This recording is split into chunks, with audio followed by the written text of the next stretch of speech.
So good afternoon, everybody, and welcome to the Town of Greenwich Planning and Zoning Commission, to our meeting being held virtually on Tuesday, July 9th. This afternoon, Mr. Wells will be the first seated alternate should one of our regular members need to be recused. We have three postponements. They are item 6, 185 South Water Street LLC. I'm sorry, 185 Southwater LLC. For final coastal site plan and special permit at 185 South Water in the R6 and coastal overlay. And number 7, 195 South Water LLC for a final coastal site plan and special permit at 195 South Water in the same zone. Also number 9, Carolyn and David Hahn for a final site plan and special permit for a change of use from residential to retail and school for a business called The Big Picture at 257 Sound Beach Avenue. And with that, we will start with, we only have one item. Mr. Basili will do a sound check when we get to the public. The first item on our regular agenda and only item, Brian Olson, Frank S. Vellucci, Karen Lynham, Leslie John Schreier, co-trustees for a final coastal subdivision for a proposed lot line revision at 0 and 60 Field Point Circle. This is in the RA2 and coastal overlay zones. Mr. Hegney, if you would proceed. You were aware. Thank you, Madam Chair.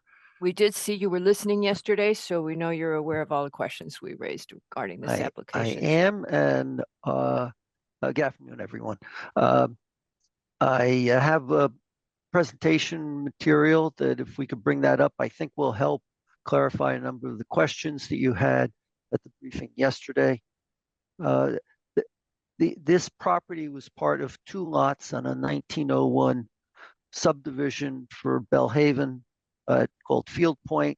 It is map 176. I think the last map I recorded was map 9255 or something like that. So this is way back when we were first recording maps on the land records. And it's lots 11 and 12. It's at the southern part of Field Point Circle. And has a couple of buildings that were built in 1906 and one that was built in the late 40s.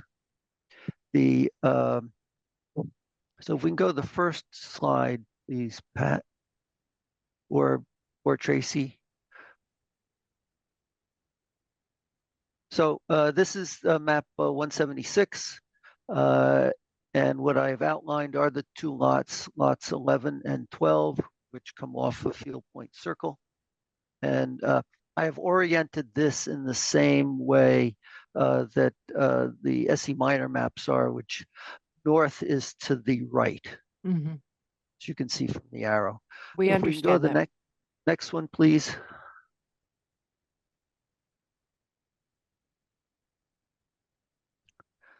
So then this is the configuration which was created in 1988.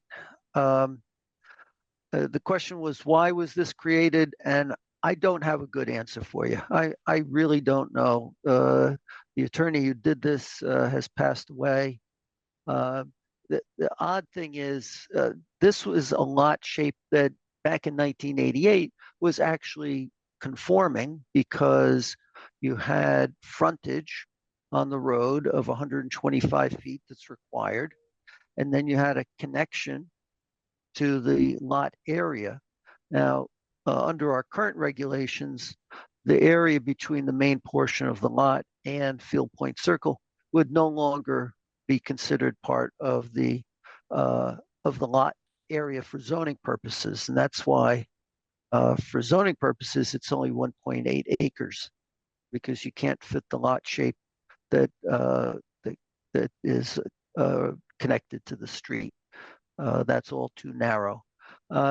This part of the that was the barbell regulation that was adopted, I guess, is in the 90s, where you couldn't have a minor or skinny connection between 2 portions of the lot. And then we had the Victor Borga case, which you mentioned, which was a little farther to the north on Field Point Circle. I couldn't Um, remember his name yesterday. Thank you. It, it wasn't Mr. Borga whose case it Mhm, was, but it was his property when he mhm. passed away that was looked to be developed. The case went to a hearing in Superior Court, and the decision was that that area within the right of way, which in this case uh, the property lines go to the center of Field Point Circle, and that was the case in a lot of the old subdivision maps. Does not count as part of your lot area because you can't build in it. Well, I think if it had gone to the appellate court, the decision might have been a little different because you can't build it within the setback lines either, and we still count that land as part of our lot area for zoning purposes. Not that I want to give you any ideas. No, you were not doing that. So Thank I you. think the CEO said it best, and you can move on from there. You heard us all make the comment that this is a tortured lot. Go ahead, Mr. Hegney, So and the tell next us slide would if you be would go to the the new, yep, that's the go to the next new. slide, which is highlighted. And the key question that And came up, because we're why? gonna, no, not the why. It's Oh, not really our consideration as to why so much if someone wants to subdivide their lot. But again, this whole issue with you having all these residential structures on one lot and the nonconformity issue. And again, if you weren't doing this, you would be still able to create something that, as the CEO put, he said this was somewhat less tortured, as I remember his words. I think we're going to so there are a like couple of that new reasons CEO. But so why you would you, tell you us, you will like Mr. Lunny. He so is very talk capable. to us about why you are proposing to create a nonconformity regarding to the residential. Well, right now you have a couple of nonconformities. You have a property line that goes through a building, and you have a lot that is non-conforming as to lot area. It was Mhm. in 1988, it was conforming. Now it is non-conforming. Um, we will have more than 6 acres for what I'll call lot 11, the one at the top of the page. This is in the RA2 zone. We have the main dwelling, and then we have 2 accessory dwellings. And the ZEOs in the past have made a determination that if you have enough lot area for an accessory dwelling, you can have a kitchen in the cottage or garage, as the cases are here, and that is permitted as accessory dwellings as long as you have double, or in this case triple, the lot area for the zone. And so I would submit to you that this actually is conforming, whereas you had 2 nonconformities previously. The other Look, issue that the it other would be, I think you're applying, when we create a new lot, which essentially you're creating a lot by revising the lot line, we're looking to have no nonconformities on it. Why do you think that by having an exchange of nonconformities, that would satisfy the zoning, the subdivision regulations? if I said that, I misspoke. You're going Okay, from so, having nonconformities to having lot 11 being conforming yeah, but you because it still has the have, lot area to provide for yeah, 3 dwellings, 2 accessory dwellings, and then the main dwelling. but you have And it's more but you're than continuing. So I'm not asking my question. Well, I'm trying to ask you the question, Mr. Hegney. So you're creating this new nonconformity of having more residential structures. And the other thing is, it's not clear to us that 12 is conforming because there seem to be accessory structures on it. And the subdivision regulations don't allow for the creation of a lot that has nonconformities on it. The 6141 is in the zoning regulations, not the subdivision regulations. So I'm just puzzled why you're pursuing this. uh, this is being partially I, driven by no, no, no, no, the, not the person's reason, the oh no, I theoretical was going to reason. tell you what application we've actually submitted No, no, for I'm lot just 12. concerned about your conformity with the subdivision regulations and the creation of a lot that now has more non-conforming structures on it than it did previously, and where in the subdivision regulations we would be able to find a way to do that. When I say why, I'm just talking theory. Whatever reason people have for a subdivision is not within our lane. So that's all I'm asking you. Well, I was going to just explain why Thank you. this is coming to you, but Mhm. I would submit to you that lot 11 with 2 accessory dwellings and a main dwelling on more than 6 acres is conforming. And it's not creating nonconformities. Okay, so when you're saying that it has zoning, that when you create a lot that has zoning nonconformities on it, it is therefore conforming? No, I'm saying that when You're you're gonna get creating a rid lot, of you all the look at residential structures. all the residential structures on these 2 parcels will now be on lot 11, which is over 6 acres in the 2-acre zone. And therefore, there is adequate lot area for zoning purposes to have 2 accessory dwellings along with the main dwelling. That is something that I've worked with the prior zoning enforcement officer on a number of occasions. Well, This does come up because we have a lot of properties in town that had caretakers cottages uh, no, those types of buildings on properties where you needed to have more land in order to be able to count them as an accessory dwelling. right, but that was all one lot, you see. Now you have that when we had accessory structures that stood by themselves, we didn't have them on their own piece of property. We've been through, I know many times when this topic has come up and we've said no, because it is not permitted by the regulations. And the previous zoning enforcement officer is at this meeting, Mr. LaRoe. I was thinking of his predecessor, actually, Madam Oh, Chair. I was looking for Mr. Couture. I was so panicked for a second. I was uh I Madam Chair, I believe what Mr. Hegney is proposing here is to create a second dwelling unit on the property, which is permitted when you have the proper amount of acreage on the site. So I think you're both saying the same thing, the correct thing. This was at one point 2 separate single family residences. They will be combined onto one lot. The concept here would be to make one of them the second residence on there, and there is a process in the zoning regulations to do that. I can get the site if you just give me a few seconds. all right, so this is an accessory structure to the 3 residential structures that are It on the would be other a lot? second, it's a second dwelling on, and again, let me, if you allow me a few minutes, I'll just But grab it's the, not a second dwelling. This is the accessory structures that are gonna be on 12 are standalone accessory structures. They're not a second dwelling. They're just, Oh, I yeah. believe that the accessory structure is being removed that would go onto the new lot. Am I Well, that's misreading that? not, one of the things that we asked Mr. Hegney is it would have helped us if you had marked all the structures that are to be removed, because that was puzzling for us yesterday. so And Madam Mr. McRae, Chair, I'm sorry, I'm not letting you talk, so I'm gonna be quiet for a second, let you go. Go ahead.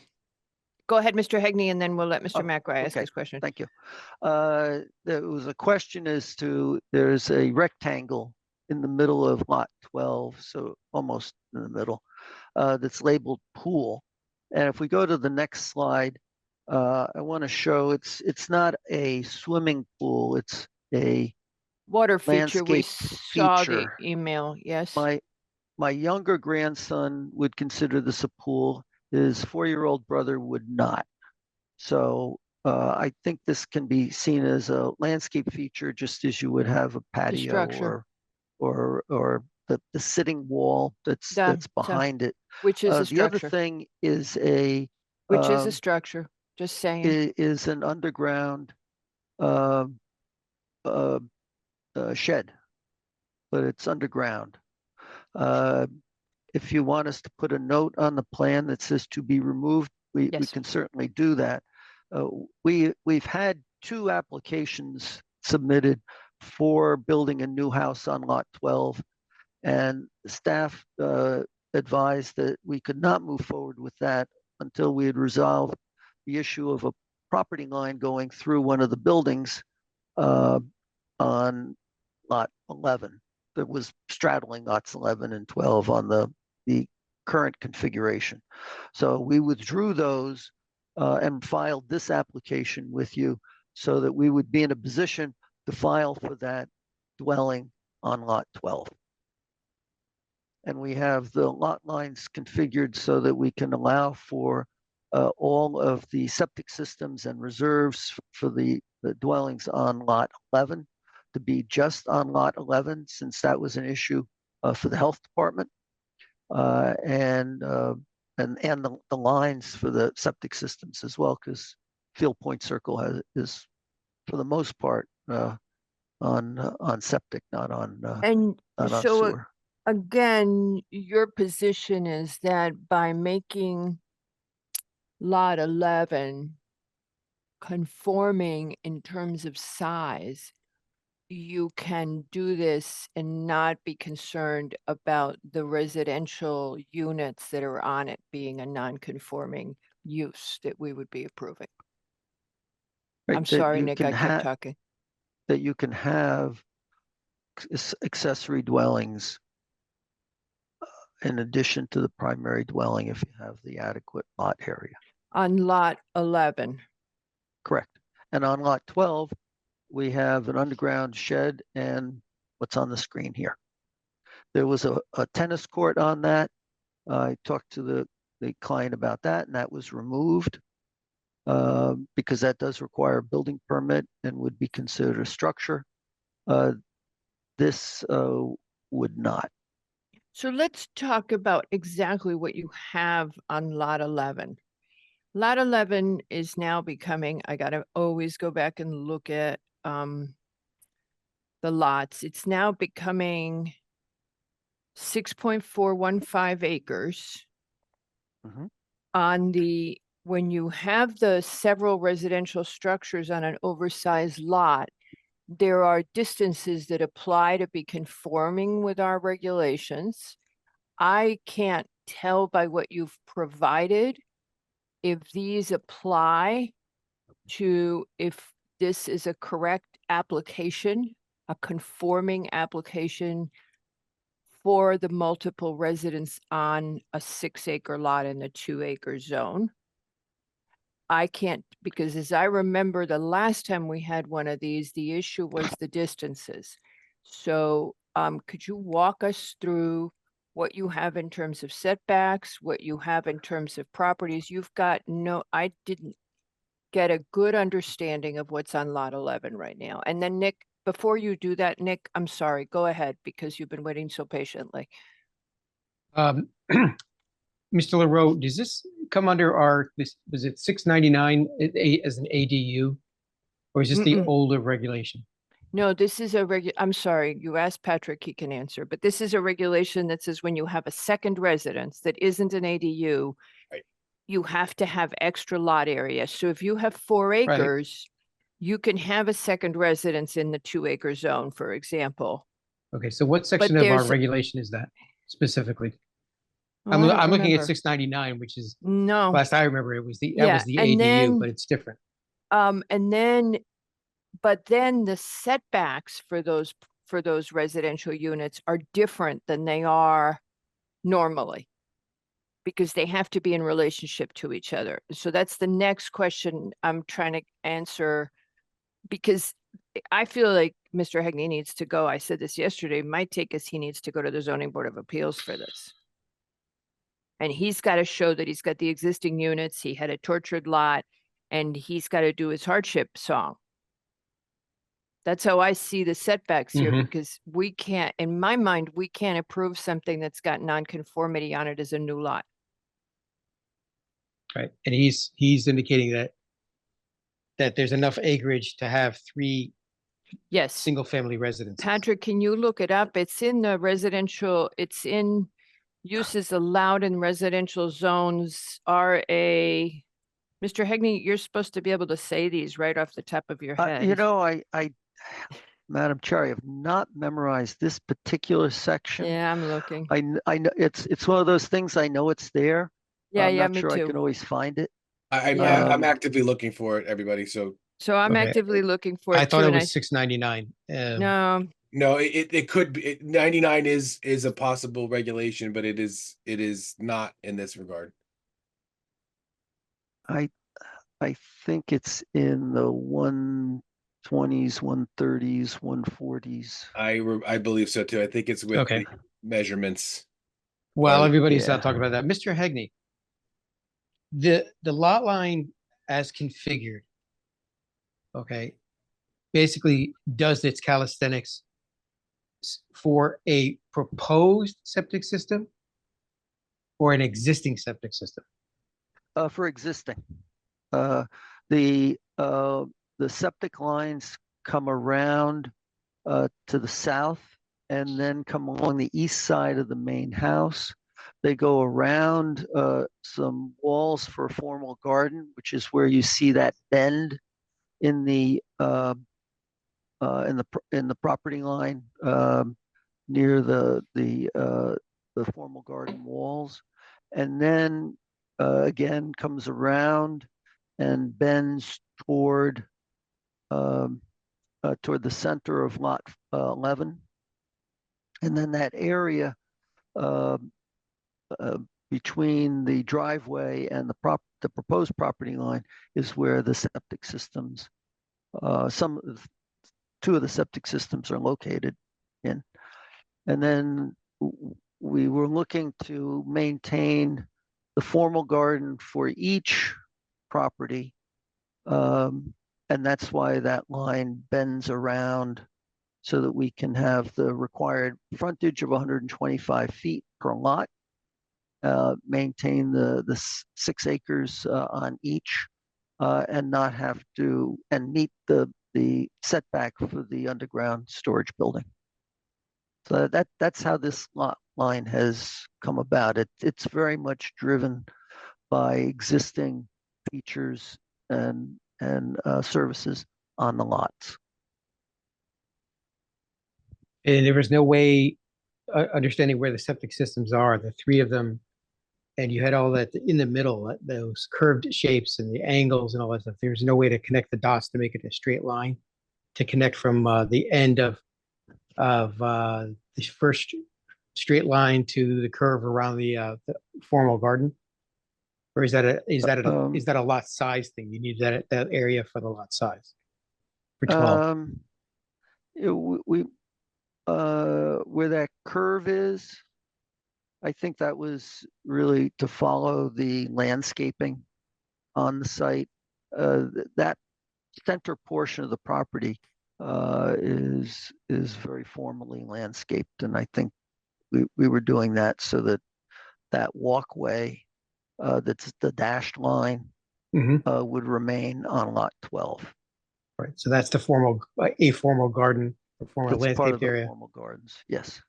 The funny Yeah. arch is the underground, whatever. Right. And That's then the for other that one kind of underground loops around storage building. Yeah. the septic laterals. I guess it's a forced main from tanks snake around the back side of that wall, and that's why that bends around there, because that's where everything goes to the 3 separate systems. Okay. Correct. So that's why Yep, it's, that's as the CEO has mentioned, a tortured lot line. Okay. oh yeah, Or, well, I would think I would that say much actually, less tortured, but yes.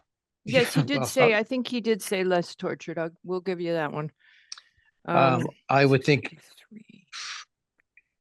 63. map and some kind of significant demarcation, because I think actually as this moves along, nobody's gonna know where the hell this line's gonna be in the end. 'Cause I'm just thinking big picture, I want to put a fence in or arborvitae to screen stuff, and the next thing I know, I'm like all over the place with crazy fences and trees and bits and pieces. So Sometimes it is hard to tell where property lines are. and this one will be probably right at the top. Now, you indicated that actually lot 12 has something proposed. Actually, we got to the point of the uh, engineering department signing off on it for uh, building permit purposes. Septic was signed off by the health department, and we had gotten no comments from DEP. So it was really this issue of the property line that was holding up getting approval for the building permit for lot 12.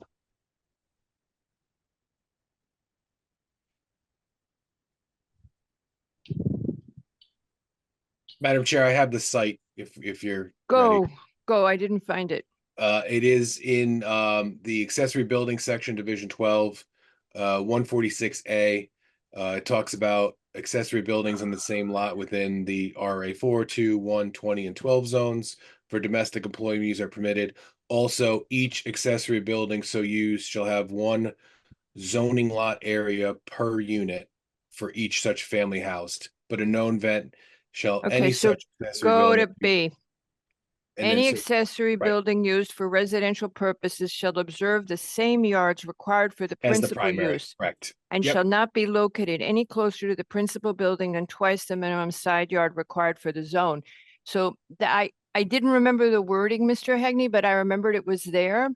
And so that's why my take is in order to do this, you would have to go to the ZBA and say I guess your hardship is you've got existing buildings and you are having people who are refusing to approve this lot because it has non-conforming, they're creating a non-conformity. At least a chair who is saying that. I haven't heard from the rest of the commission, so I shouldn't speak for them. So I can go to the Board of Appeals and blame it on the Planning and Zoning Commission, Sure, Madam Chair? that's what you always Okay, do. I that's- listen to you present to people. I know what you do. I've only Yep. done that a few times.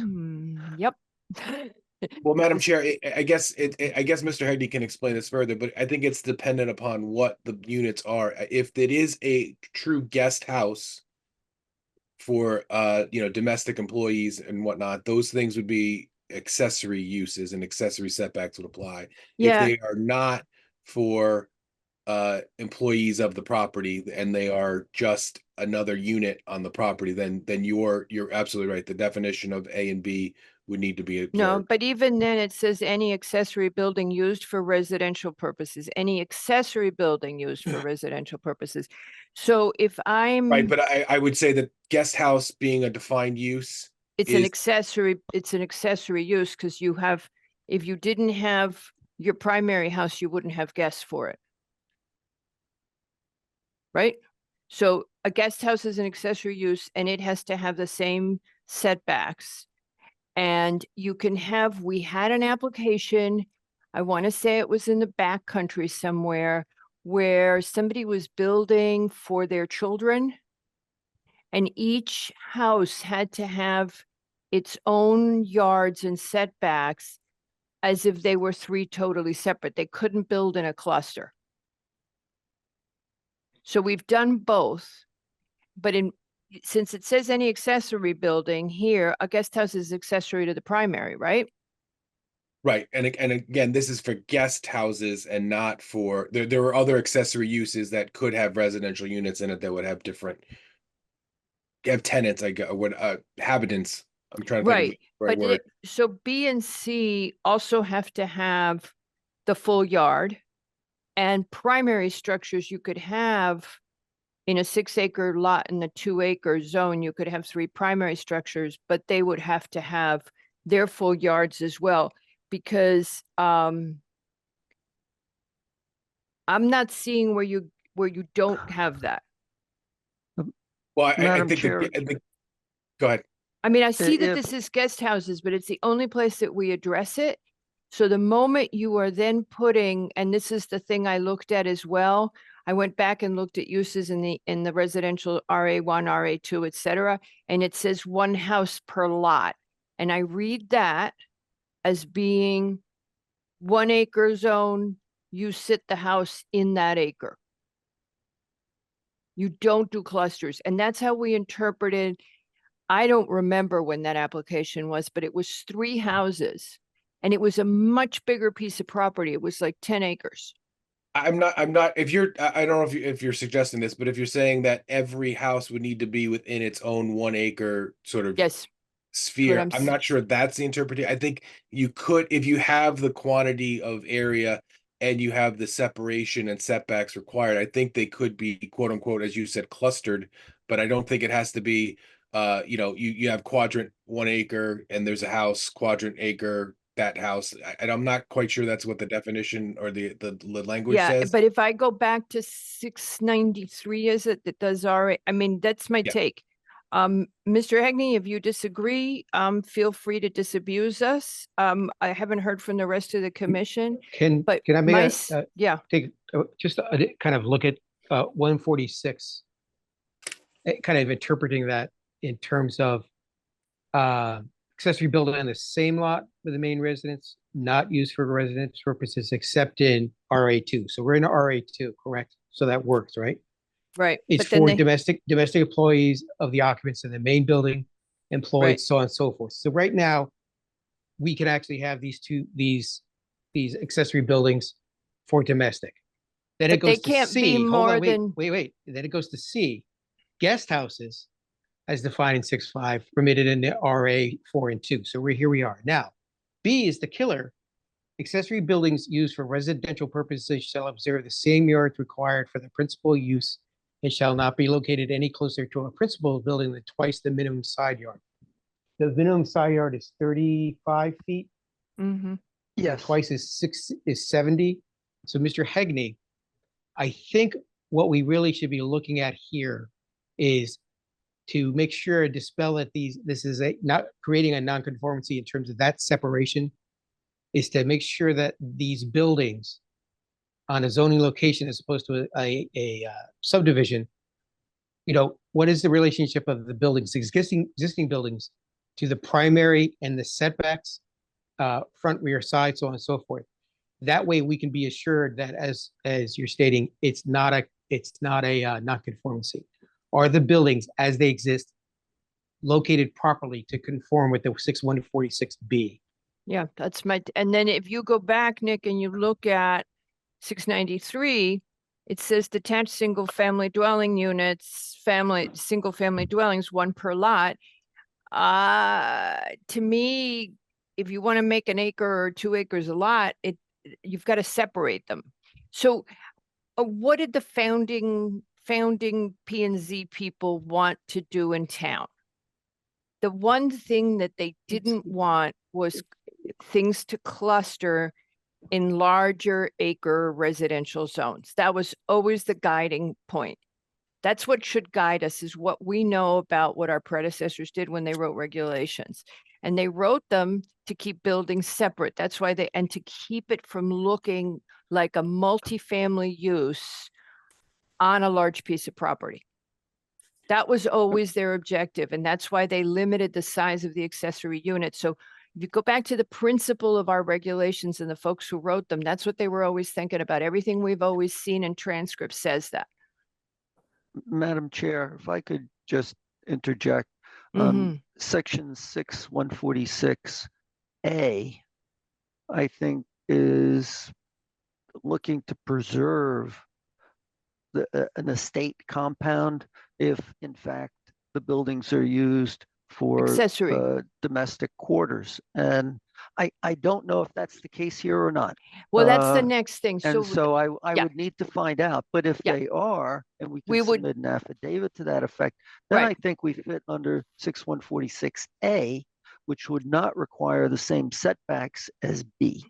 Yeah, because then you're going, if you want to write this as you tell us what the uses are now, what the people who preceded this group here was always thinking about is when you had multiple structures on a big piece of property, you wanted the rest of them to look accessory. We see that even when Katie redid the HO, you're trying to get one main structure and everything else to look accessory. So you're not bunching things and making it look multifamily and urban. This So very that's what much they were. looks like the family compound when you are on Well, the property. so that's the argument is tell us if it's, and ignore the terminology we used back then, because there's still a terrible place where it says servants' quarters. Patrick says that our regulations aren't outdated, and I keep saying, I can show you some words. I would not say in this instance, Madam Chair. In concept, they may be. In language, no. Every time I see what else. So It says yeah, Mr. domestic Hegney, employees. yeah, there's a place where it still says the other one. So, so Mr. Hegney, yes, if you could convince us, and the rest of the commission has been quiet, could you guys weigh in on where you are and what you're thinking? Because I'm kind of out on a limb on this of how I see the intent of our regulations. Mary has her hand up, so let me go with Mary. And then Yeah, Nick, you've got your hand back up? Yeah, it's a 146.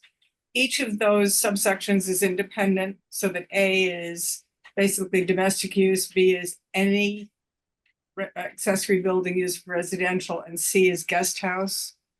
So you could rely on B without applying the guest house rules to B. Is that correct, Patrick? Kind of how we're figuring it, because it says, but again, it says use of an accessory building as a residence. And then it says guest houses. Right. I would interpret that as the section requirement for guest houses, that 146 in total. Because the Right, whole so it's- division is regarding accessory buildings in residential zones, or not actually in both zones, but it talks about accessory buildings, and then that is the call out in 146. So my reading of it is that it is related to guest houses Yeah. and how those can be permitted.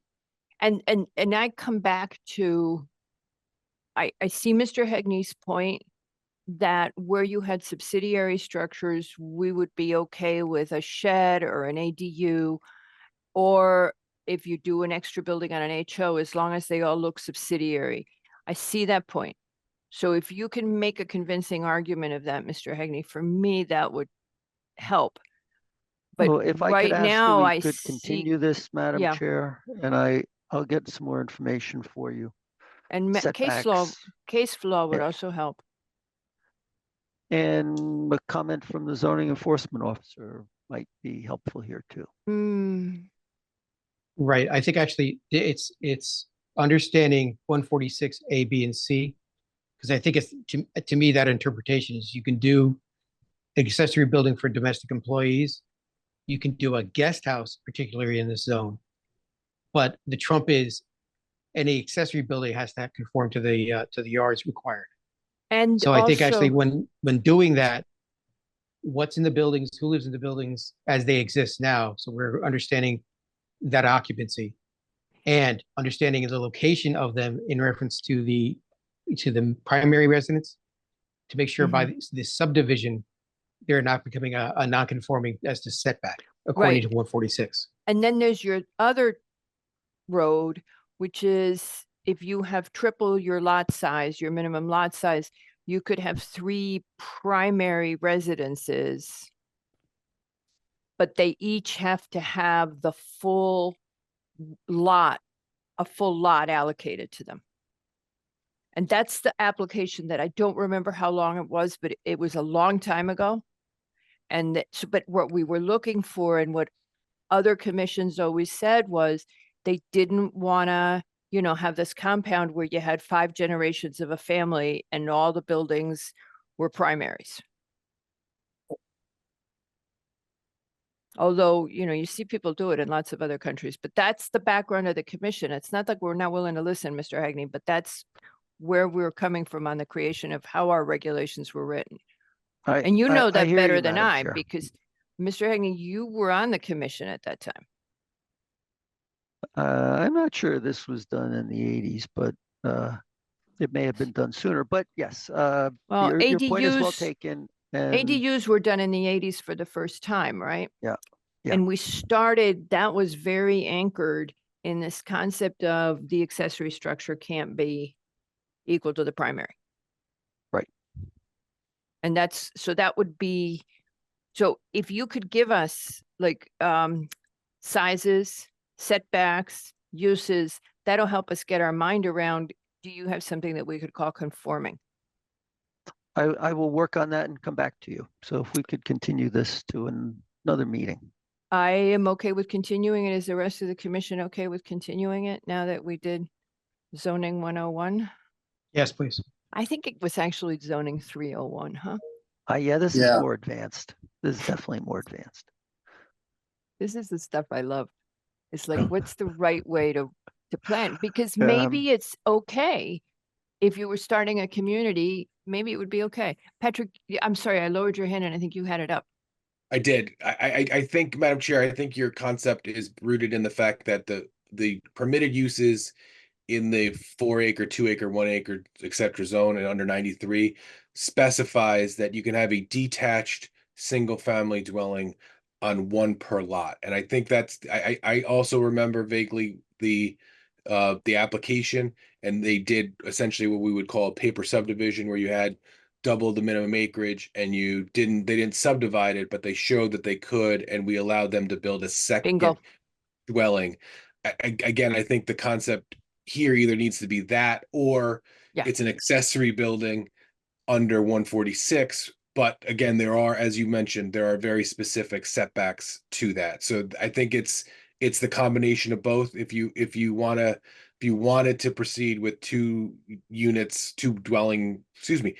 single family dwellings on one lot, there is a path to do that with a double acre lot without doing a subdivision. However, this is probably not that instance. And whether you could pull it off, your last option might be if you have any HO potential, Mr. Yeski.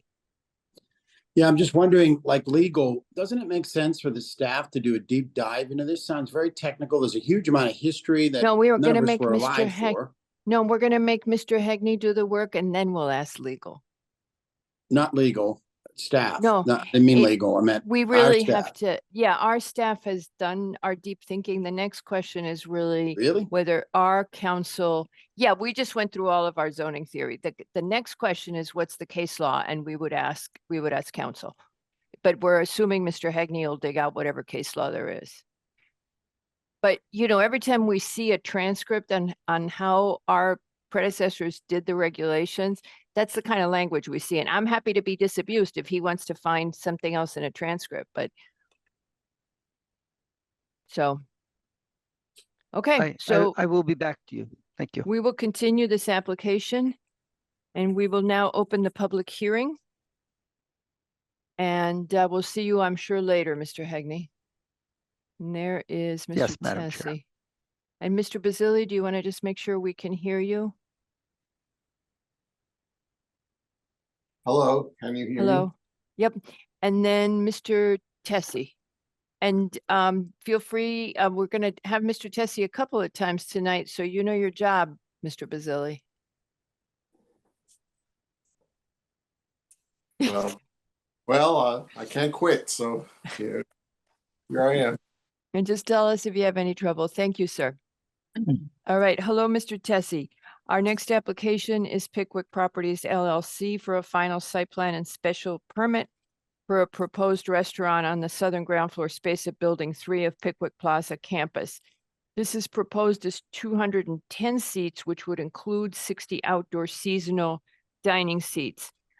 In proposing this, the applicant has said they would have 150 all the time inside and would add 60 in addition, would have the 60 in addition during the outdoor dining season. So that's one of the decisions that we have to consider as we discuss this.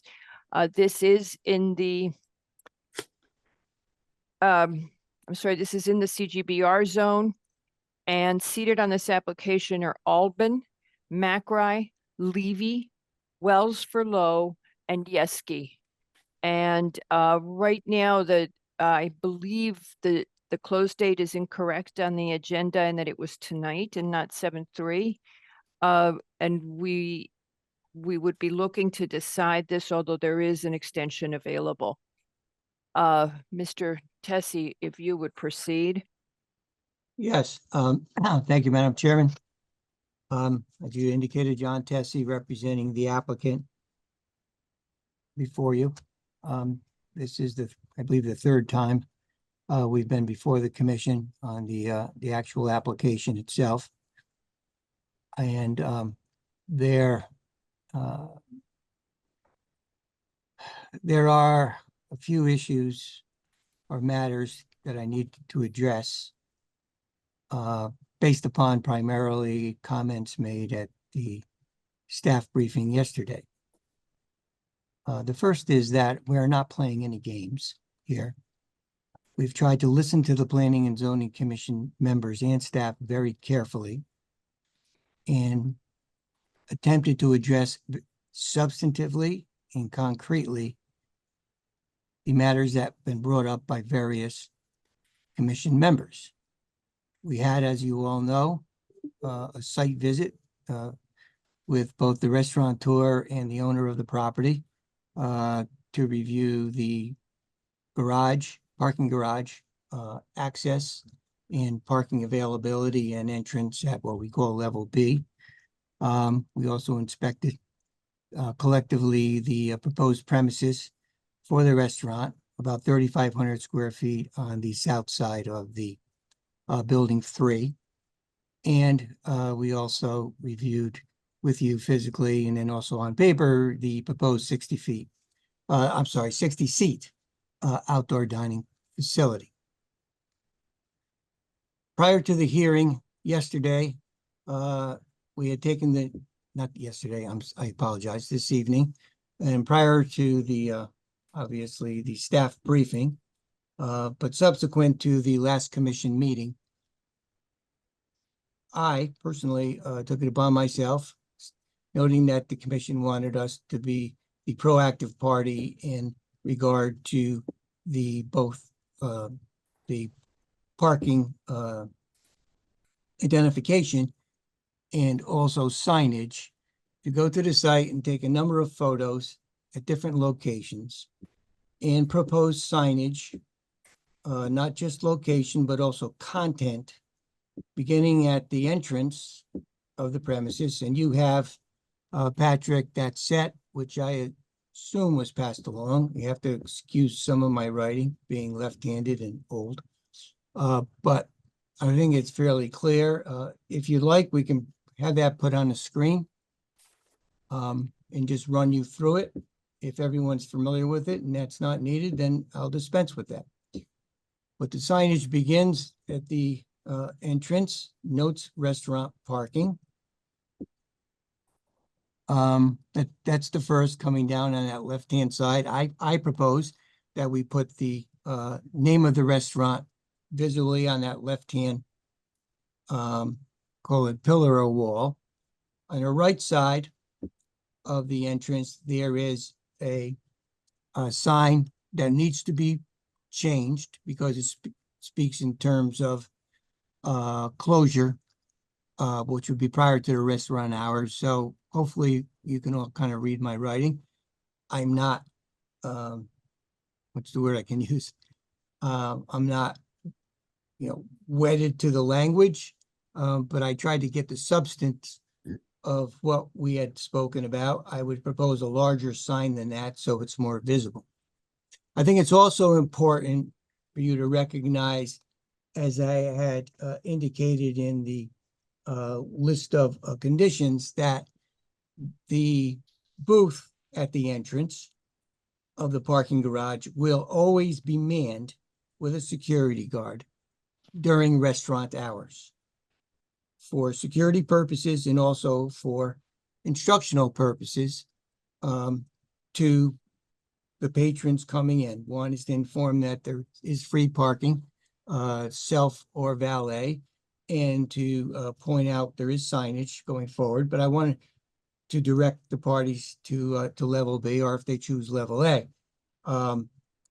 The point being that you start right out with actually a person describing the method, the route, in answering any questions.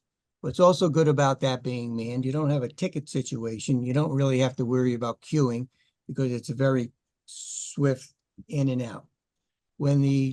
Insofar as the free part is concerned, for people who park there, everyone will be given a voucher at the restaurant. So there's no slowdown. They'll get a voucher at the restaurant for their free parking. Then when we go beyond this, you can get into the interior past, this is right at the booth. We propose signage with an arrow listing the name of the restaurant and moving you then to what is actually the west, or toward the ramp down to level B. Again, not wedded. There was some comment yesterday about perhaps it should be a bigger sign drop down below or next to the parking, the large parking sign you see with the arrows. We can take advice on that from commission and or staff as you wish. As we move then to the next slide, if we call it a slide, this is difficult to see. It's bad camera, bad photocopy on my part. Don't look at the prominent pillar, but the one, yeah, thank you, Pat, on the left. Again, so as soon as you get there, you're going to see the arrow, name of the restaurant, and parking and valet. Then as you come down, we go down the ramp, if you will, to the next slide.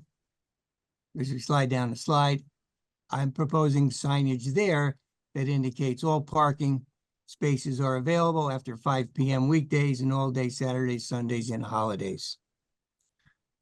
We could make that more robust and you'll be more identify that the spaces that are noted as reserved are not reserved during those hours.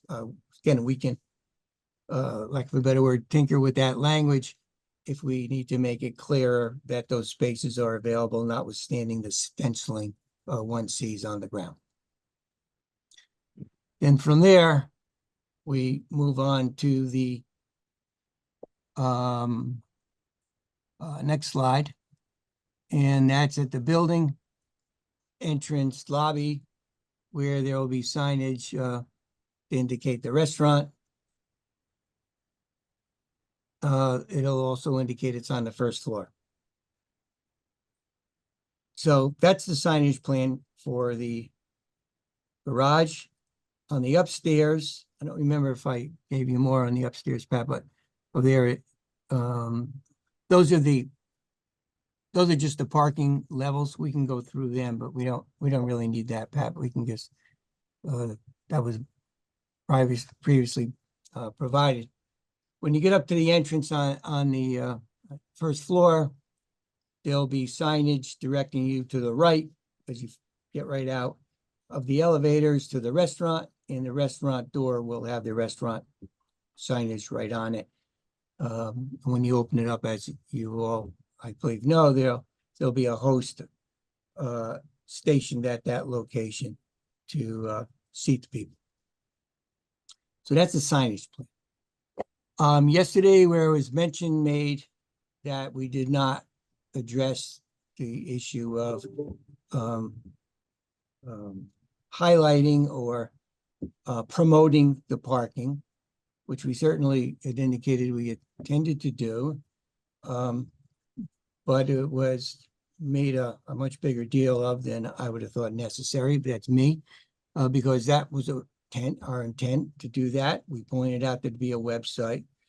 So I took it upon other people, because I don't have those type of skills, to actually come up with since yesterday, without calling it a mock, it's not the name of the restaurant, but with a lack of a better word, a mock website, which could be the template. Again, you can, I don't know if Pat had time to disseminate it to you or not. Pat, did you see I updated a little bit to take into account your comment? This is the the website, front page? I did, and I forwarded to the commission. If you Okay. want, would you like to show that now? I think we should show it now, and certainly people are free to comment about it. Took my best shot. Took your compliment, your comments, appreciated the constructivity. Surprised I got the word out, but if we can open it up. I'll give me 2 seconds.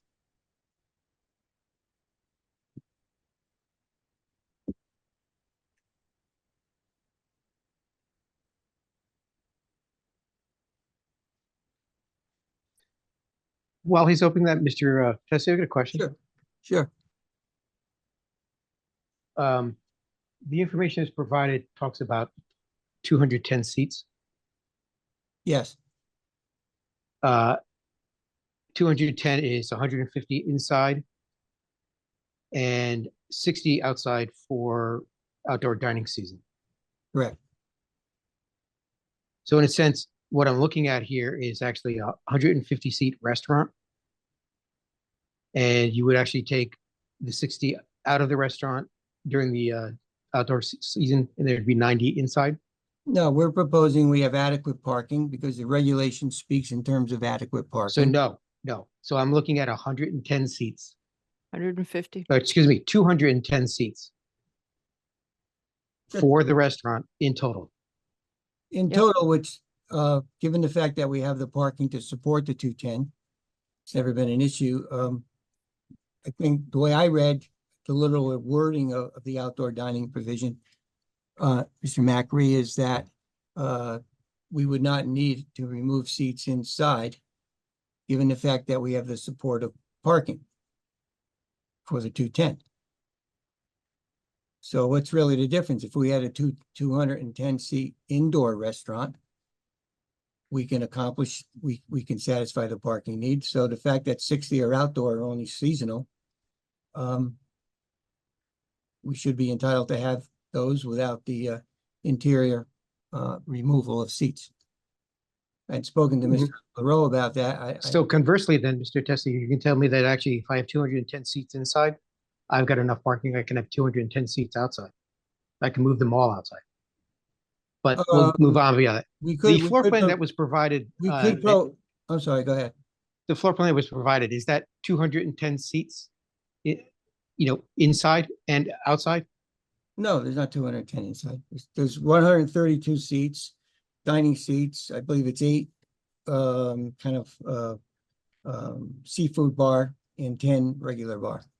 Okay, so I'm looking at an interior floor plan of not 210 seats, something Oh. less. Yes, sir. Okay, Yes. Thank you. How are we Okay. doing, Pat? I just was pausing for the conversation. Sorry. I didn't- Oh, okay, sorry. Okay. No, just I got it. one more question before you, Mr. LaRoe comes back. Yeah. I just want to make sure I understand this. You cannot reach this portion of the site from garage level A. You actually have to go to garage level B, correct? In terms of utilizing an elevator, you could take the building A elevator to building A and walk out the corridor and then walk across the plaza. But to get to the inside the building B, yes, you're correct. Okay. Mr. LaRoe, thank you. Thank you. We tend to expect most people will take advantage of level B. And they're going to be directed down to level B by both the attendant, as I said, and also the signage. So if you do, okay. So, well, to be clear, that then the name was just made up of one of our assistants here. So that's not the name of the restaurant unless he likes it. And client will adopt it, but this is the language that will be on the first page and also on a parking page. This is the proposed type of language that will be front and center in the on the website with and you can realize I didn't do this because it's actually done somewhat well. which I think is very important. I think, hopefully you all agree, to not only have the verbiage, but also have the graphic in terms of the location. Again, I'm not wedded to the specific wording. Try to do the best we can, for identification purposes, both, visually, meaning both grammatically, if you will, and also pictorially here. So people will be able to, going to the website, find it convenient. I tried to highlight the free self and valet parking as a further inducement, to people, making sure it's available. And again, open for comments. I hope there's just an understanding that we're trying here. When we hear comments from you and understand more, we try to do what we can to adapt and constructively respond, as I indicated. Mr. Yeski and then Mr. Levy. Yes, we're getting there. A couple specific comments. On your list of 9, would you be open to adding a 10th? That really gets a little bit at 8. It's just not the web. I think we're trying to educate anyone looking to come, like on a special event particularly, that we need to get you to include in those activities the parking description. Now, maybe on the website, but they might get a different note, particularly if it's a wedding or something along those lines. Yeah. That any kind of event would include a note on parking, which again, I've seen in every wedding invitation I've ever gotten. If there's a parking issue, they put in that where you need to park, that you don't go to the website so much. Yeah. So that would be a 10th. I would Yep. also modify your map. I My understand you math? did it. That's Oh, you said good. the map or the math? Well, the map. Oh, the map. Thank you. What do not- you want to call the thing? If we pull it up for a second, Patrick, the one we just saw, I would call it a map. What I'm trying to do is prevent traffic congestion at the top. I don't think there's a need to highlight going down Greenwich Avenue and a crossover to Mason and coming up. I would eliminate that red line because it's just an inducement to have people drive down the post, turn down Greenwich Avenue, and drop somebody off at the restaurant. So I don't think that's necessary. I would modify the map to eliminate that kind of roundabout Right. and just really focus on the parking in those 2 suggestions. I don't know whether you're open to that, but it goes right back to avoiding a massive congestion at the top of the avenue and at the same time educate everybody that might be coming to the restaurant, particularly special events people, that you got to go to this parking. It's not even highlighting Greenwich Avenue. So just 2 thoughts. No, I agree with both thoughts. I wrestled with that box there. And I thought about it and said, it's funny. I said, well, let me put it to the commission because maybe they think differently. Because I thought we shouldn't put it there for that exact same reason. Okay. So great minds think alike. We eliminate that. Yes, sir. And so working backwards, number 2, number 1, I was thinking of putting something, we played with some language on the website about banquets in case they weren't sending invitations out. But I thought it got too wordy and stupid. But I do agree 100% that it's not a problem, that if there are going to be special invitations, that there would be parking instructions for as you. Yeah, and it better should word include, I assume he's going to have a grand opening. I assume that he's going to have special events. I assume he's going to have advertising. And again, every restaurant I've seen where there's a parking situation, they tell you right there, they're trying to get you to free parking. So it's an inducement to come to the event. So it's just not a wedding. It's like, hey, if he decides to have, host the Greenwich International Film Festival in his restaurant, it'd be great when they send that out that they know, hey, there's free parking, but you got to go to that parking garage. I couldn't, I think a lot of people are gonna go to the website, but I have no problem with that. If there's that there are invitations for special events, that parking similar, however we're gonna word it. Right. Thank you. 100% on both points. Thank you.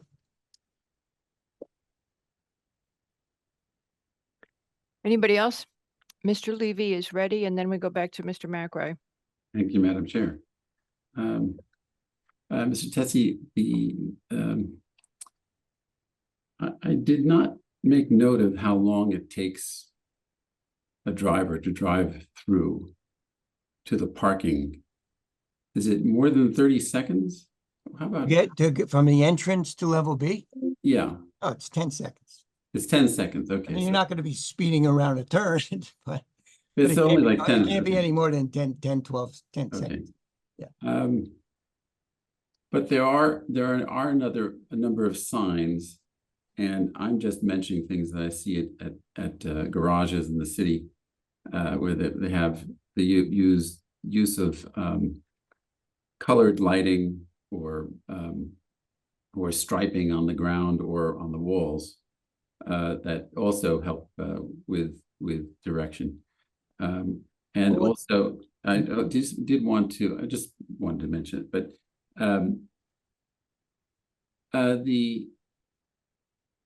I have only gone into the Mason Street entrance prior to this. I wasn't even aware. I never noticed the other one on Well- Putnam. So is it not possible to make your way from Mason to B, or there is no way? Well, as you know, Mason is primarily all employees. It's the one that has the the ticket, whatever the heck we use. I had offices there at one time too. Yeah. I think trying to tell people how to get from Mason to the up to level B, because that's level and a half down. I didn't think about that. I think it's I think it's another turn that people have to make, and I don't know. I mean, it seems to My me only thought was- that was always East Elm Street entrance was always the entrance for customers and guests. And I think it works. You're better off coming off that, which isn't used as much, by the way, as the employees. And that's why I can't envision there being queuing there, but Oh, well, I didn't think about it. I was just curious. I don't think it's, I guess that's the one thing I would say. I don't think that would work well, because then we're talking about double security. We're talking about getting people to go up, make more turns. And I think if people can get used to one entrance there, which is relatively simple, that's the way to go. It's not. My only thought was, if Putnam is trafficy, Mason could be less so. And Well, Mason Street actually go by there, given the number of employees, that Mason Street does get very busy, albeit it's during the critical hours. In fact, there's very often historically a security person out there directing traffic. right, so you already Yes, have it is. somebody there. It's a And secondary it's- street. And the hours, I think, don't necessarily overlap. I mean, I don't know. Well, they do at dinner do? time, possibly, but look, I think, in all honesty, Mr. Levy, I don't think we should be going there with that. Okay, I just wanted to Respectfully understand clarify your that. concern, but Yeah, I that's fine. I just wanted to bring it up just because I No, was not clear. fair point, but I just think anyway, I made my Thank point. you. Thank you. Mr. McRae? Mr. Tessie, I'm looking at the regulation for outdoor dining. Yes, 6.538.2 defines it, and then under use group 1, 6.100 use group 1, it defines it even more. Can you tell me or cite to me the issues of parking and having all of the seats inside, as you had stated, I'm not No, I was seeing. just making a point. Okay, let me clarify my point to you. The way the regulation reads is, I'm looking at it right for you. It's right in Right, front of me. So you right. tell me exactly what Totally. you're reading from. well, I don't have it right. I'll pull it up on my screen. Okay. I have the regulations here. I was following along on the previous application. I was about to tell Patrick it was 6146. Anyway, let me just get this up here.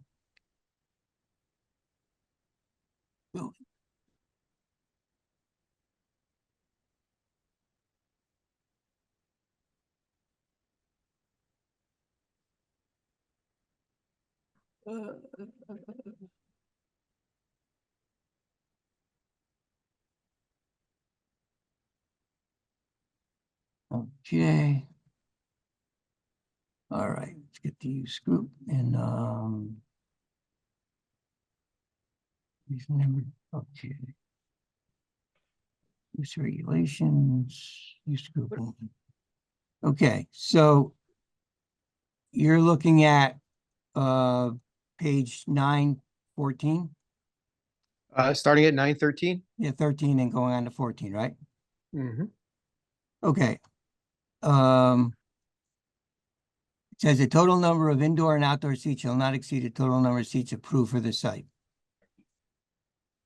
Okay, that A. Okay, and the number, so if you approve the total number of seats for the site, not for the building, for the site, so then then you don't have to take out any seats. And the example is if a restaurant is limited to 100 seats, the total number of indoor and outdoor seats cannot exceed 100 seats. So my point is, unless there's a limitation, which should only be a function of parking, in my view. I think it's Mr. Tessie. I beg to differ. Well, I understand it was my view. Go ahead. Your limit on the number of seats is directly specific to the size of your kitchen, the storage, and your occupancy to the fire department. And if they say, yeah, you can only have the kitchen is not that big, fire department says 50 seats, that's it, you're done 50 seats. I have no problem. So I think the issue here is to understand, which I'm very confused still, is how many seats are in this restaurant? There are 200 seats proposed for the restaurant, 150, as you know, are indoor, 600 are outdoor. My point is that 210, no, well, let me finish. The 210 seats is the number proposed. The fire marshal had comments specifically as to the exterior, even the interior, that you have to meet a separation. It's in the zoning regulations too there, as I'm sure you know, okay, as to the separation of tables and seats for obviously ingress and egress purposes. Again, indoor and out. You have to meet the health code, absolutely, in terms of what the health department requires, primarily for storage. We talked about that. Primarily for storage, and to determine your based on your number of seats proposed. No problem with either of those. I was speaking purely to the zoning regulations when I made that comment, and I appreciate the fact you pointed out there are other jurisdictions involved: fire, building department, health department, etc. So you're right about that. I was only dealing with the zoning point. That's all I was dealing with, Mr. Macri. Very good. Thank you, Mr. Tessie. Thank you. Thank you. Okay, anybody else? Okay, Mr. Tessie, let's just talk. I just wanted to review the valet. Yeah, I was putting up my hand, but I'm sorry, the virtual one or the flappy one? Both. it was just a finger. So Okay, so if you want to do the valet questioning, go for it. No, I don't care, but I'm glad that you brought it up also. So could you just clarify, Mr. Tessie, please, how this valet system and policy will work? you're encouraging patrons to self-park, but if they would like to have valet parking, your client will make that available. Yes. But so is that just something that you're gonna have play out when you see what kind of demand there is for valet parking? No, yeah, go ahead. I'm sorry. Yeah. The answer is, for lunchtime, we note that we don't envision much demand at all for valet parking. So I asked the lunchtime only, and not during the weekend. I'm talking about during the business day. Because we think during the business day, the restaurant and its focus, as we had brought up previously, is really going to be on walk-ins and a lot being workers in the thousands of workers in the immediate vicinity. That's what spurred Mr. Chartuni, my client, on to really do this. He was looking at this as an amenity for his tenants. So we don't envision much of a demand. So they didn't want it. The restaurateur nor Mr. Chartuni wanted to commit to automatically have valet of parking available during lunchtime. Insofar as, but if the demand is there, they're happy to do it. Insofar as weekends, holidays, and evenings, meaning 5 o'clock on, there will be valet person available. It may be one, and it may be, if they need two, it may be two. They're willing to commit to one. We think that a lot of people are going to self-park. We just you don't know what you don't know, right? Right. But the bottom line is there won't involve any queuing. If there's one, and it's kind of interesting, particularly at functions, right? We've all been at functions. Nobody likes the valet during functions, really, because they don't want to be out there in front of 25 people, right? Behind 25 people. So I think the self-parking will work out. But I could see in functions, maybe you do get 2 valet people. They're going to be indoor. People aren't, it's not raining. Sometimes you see a lot of people want to valet if it's raining. So it's going to be on a on-demand basis, but I did tell the client it was important to commit to have at least one person during those time periods. So I know you're dying to close this, but could I ask you to consider something and discuss it with your client? What I think you're hearing from us is we know that this population is not used to parking in garages, and we want it to get accepted and to work because we want to encourage business. The question is just to get it rolling. Once people are in the habit, you're good. What would you think of during the first 6 months of operation, having the valet be on for both lunch and dinner for 6 months assured? Once the restaurant it's on its feet, its core client base is established, you would know, people would be used to it. At lunchtime, it's tricky. At lunchtime, I barrel in, I find the sign for where the elevator is, but I can't park right by the elevator because those spaces go to certain tenants and they're assigned.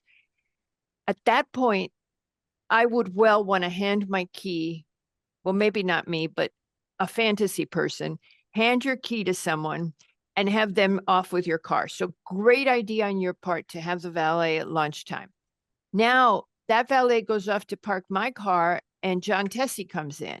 There's nobody there.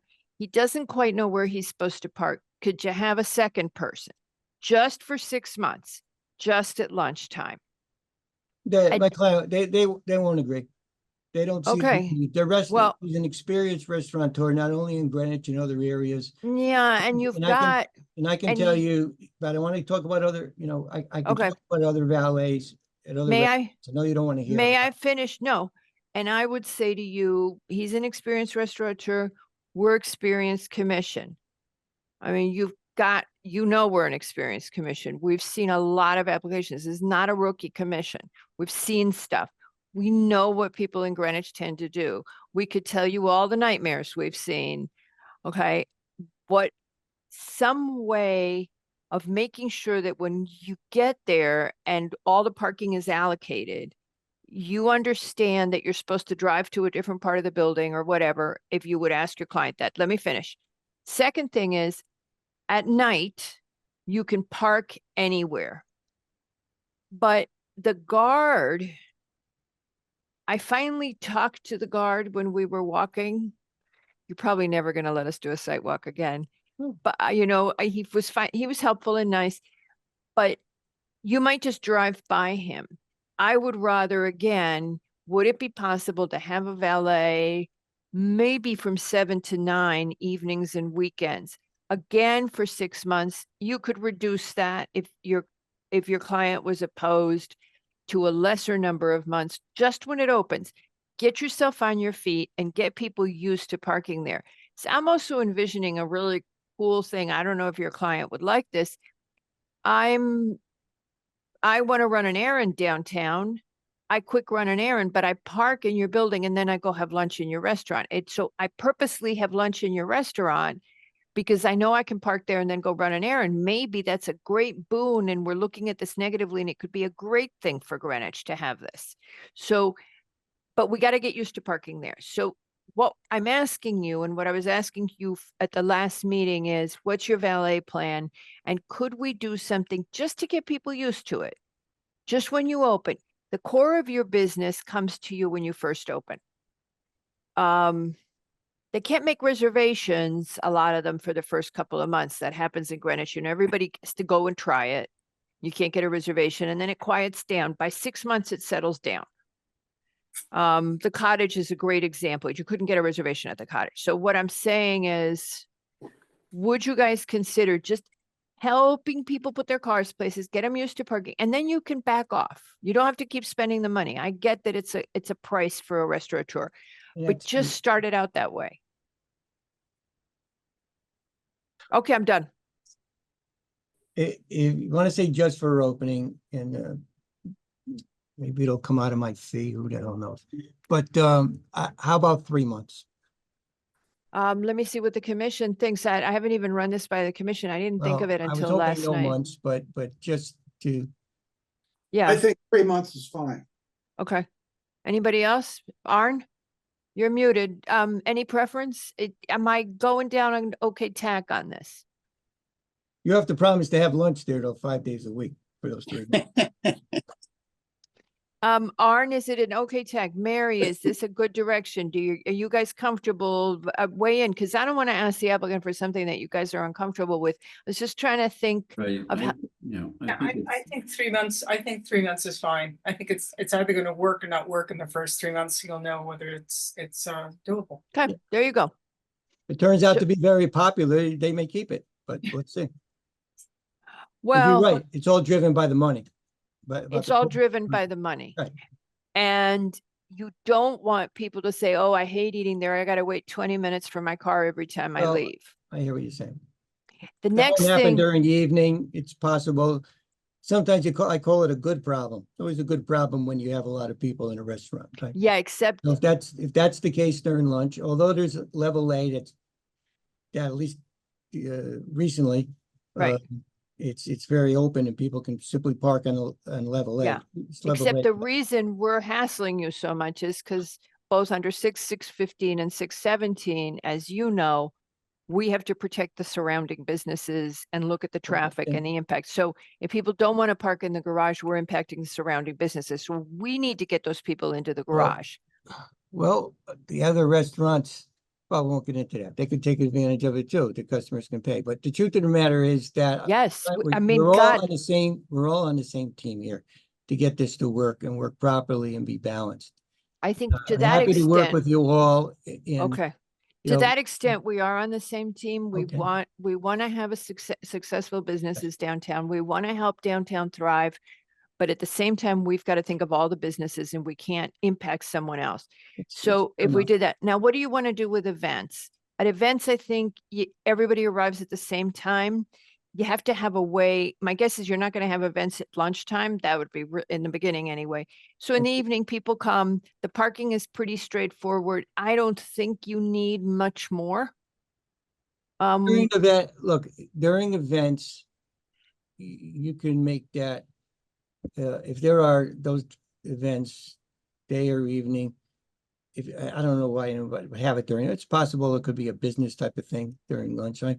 but it's fine that during lunch, that if there will be, So a Mm, valet yes. will be there anyway at lunchtime though, so you're good. But then you're saying in the future, maybe for the first year when there are events, you have a valet for the, I don't have always. a problem saying that if we're having a lunchtime Okay, party, event, that there would, as opposed to à la carte only, where it turns out we don't need that person, that there would be a valet available for, I don't think it's, yeah, I agree with you, that would be a rare occasion, but it's possible during the holiday season. So in that case, there should be a valet person during lunch, for what I call buyouts or events. I agree. okay. All right, Mr. McRae? You're muted. I'm It's a uncomfortable sound. trying to hash this out as a compromise. I think it's a discussion amongst ourselves. Okay, well, I feel, we've gone over this 1,000 times. I okay, think it's a discussion that we should be having amongst Okay. ourselves because we're kind of compromising a lot of different things okay. about what I'm seeing as a 210 seat now confirmed restaurant.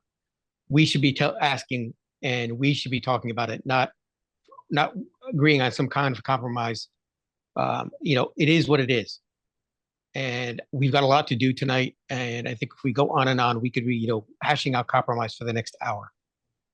We need to either, do something with it now or get an extension, continue it so we can actually continue talking about this. Oh, and it's what I say to you guys when you and Levy, when you redesign buildings. So, point taken. Because I always stop you guys from redesigning buildings and I was redesigning So we're circulation. redesigning a restaurant here. Yeah, Times, so, places, how do I okay. get there? How do I don't get there? Okay, But- so in any event, Mr. Tessie, this is what I would propose to the commission. I'm then reading the rest of your conditions in case people didn't have. So you limit banquet buyouts to more than 100 persons. Parking is always free. The parking garage has the security person. Employees have to park in the garage. Signage will be at the Greenwich Avenue entrance saying you can park in the garage. Signage will be installed at the East Putnam entrance. We saw those signs. Both the street and lobby restaurant entrances will contain host stations. And the restaurant webpage is going to have comments. It's going to have information and, oh yeah, you're going to address the fire marshal, but we were going to forget that. So those are the things you've given us. Does anybody have any comment that they haven't said on the conditions that the applicant has proposed? You had one additional, my goodness, I forgot. On the special events, the comment, right, was that that Mr. Yeski made, that special events will where their invitations would contain parking information. However you said it, Dennis. All right, so those are the conditions offered by the applicant. Mr. McRae. Oh, sorry, I didn't put my hand down. Oh, I thought I had. Look, Okay. I absolutely agree with Mr. McRae. It's up to you all to make the decision, and it's not for me to participate in you. No, but coming over your decision. we also don't want to ask for something that we're not gonna get. That's what I'm figuring. Yeah. Okay. Well, I think, again, we're trying to work with you. I appreciate the fact it's not so much a compromise here. I think there's an opportunity for everyone. Oh, one more thing.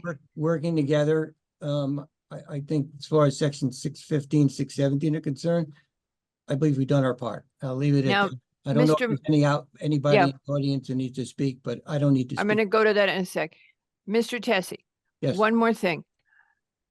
On the outdoor dining. Yes. The outdoor dining is now administrative, as you know. After your initial approval. So you're coming to us with outdoor dining, you come to the commission. We came to the commission as part of this application. It's in my. No, Sorry? you come We- back in the spring. That would be a condition. I'm just I telling don't you. understand. We would not have had an outdoor dining season. Why would I come back? I don't even think the restaurant will be open next spring. Quite frankly, Okay, it's not gonna be open. Once you're open, When you're ready to apply for outdoor dining, you come back to the commission. That's not what the regulation says. It says. I get it. I get that that's not what the So you're regulation denying says. my application for outdoor dining. No, sir. What I'm saying is that the commission can elevate an application to itself anytime it wants. It can Hold elevate it. on. And Wait, by law, the commission is allowed to elevate to itself an application for anything that would be handled administratively after its review. And what I'm suggesting is that when you're ready to do outdoor dining, you come back to us. may I just make a point? Sure. Here. I think what you're really saying is you want to take, because that I don't think is your goal. I think what your real goal is, and it's a variation almost off of what we did initially at way back when you were on the commission. I think you were for the Water Club, outdoor dining, actually, is that we opened and then we had to come back to the commission, but there it was in case there were complaints. But if you want to say you want us to, we opened our first year and then for our first administrative, we come back to the commission after that first year, that makes sense because because you don't know what you have until you have it. So to tell us to come back in the spring before we open, that doesn't serve your purpose. Your purpose is to take a second look at it. Should you be adjusting it after the first season? Because why would you want to waste the time again to come back and hear me say the same thing? Because if you've made a disaster in the meantime, but I see your point. There is no Patrick, disaster to make. I can make disaster Patrick, of what do you other think? things, Could like you have know. them come back after one season of dining? Well, that's how it serves your purpose. That's similar to what we I think, well, thank you, Mr. Tessie. I would agree with that point. I think if that's, sir, maybe perhaps if the concern can be articulated and the year later works, I think that could be Okay. the way to go. I'm not sure. I do agree with the applicant that looking things beforehand to predict outcomes that will be Yeah. less than optimal are not really easy. I think if we know, the staff knows what you want regarding the concerns of it, we can make sure that those are cooked into the request. And then again, if you want to see the resulting activities after the season's over, we're happy to do that. All I wanted to do was to have some flexibility when the commission discussed this if we close it now, to have some flexibility to address a concern that one commissioner has raised. So I just want to leave a door open that if we can get to the concerns raised by one commissioner, we can. That's what I'm trying to get to. I can't respond to that because I don't know what the concerns are. I don't either, but we'll talk about that. but if But you I've want heard to- Mr. McRae ask about the outdoor dining, so I want to build some flexibility get some flexibility from you in regard to that in case we can come to a structure that allows us to move forward. Okay. Trying to help. No, I'm trying to help too. I'm trying to be Okay. logical about it and I can. All right, appreciate let's the go to concern. public comment. Does anybody from the public wish to speak on 3 Pickwick application for a restaurant on the ground floor? 3 Pickwick, application for a restaurant on the ground floor. Please raise your virtual hand. Nope. But let me Okay. just finalize with this point. If you don't approve the outdoor dining tonight, then we don't have a restaurant. The restaurateur will walk away. So it was all a waste of time. Okay. Okay, and I don't understand the logic of not approving it at this time and deny the whole application. I don't know what to tell you. Okay. All right. I hear you. All right. Commissioners, and again, seated on this application are all been met. I'm sorry.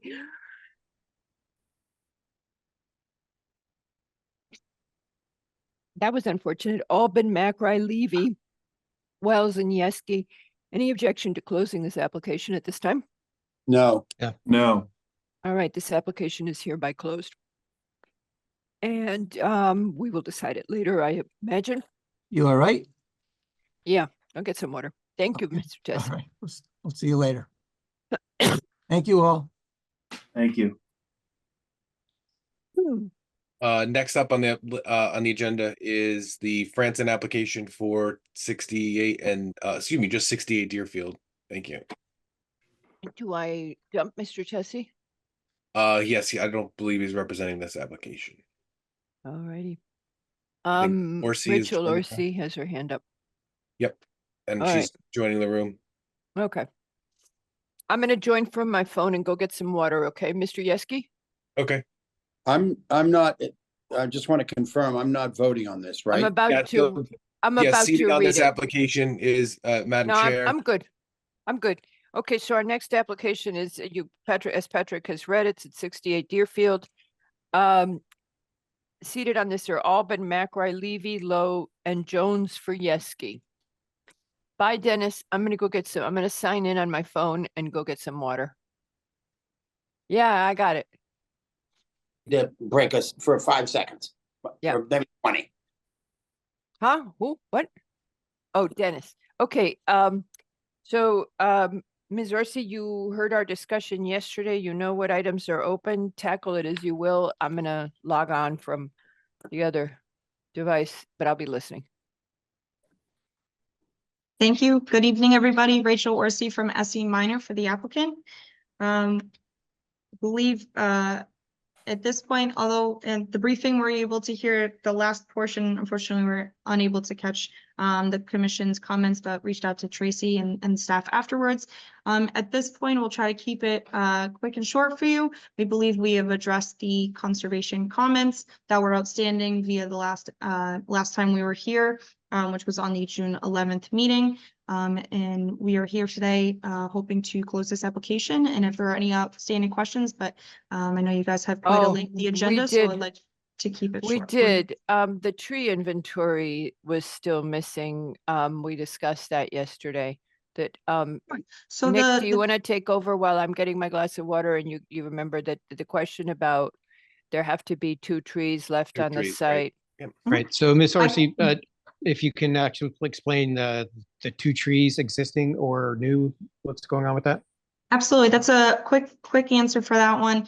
Shown, I believe, on the 4th page of the site plan, which is the erosion control plan, there are 2 trees proposed to be within the front yard setback as per the regulations. And we can update the subdivision plan when it comes to the final before it's for final review from the commission to get signature to make sure that those are shown on the subdivision plan as well. I think it would have to be a requirement, but No, we want to see that now, Ms. Orsi, because it's hard once it comes in for the subdivision. You know, once it comes in and we're signing the Mylar, somebody's not gonna be seeing trees on the site. So I think at this point, we need to have the tree inventory, which of the trees are gonna be kept. I believe conservation asked the same question. Nick, I'm not looking at the staff report right now. Could you just take a quick look at the comments there? Or Okay, Pat- So, Madam Chair, the 2 proposed trees or the 2 trees for each lot are proposed. So there's we we're- couldn't, and that was the comment we were making yesterday, was that we couldn't find it, and somebody else, I think even the staff reported, highlights that nobody could see which the trees were. Ms. Orsi, I'm Sure. looking at page 4, the soil and erosion control. Can you point it out as I'm looking at the plan?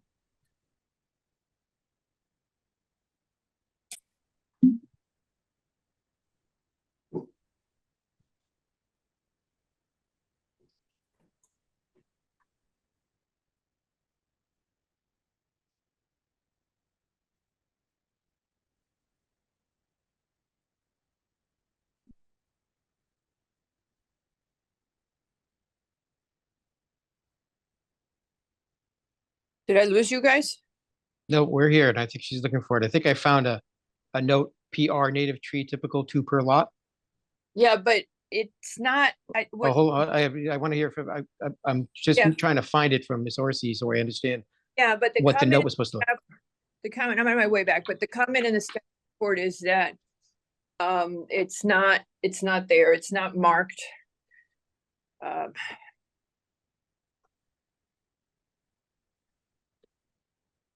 Tracy, is this you on the screen?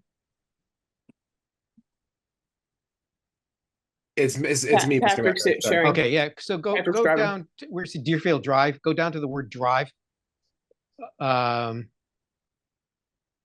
Okay, you have to go to the next page, I think it is. It's the S&E controls. This is sheet 4 as we were told, so I'm just, Yeah, I don't think it's the same sheet. Oops. Try 5. okay. Thank you. Okay. To the left of the D of drive is a note. Ms. Horsey, is that that's the native tree thing? Oh. Hello? Are you hearing, Rachel? I'm not hearing you. Hello? Oh, Yes. there Sorry, she I is. think Okay. I cut out briefly. Right, I see it too. PR native tree typical. Yep, exactly. So two it's per lot. for the lower lot, that's where it's shown, and yep, that's where it is for the first lot. So those are Okay. 2 proposed trees. No, which- no, stop. No, It's it's 2 per supposed to lot, so be, this is showing 1, but are you? okay, no, wait, everybody stop. What the regulation says is that the subdivision map has to indicate where the 2 trees are, not some other plan, Exactly. okay? Okay, and we would be happy to update that plan. Okay, so what for we the want staff is to review for and you just- finalize. No, we'd like to see it clearly on the subdivision map, not for the staff to finalize it. Because we asked people for this. I'm sorry, Ms. Orsi, I don't mean to be hard on you, but we Can I asked. go one further with that, Ms. Sabla? Yeah, sure, of course. To the two trees, et cetera, on the subdivision map, Ms. Orsi. Not with the soil and erosion, just very simply, so it actually even on the plain subdivision map. And then on the landscape plan, the restoration plan, put them there as well, please. That way it's all encompassed. I know where 2 trees are and all the new trees, and it's on the subdivision map, so it gets recorded with the subdivision itself. Would that be Absolutely, and sufficient? those can be updated on all of the plans. I would just like to ask if the commission, I know this. Patrick, sorry, I don't want to, or Mr. Luro, I don't want to interrupt. Patrick, you're muted, so Please she's please not finish. really I just want to get in line here. Okay, Right. I just want to express that we were here last month and we believe, the last item was conservation. And as long as that was tied up, then we're all set. If the commission would like to see 2 circles on the subdivision plan before it's finalized and filed, but I know that the client and we would very much like to finish everything and get it filed. And if that's what the commission is asking, and if that would be conditioned on the approval, then we would make sure that that would be finalized for, again, staff to review before it's finalized. And I know in this case, our staff would be Mr. Leroux. So I would imagine that everyone would make sure all the items are on it before it is finalized. So I would ask if the commission is open to having that be a condition of approval, as we understand it's part of the regulations. We would be happy to do that rather than coming back to the commission, and I know just extending the agenda even longer, if that's the one item that's in question. Thank you. Mr. Levy. I would also be uncomfortable about that. Okay. I think Ms. Orsi said she didn't hear our discussion yesterday. People were grumpy because we ask sometimes for things and we don't get everything. And then people come back and they say, oh, we'll do it before we finalize. And then we don't always get everything. And so every now and then we just start saying to folks, hey, it's in the regulations, give it to us, and then we'll give you the approval.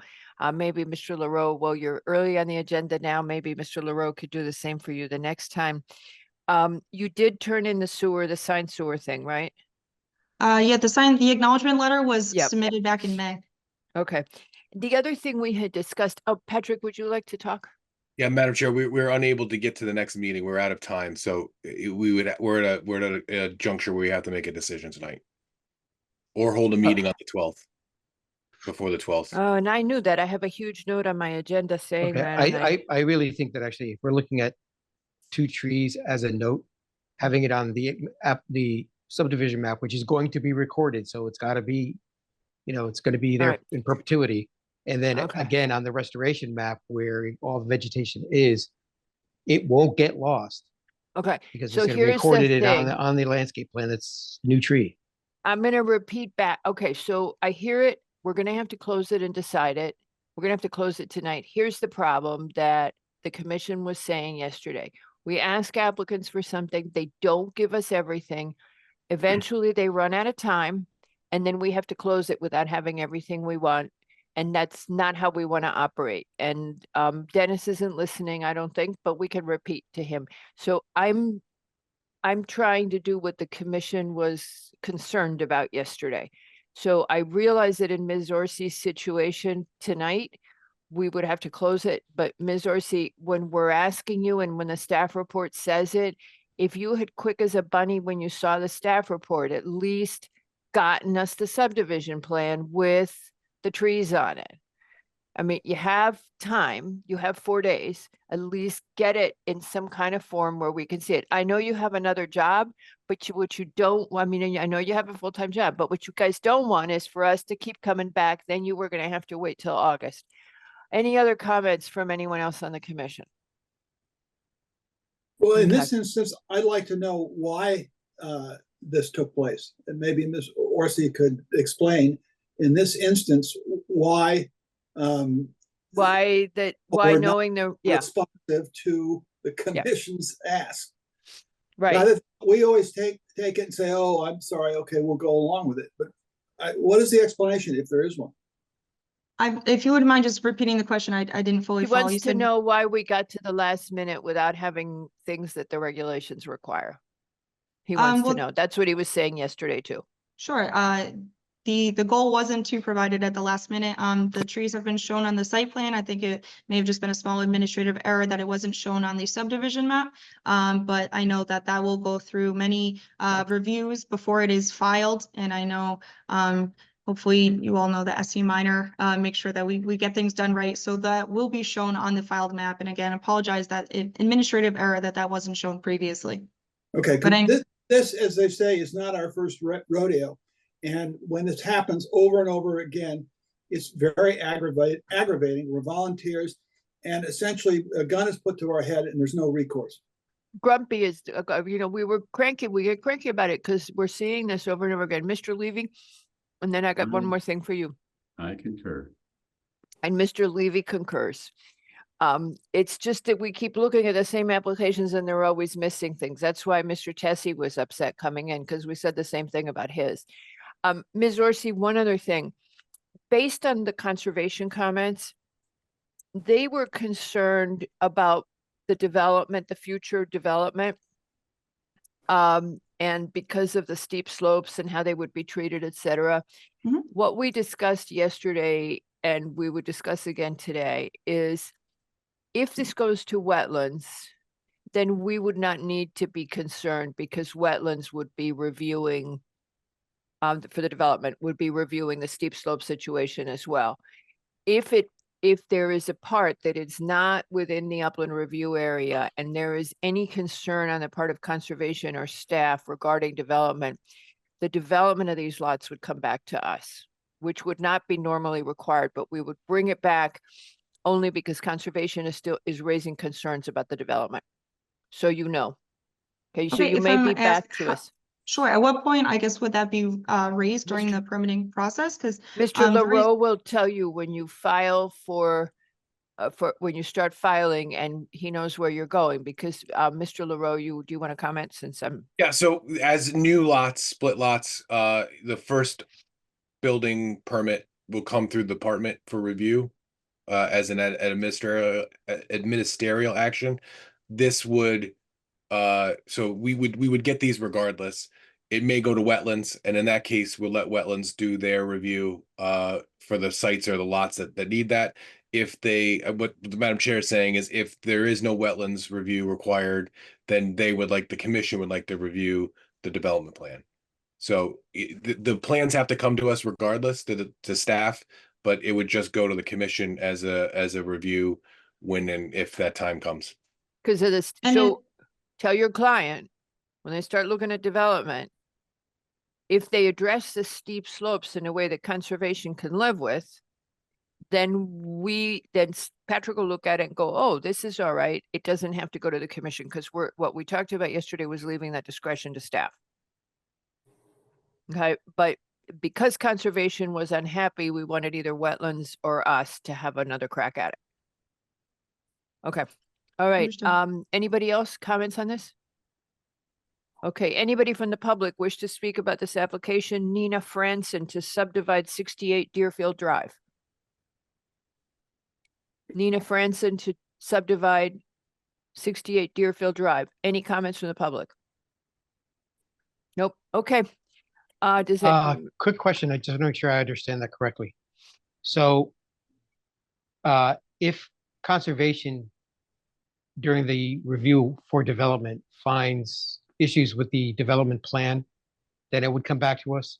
But if they're satisfied with development plans, it just goes through staff and off to building. And wetlands, if it's going to wetlands, we can pretty much be assured that They're gonna- Conservation happy, right? they're gonna Okay. make conservation happy. So we would sort of be the fallback, the last resort. Because we know the least about how to best work with the steep slopes. Wetlands is much better at it than we are. I think, I hope. We'll never go to wetlands meetings. I should. Anything else, Mr. Sure. Leroy? They're very fun. Madam Chair, I just want to make sure, did I hear that you wanted to have this at another meeting? I just. No, wasn't we can't. following We have to close it tonight. Okay, so if you could just elaborate, or we can do it with the decision, what the intent is about getting the revision to the commission before the 12th, or was that not what I heard? No, we would close it and decide it and condition the approval on getting the subdivision map to show the 2 trees. Okay, all right, thank you. Maybe I'm very unhappy about doing that, understood. but I think, I'm hoping Ms. Orsi and Mr. Tessie have heard us. I will put my name on it that there will be 2 Okay. trees on that map. No, and just that when we keep asking, well, what about the tree inventory? What about the tree inventory? And we get to the final night and there's still no tree inventory. Okay, Mr. Levy? Okay, so explain to me the date, the 12th? No, the date is, if we didn't close it tonight, the must close under state law Yes, is it's the 12th. 12th. And so we would have to meet again on Friday to close it. I We're mean, not if you're, going to do that. We're not, which Mr. Lowe just told us he's not doing. and neither is Mr. Levy doing. This will be handled by the staff and wetlands if necessary. Have I got it right? No, wetlands comes later on the development plan. Right now, we just want her to satisfy the subdivision regulations. Then when we do the development plan, it'll be either wetlands or us. Okay, all right. So does anybody object to closing this application at this time? Seated are Albin, McRae, Levy, Lowe, and Jones. Seeing I no just think that objections. There's Oh, I just,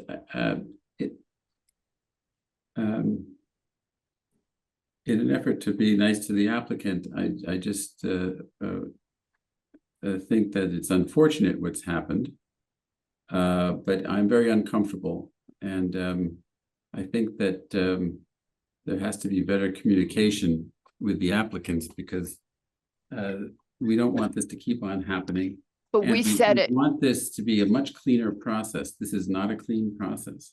Yeah, we said it to the applicant. The specific applicant has heard us on this topic before. Ms. Orsi has. But this keeps on happening. Exactly. It's almost every application, so I Yes. really don't appreciate the fact that this keeps on happening. Well, one of the options that you have, and Ms. Orsi is aware of this, you don't have to agree to them becoming compliant as a condition of approval. You can just vote against it. As being an incomplete application, you have that right. So if you're uncomfortable with us having to move forward incomplete applications, that is an option that we have always. If an application is incomplete, we still have to hear it, but we do not have to approve it. So that's an option, and that gives our message if that's what you're doing. I think Ms. Orsi has heard us. I know we had the same discussion with her on another application not too long ago. Those trees made it on a map. And if I would like, if I can just make one final statement here. I completely, we hear and appreciate the commission's concerns and understand if there's any way to help with communication between applicants and the commission and staff. We're all ears. I again apologize for the administrative error. I would say for this subdivision application,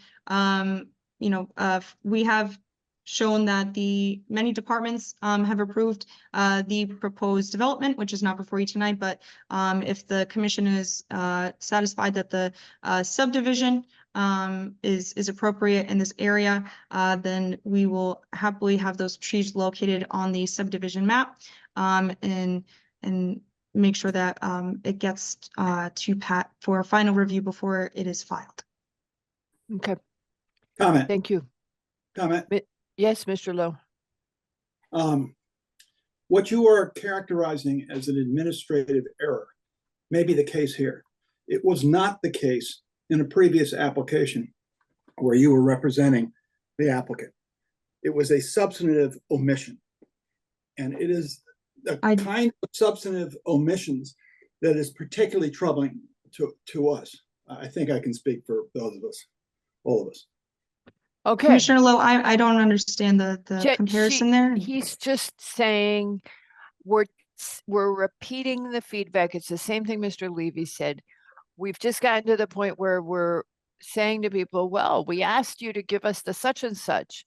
And here we are 2 weeks later or a month later, and that's missing. And we're frustrated by that because it means we have to keep churning applications and it gives us a long night that we shouldn't have to have.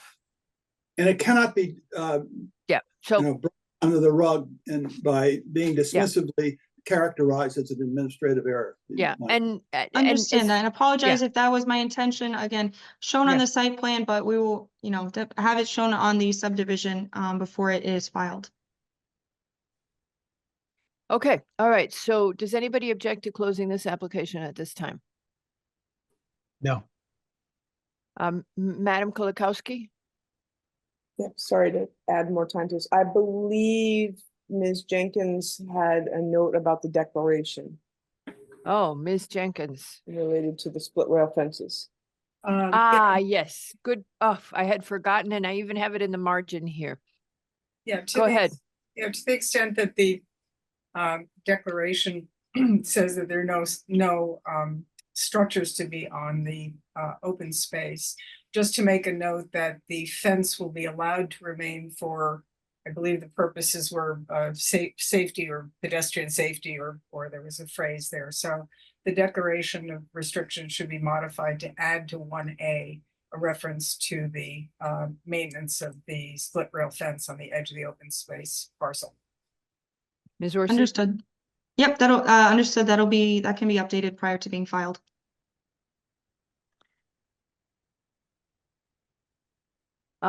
Okay. Does anybody object to closing this application at this time? Going once? All right. This application is hereby closed. Thank you very much, Ms. Orsi. Thank you. All right, so now we go back to Mr. Hegney, right? And I'm warning you guys, we're gonna do another one of those zoning 301 things. Madam Jenkins, you're gonna be recused. You're gonna I'm be recused on this recusing. item. Okay, Thank you, thank you Madam very Chair. much. And Mr. Wells is in for me. Yes, seated on this application, not quite right. Seated on this application is Albin, McRae, Levy, and Wells Furlow, and Yeski. Okay. And there's Mr. Hegney. Our next application is number 4, Mason Street Partners LLC for a final site plan and special permit to develop properties on both the east and west side of Mason Street. This is going to be a total of 92 residential units, where 28 would be below market, deed restricted for, depending, actually, some of them are apparently not are in perpetuity deed restricted. And this is an application that qualifies as an 830G under assisted housing. Mr. Leroux? Mr. Hegney, your presenter is who again? I'm not seeing their name in the. You're muted. Marco Orsello has No, his I hand keep up. keep forgetting. If I could say Marco Sergeant Gardner, who's a principal with All right, the only person who uh, has their hand Robert up, A.M. Stern Architects, and Marco Orsello, also who will participate in presenting the applications to you. all right, I think we're gonna focus a little less, so I got that one. Do you have, okay, we did them, good. All right. All right, Mr. Hegney, I know you were there. You listened to our discussion yesterday, so wherever you want to I pick up. would never miss those briefings, Madam Chair. I know they're a lot of fun. We look forward to them as well. Yes, and the other descriptions could fit it too. So we were before you back on May 29th. This is, as you indicated, a 92 unit project where 28 of the units are affordable. Math, we'd gone back and forth with different numbers. The math works out to 30.4% of the total units. 3 in the east building, which is for sale, would remain affordable in perpetuity. 25 of the units that would be in the west building, of total of 40 units as rentals, would be restricted for a period of 40 years. One of the things that came through clearly at the last meeting was you're looking for a phasing plan. And although Mr. Yeski is not in attendance today, he did make the point at the briefing yesterday that it was very important. What? Oh, there he is. I'm sorry, Mr. Yeski. I missed you. Thank you. I assume you missed me personally, but not on the page. Got it. The point that Mr. Yeski was making yesterday, and he made at the hearing in May, was that it's very important, since 25 of the affordable units are in the west building, that there be a phasing plan which required that to be built before the building on the east, where there are only 3 affordable units. Our phasing plan, which we submitted to you, as also shows that as the west building to be constructed, we would look to get a temporary certificate of occupancy for the rental units, the residential units. We cannot at that point get the approval for a TCO for the retail units, because the parking will not yet be in existence, because most of the parking is in the east building for that retail use. So we would want to coordinate that so that at least the rental units for the housing, particularly those for the affordable units, could receive a temporary certificate of occupancy. We understand that before a TCO could be issued for the retail, we would have to provide the parking that's going to be in the east building, and that's an important part of what we're presenting to you today. There are a couple of other things that came up that we'll address a little later in the meeting. The remediation of the site, particularly on the east side, traffic issues. We are still working on the engineering comments. We had a very, very helpful meeting with the town engineer that allows us to move forward with both traffic improvements as well as the stormwater management. And this evening, we want to share with you the revised architectural plans, so that you can see where we are responding to the comments that were made in May. My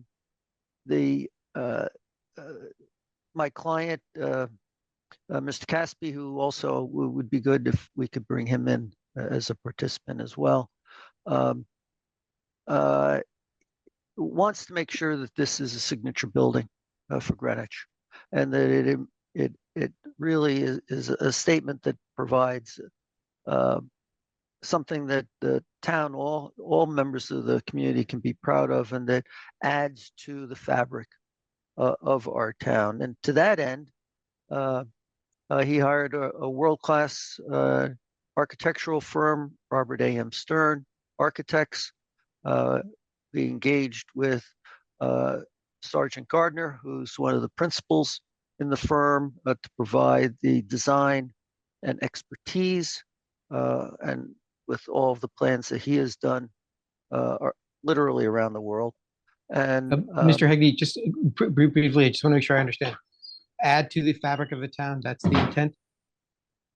that's part of it, certainly, Okay, Mr. thank McFly. you. We're adding affordable units. We're extending the retail, and we're building it in a place that I think is the ideal place to build something like this, which is a block from the train station.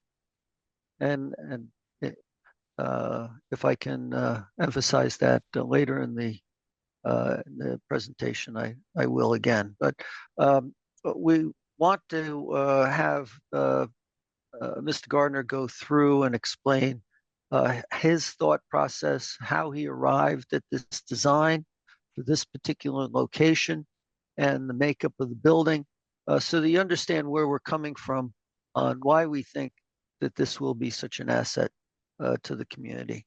With that, I'll turn it over to Sarge Gardner. Mr. Gardner. Great. Can you hear me? Mm-hmm. Great. Good evening. My name is Sarge Gardner. I'm a partner with Robert A.M. Stern, and I'm happy to be representing the Ramsey team, as well as Josh Caspi and Caspi Development, and responding to comments received yesterday and May 29th, received and provided by the commission. So let's go to the next exhibit, please. Before we start the presentation, I want to emphasize that as a firm, we have a widely acknowledged reputation for creating buildings that engage and respect context. I personally and our team have worked on projects just like the one that we're discussing tonight, in sensitive locations. All of these projects really seek to respect and contribute to their locations. Next exhibit, please. As you know, this project has... Oh, you just cut out. Mr. Gardner, you, Yep. yeah, now you're back. Yeah. Great. As you know, this project has the potential for filling an important missing tooth in the fabric of downtown Greenwich. It should serve as a gateway for pedestrians of Greenwich as they both move north from the train station and 95, but also interestingly, as they circulate south on Greenwich Avenue, turning back up onto Mason Street. We're confident that this project will reinforce retail vitality and reinforce really healthy pedestrian circulation along Bruce Park Avenue and Mason, thereby strengthening the district as a whole. Indicated on this map are the 5-minute walking circles and the 15-minute walking circles, and illustrate how this project will again pump pedestrian circulation into downtown in a really vital way. Next exhibit, please. So at Ramsey, before we start any project, we walk the site and we research its neighborhood, understanding the context within which we'll be designing. As everyone on the commission knows, Greenwich Avenue in downtown has architecture of very high quality, designed by prominent architects in a variety of styles dating from the 19th century onward. We've also indicated in here in the sort of in the pale yellow, the boundary of the downtown historic district. So we look to the buildings of Greenwich because they perform important town planning moves. They articulate and hold corners. They animate the street at the pedestrian level. They provide color and material variety. And finally, they sculpt interesting skylines. And you can see that in some of these images. For us, the goal in understanding Greenwich is to establish a set of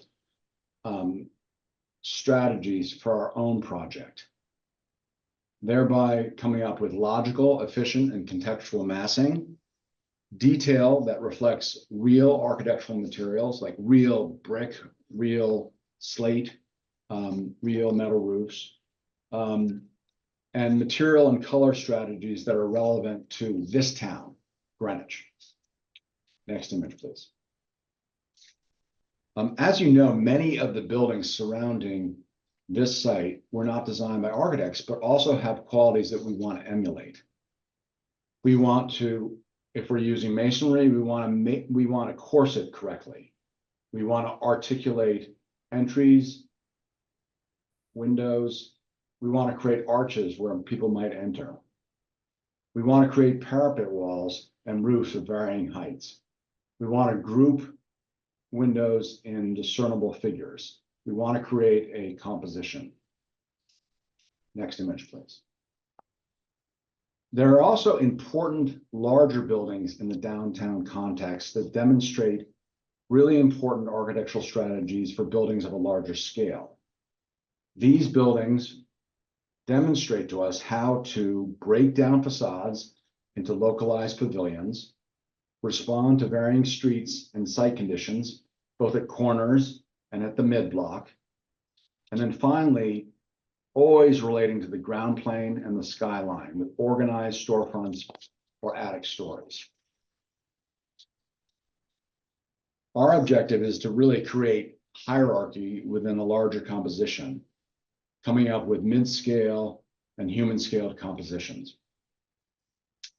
Let's go to the next image. This blown up area map illustrates the central role that this site will play in anchoring lower downtown with retail and residential, filling, as I've said before, an important gap in the fabric of Greenwich. Let's go to the next image. So just a reminder, and Tom already discussed this, we have a project on both sides of Mason. On the west side, 5 stories and 40 units of residential. And on the east side, 6 stories of 52 units of residential. And Marco is going to first start on the site plan. A few of the different concepts that are important about both of these images. The variation in facade plane that we're achieving both on 290 and 275, the ins and outs, the pavilionization. And I just want to emphasize here in our office, we've studied the buildings both in digital model, but also in clay model. And we've walked around the model. And one of our most important objectives is breaking down the scale and creating a project that really has a delightful pedestrian presence at street level.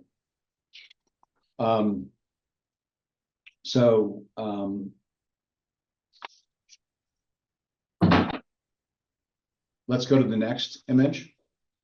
We've also, whenever we design a project, we also we take a series of images from key pedestrian locations so that we can understand how the project sits in its location.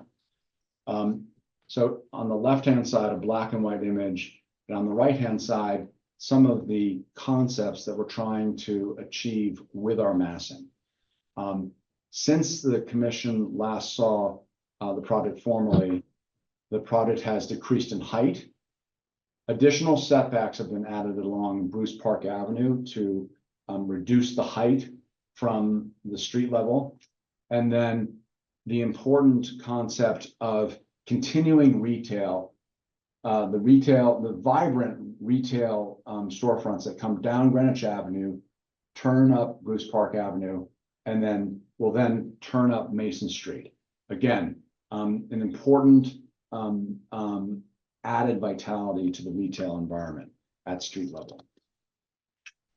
Next image, please. This fully rendered view illustrates also the important idea of how we've stepped the massing, graduating in height from west to east. The fenestration groupings that we've created at the corners of the building, and the vital retail storefronts that we've provided at the base of the building. Next image, please. Here we've created a diagrammatic overlay which illustrates the reduction in heights that's happened since the last presentation. On the west building, a reduction of 6'4" and on the east building, a reduction of 2 feet. Next image, please. So let's continue our walk around the project. We are now located on Mason Street, looking south. In the distance, on the left-hand side of the image, we can see the west building. We can see how in the diagrams on the right-hand side of the screen, again, decrease in height, additional setbacks, the graduated massing idea, the holding of the corner with a more vertical mass, and then what I would call the pavilionization, or creating smaller scalar elements within the massing concept. Next image, please. Again, here we provided a full color view, which again shows how variation in color, variation in fenestration allows the proposed project to feel very much at home in the varying facade scape that we see on the right-hand side of the image. Next image, please. We step back and we look to the southeast, now at 275 Mason. Again, decreasing in height. Here is, in our office, when we built our model, one thing that became very apparent to us was the need to reduce the profile of the building from the north. And I think that we're very successfully doing that now. So I'm referencing the diagram on the right-hand side. Additional setbacks have been added along Mason. The building sets back at the third, fourth, and fifth levels. And the result is, again, a series of smaller pavilions, smaller masses that break the scale of the building down. Next image, please. Here, a full color rendition of the design looking south. Next image, please. Here, a simplified diagram illustrating the reduction of height that's happened from November of 2023. An entire floor was removed, and now the proposed maximum height of 77 feet, a reduction of 2 feet since the last submission. In our tour around the project, we also asked ourselves, are the buildings visible from Greenwich? And we really struggled actually to find the building from Greenwich Avenue. Here at 381 Greenwich Avenue, you can, there is a hint of 275 in the distance behind the parapet of 381. Next image, please. So we wanted to provide finally this summary of views of the current design, illustrating our primary concepts. Our efforts to create beautiful facades that step back at their parapet lines, that both hold the corner, but then also step down strategically to the west and to the north. We are, we take our responsibility of designing a building in Greenwich very seriously. We're thrilled to be working with Josh Caspi and Caspi Development, who has demonstrated to us decades of quality development. And we are very happy to answer any questions. And we'll end on this image. Thank you so much for your time. Well, thank you, sir. I believe Mr. Hegney was listening to our briefing, but I don't know if the architectural team was.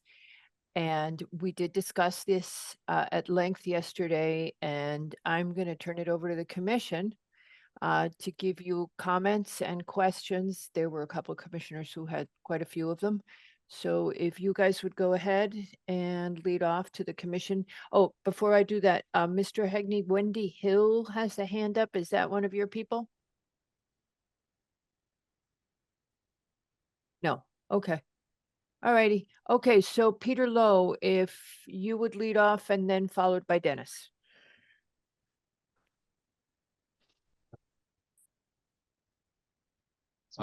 Mr. Lowe, I think that you're muted. Thank you. It's when he Sorry makes the most sense. No, just kidding. Yeah, no, I'm done. No, I think there was some mention made of helping pedestrian circulation. I think one of the concerns about this site is safety, pedestrian safety, but also vehicular safety. It's a nasty corner. Maybe you could, unless I misheard you, that is quite possible, but perhaps you could explain the benefits of this, what you're proposing here. What are the benefits for pedestrian and vehicular traffic and circulation? Yeah, absolutely. That's a question for me, Sergeant Gardner? Well, I think you were the one that used that term, so you'd be a good person to Yes. help with this. So, as you know, currently the site lies fallow and dark, and there is active retail on the western side of the street.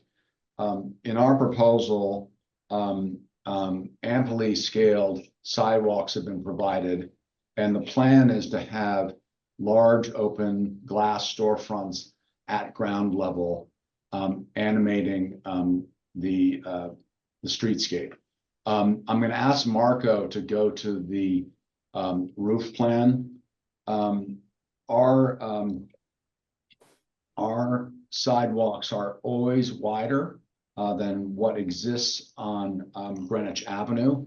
And Marco is going to zoom in a little bit to the roof plan. You'll see that on the western side of the street, and I'm sorry, it's not a great illustrative drawing to answer this question, but I'm going to make a go of it.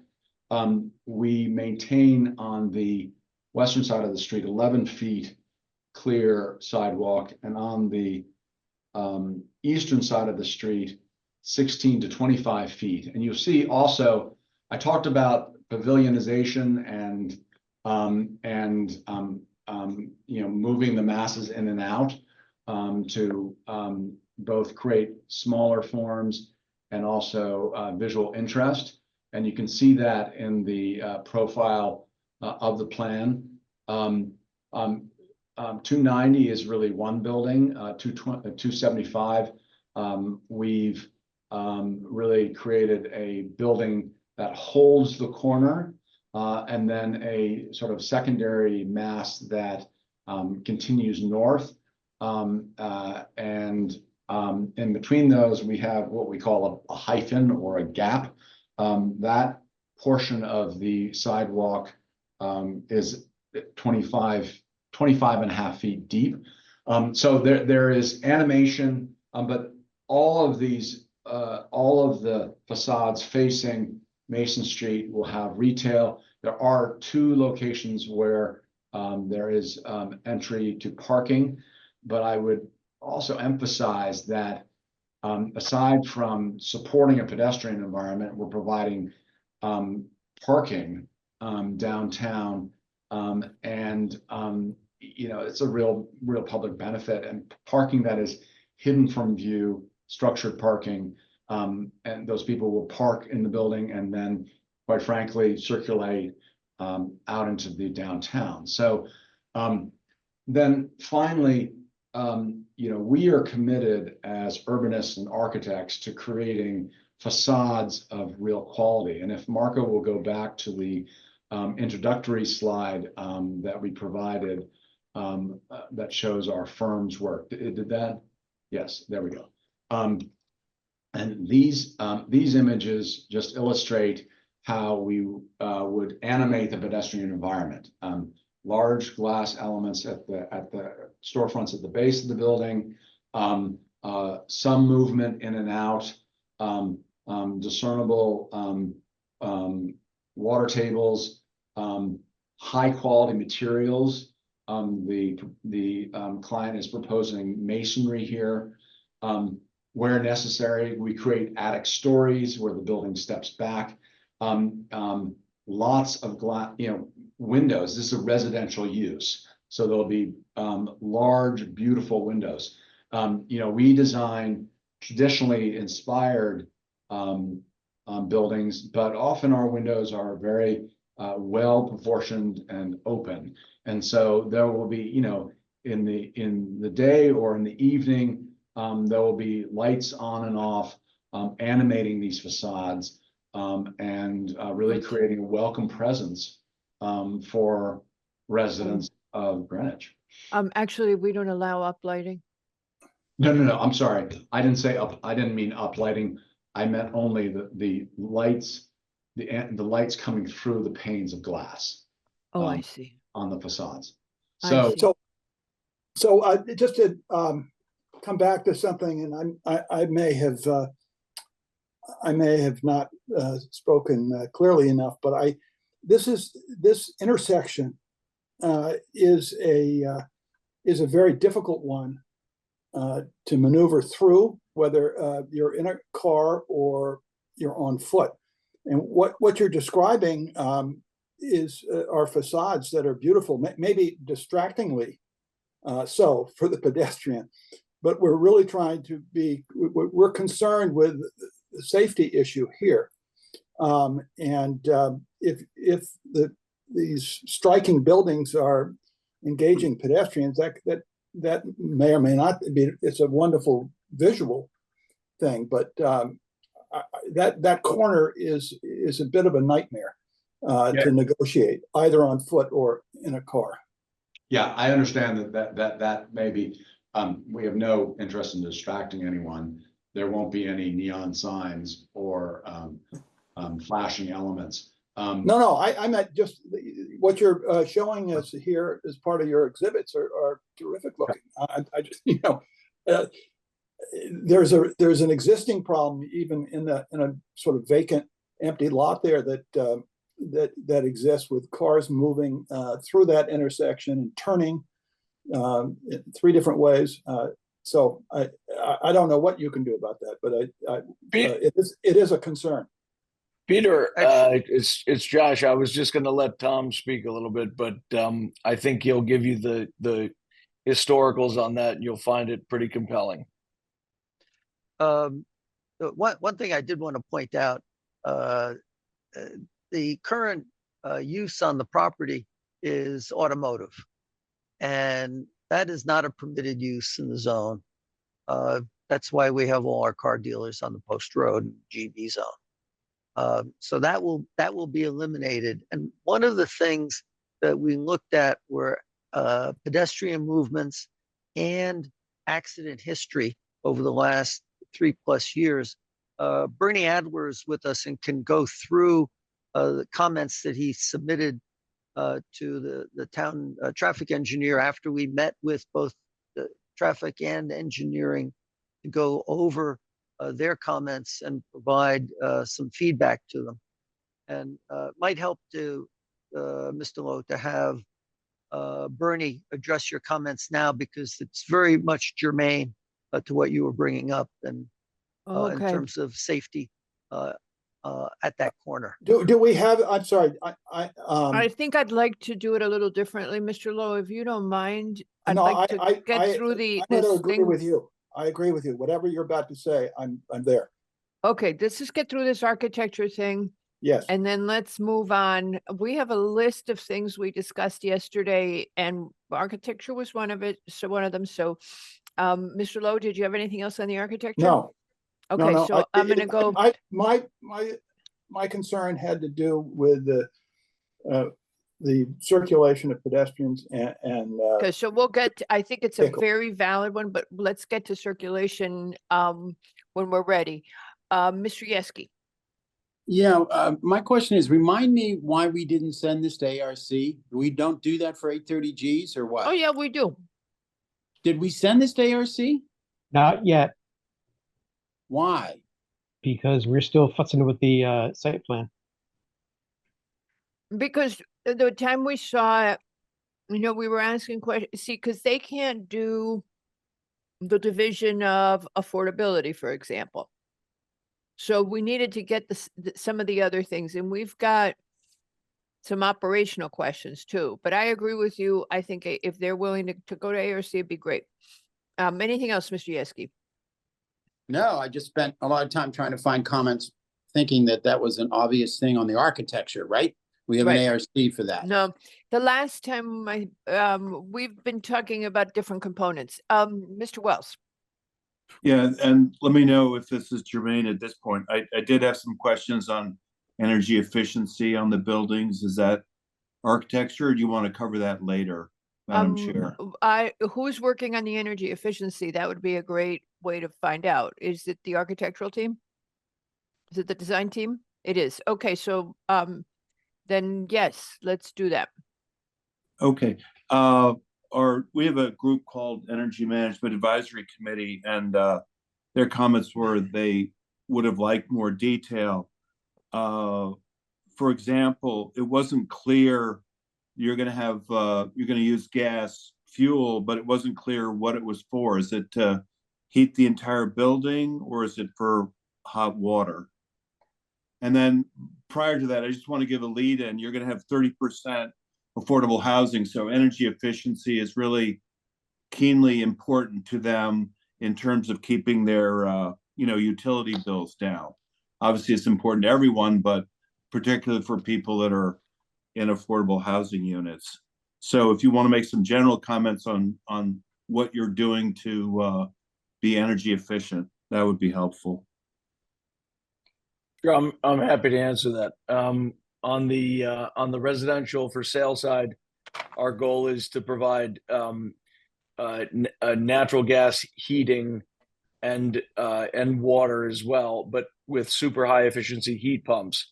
On the rental side, our intention is to have full electrification, heating and cooling, so high efficiency, and we're going through some examples of buildings that I've developed in Brooklyn and Manhattan that have full electrification, and looking at the historical utility bills to compare to what we'll be charging to those residents that are paying the rents.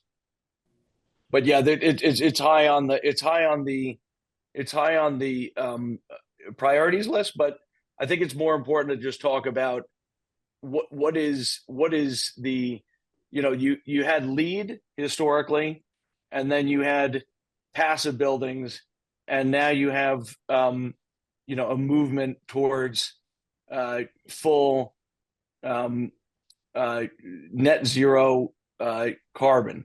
And I believe that there is a sweet spot where you are utilizing larger density slabs of concrete and or steel and or insulation to create a natural buffer to the elements, so that you're utilizing less energy as a result. And as part of the Central Middle School process, I've been a huge advocate of avoiding all the gimmicks and focusing on what really counts, which is density of the building and the edifice, and creating opportunities with sunlight where you're adjusting so that you're utilizing less energy. And the acoustics are incredibly important to these buildings as it is to a school, and utilizing thicker edifices and better glazing is a huge output to less consumption of heating and cooling, throughout the 12 months of the year. So I think there's a number of combinations of things going on, but the roofs will have robust green spaces throughout both buildings. The slabs between the floors will be thicker than typical, and the exterior facades, the glazing and the structural components will be thicker and more robust. And as a result, you'll have 30 to 40% better efficiency than what a typical building would receive. And we have done this many times over and found that those things are extremely beneficial, and it's a win-win, right? You're using less energy, but it's also benefiting your residents. So that's the overall story. Thank you, Mr. Cassidy, for the strategy. Very helpful. Just one final follow-up question. Are you going to be doing any energy modeling, looking at the building as a whole, what's going to be the EUI produced by the building, which is, one number, energy use intensity, which is very helpful for, reviewers to understand. They certainly did that for Central Middle, as you know. Of course. Yep. That is fully in the works with our mechanical engineer. Okay, it'd be great if they could share that information as we go along. Thank you very much. Mr. McRae? Yes, Mr. Gardner, could you go back to the firm samples, the ones that you were showing that previous work in other locations?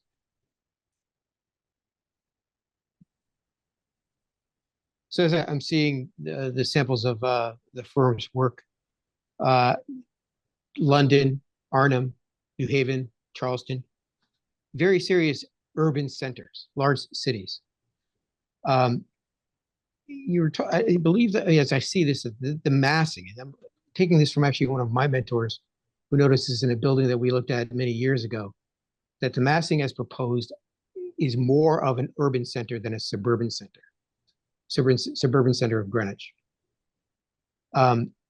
You were talking about engaging in respect to the context. I can see how you're doing that with the materials, but as I see it, the massing disregards the respect for context, as these two buildings are actually significantly taller than anything around it for a very long distance.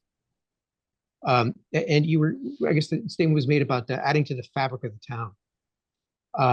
I'm not too sure what bolt of fabric you're looking at, but I'm missing it completely, because the fabric of this town is not tall, large-scale massed buildings. We did that once before. We don't do that anymore, and that was many, many, many years ago. And you're talking about a missing tooth. The missing tooth is, it seems to me, I'm replacing the missing tooth with a molar when it should be an incisor. Do you have the EDI drawings with you? Specifically A200, it's a section through the street, Mason Street, with the West Building in section. Yes.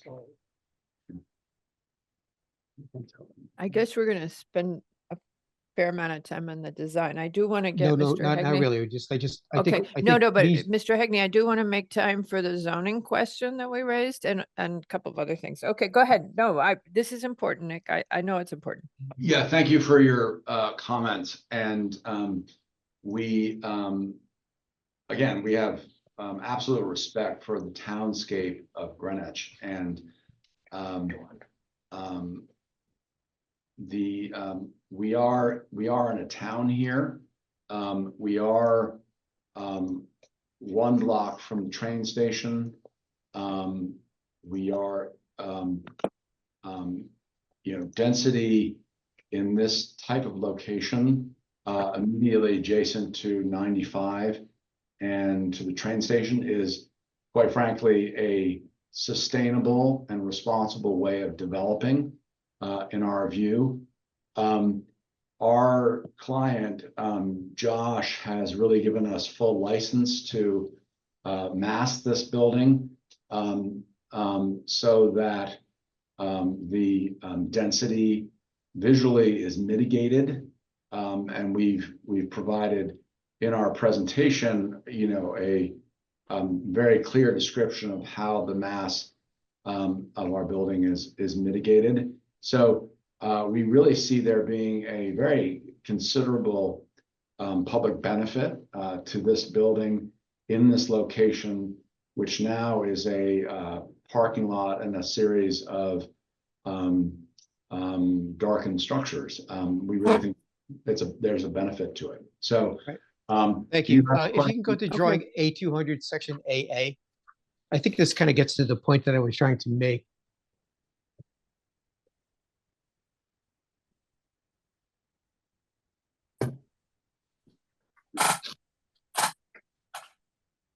I think it may be the next page. Yeah, A200 I'm looking at. It's a section through the west building. Oh, that's it. That's A200. It's the other file. Nope, sorry, west building, A200. Right, if you can zoom in on that, I think this is something that was actually interesting to me. Seeing the roadbed of Mason Street and the height of the building with the height of the adjacent building on the east side dotted in, the curbs.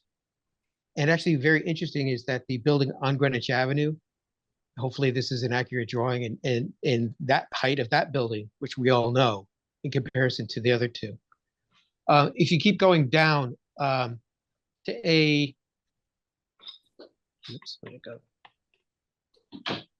To A300, it's a rendering on the left-hand side. You got to get a sense of height and different scale. Getting back to what I was talking about is that the massing is more urban than suburban. So I think actually understanding, yes, you're trying to do or thinking as doing a good thing, but at the same time, is it actually benefiting the fabric that you want to take advantage of here in town, in Greenwich?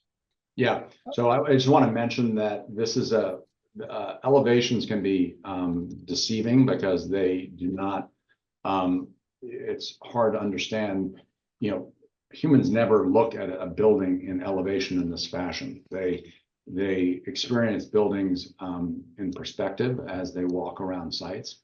And so we've studied this in digital model and also in perspective walking around the site.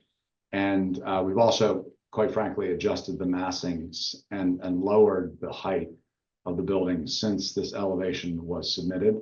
So that's in our current package. So we have taken steps to mitigate the perception of height that's represented in this drawing. So I would ask Marco to go back to our presentation. And you know, this type of stepping and massing is expensive and does not come free, but also represents a very good faith effort to fit into the townscape of Greenwich. And there are some very large multi-story buildings in this downtown district of 6-7 stories. It's not without precedent. And to place a larger building in this location, I think, is a responsible thing to do because we are adding to the tax base. We are reinforcing a retail district, funneling pedestrians up Mason Street, which is from a vehicular point of view, the only way to get back up to the top of downtown. So we think it's a very, very positive project. And we're going to make every effort to understand and reflect in the design of the facades the tradition of Greenwich. So we understand the comments, and we're really looking forward to working with the commission as this evolves. Mr. Levy? Madam Chair.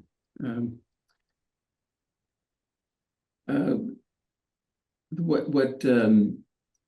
Macri pointed out was trying to understand the massing vis-a-vis how it works in our downtown.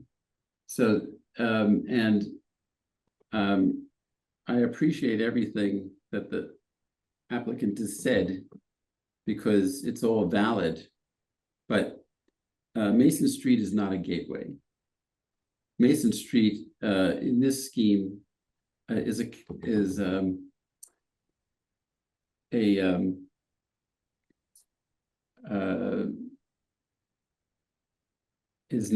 will become a cavernous space with 5- and 6-story buildings, which don't exist anywhere else in town. And the massing is rather extraordinary. Just a case in point, in drawing 8-300, what you're seeing there is a building that's twice the height of the existing building. So this is part and parcel of what the problem is with the massing. We're very concerned about preserving not only the context of the downtown, but we also understand that pedestrians walking through this intersection of Mason Street are going to be have a completely different urbanized experience with tall buildings creating a cavernous effect that is very different and more akin to the cities that the other 6-story buildings that you showed in your presentation are representing. This is a town, not a city, and the setbacks on the east side of certainly are quite helpful in modulating the height and giving a pedestrian as they walk through alongside the property a much better feeling and perspective. You don't have quite the feeling of the building being on top of you, except that on the south side, the condition is much more acute and much less comfortable to have a 60-plus story, 60-plus foot structure right next to you. The 70 feet on the other side is at least set back a little bit more, which is helpful. But the heights and the massing are a bit of a problem for the downtown. The idea that oh, you're next to the train station and therefore you can build larger projects, and the impact on the downtown could be a little bit overwhelming. Having the parking is a very good idea, but Mason Street is a pretty small street,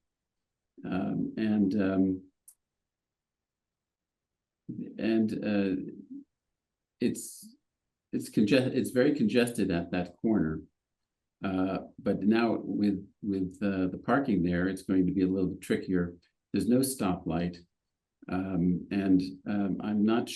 I wish I could understand better how the pedestrian flow and the vehicular flow will work with so much more, so many more cars.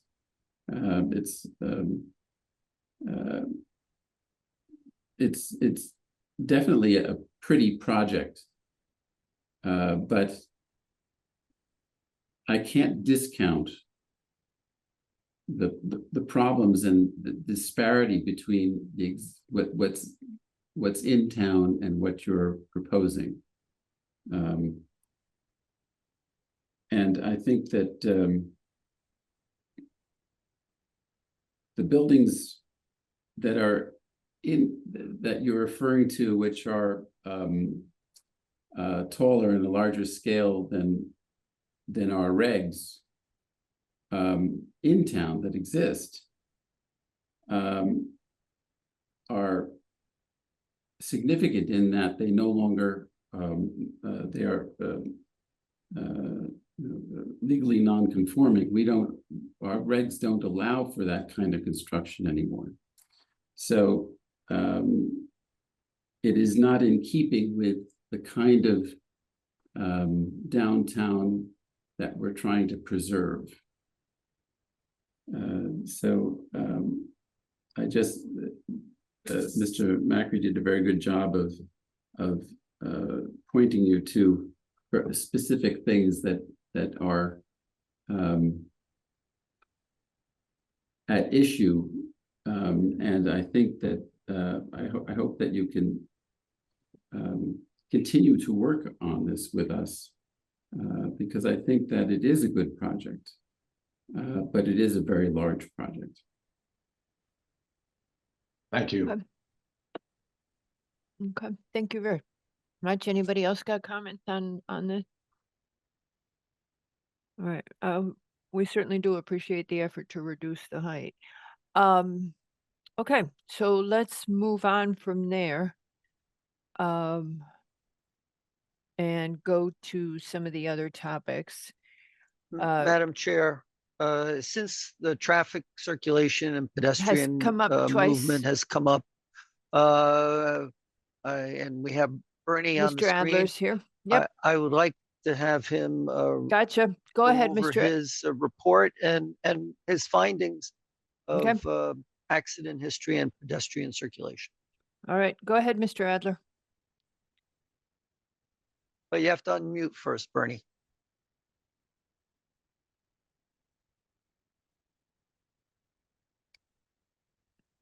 Good evening.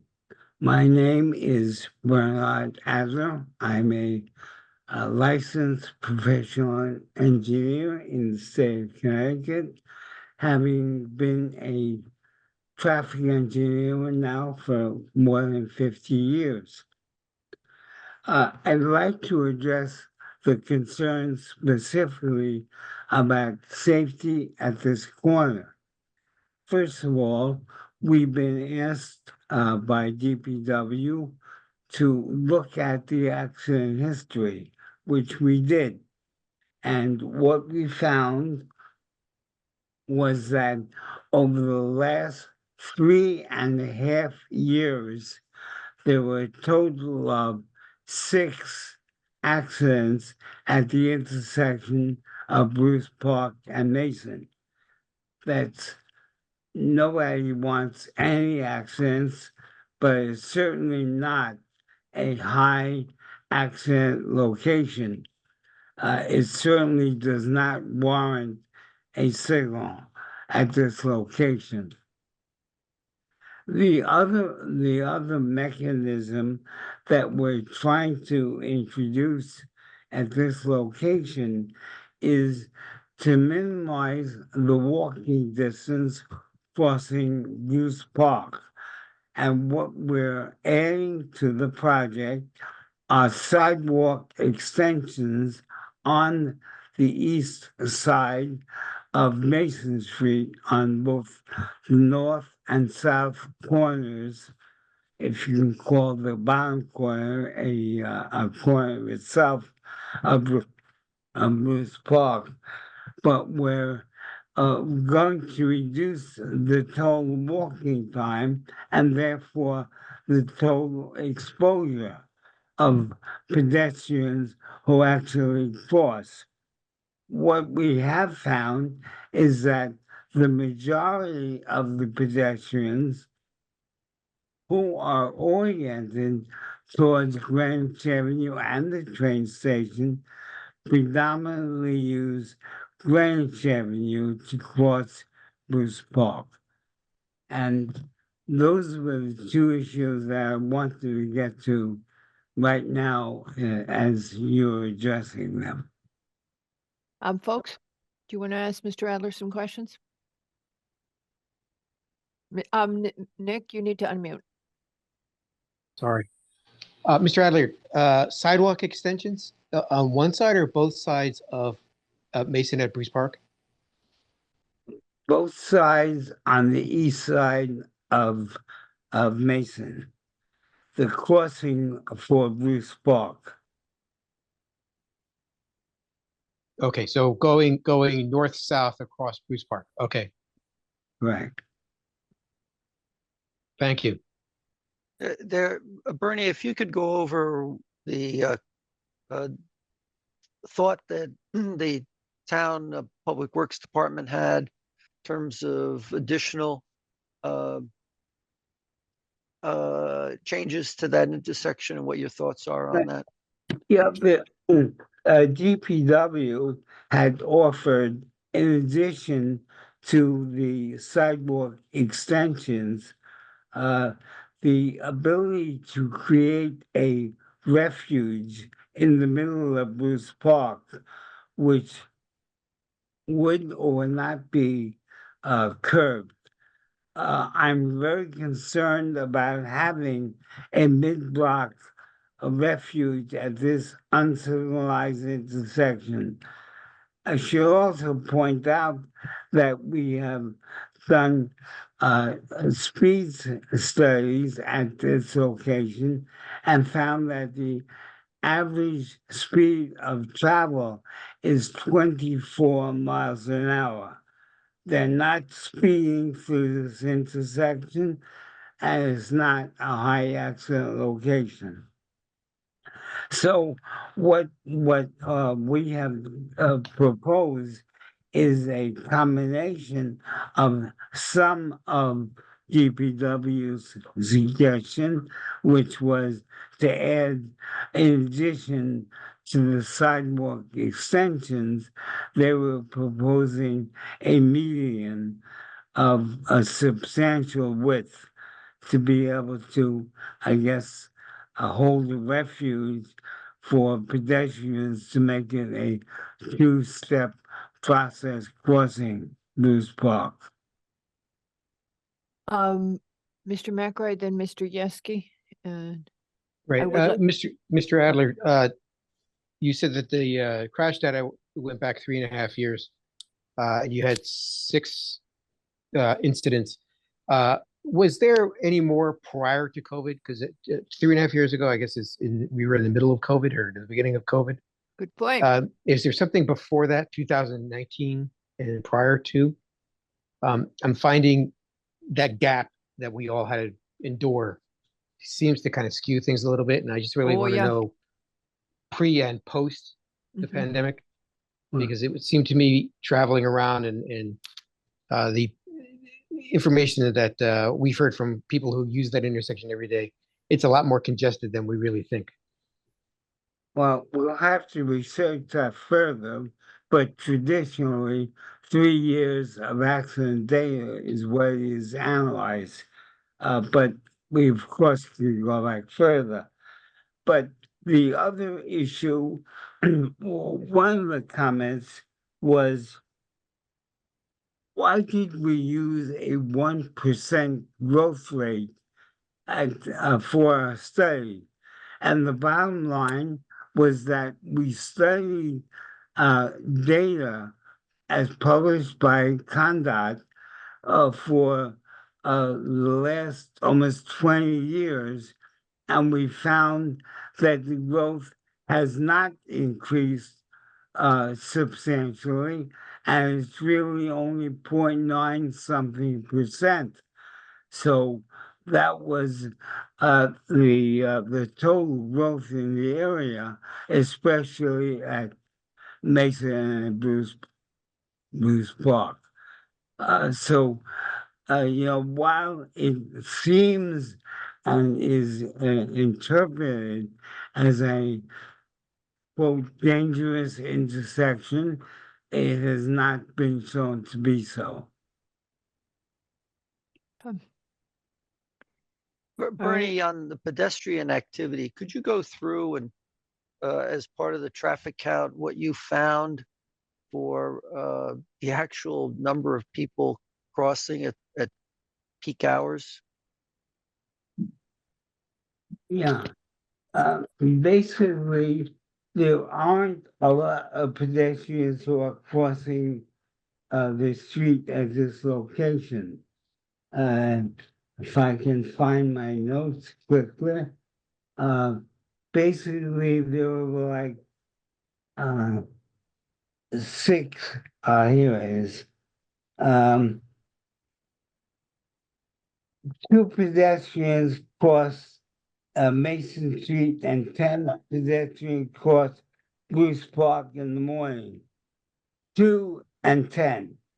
In the evening, there were 9 people that crossed Mason and 15 that crossed Bruce Park in an entire hour. And on a Saturday peak hour, there were only 6 pedestrians crossing Mason and 8 crossing Bruce Park. Wouldn't the fact that we're adding hundreds of people to this area inform our judgment on the number of people that are going to be crossing? You have to take it in context. We're not adding hundreds of people. If you look at the total number of trips that we're adding, especially when you realize when we're comparing it to a Honda dealership that's been there for eons, we're actually only increasing the morning peak hour by 3 cars, the afternoon PM peak hour by 30 cars, and on a Saturday, there is an actual reduction of number of cars. There's -7 cars that are now going to cross. Mr. Levy? Thank you, Madam Chair. So, Mr. Adler, the people in this new project, some of them are going to be walking to the train station, and it seems to me that the preferred route, instead of crossing Bruce Park, which is quite wide, it seems like the path that should be promoted is going not across Bruce Park, but alongside Bruce Park to the intersection of Greenwich Avenue. Is that what you're trying to do, or are you trying to cross Bruce Park at Mason Street? We're not trying to cross Bruce Park, although we're trying to make it safer. We're anticipating that the same patterns that exist today will be those in the future. And that is exactly what you suggested, that the majority of train station users will cross Bruce Park at the signal at Greenwich Avenue. Yeah, okay. And one of the complications of this intersection is you have people coming downhill into this intersection. The sight line isn't perfect. And so there's a lot of hesitation, a lot of backup. So when I take this in the morning,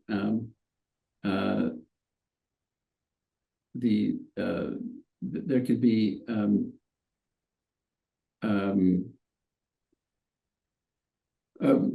quite a bit of traffic waiting for the light and turning on to Bruce Park from Mason. And in the evening, coming back home, that could be sometimes cumbersome to make that left turn onto Mason from Bruce Park. And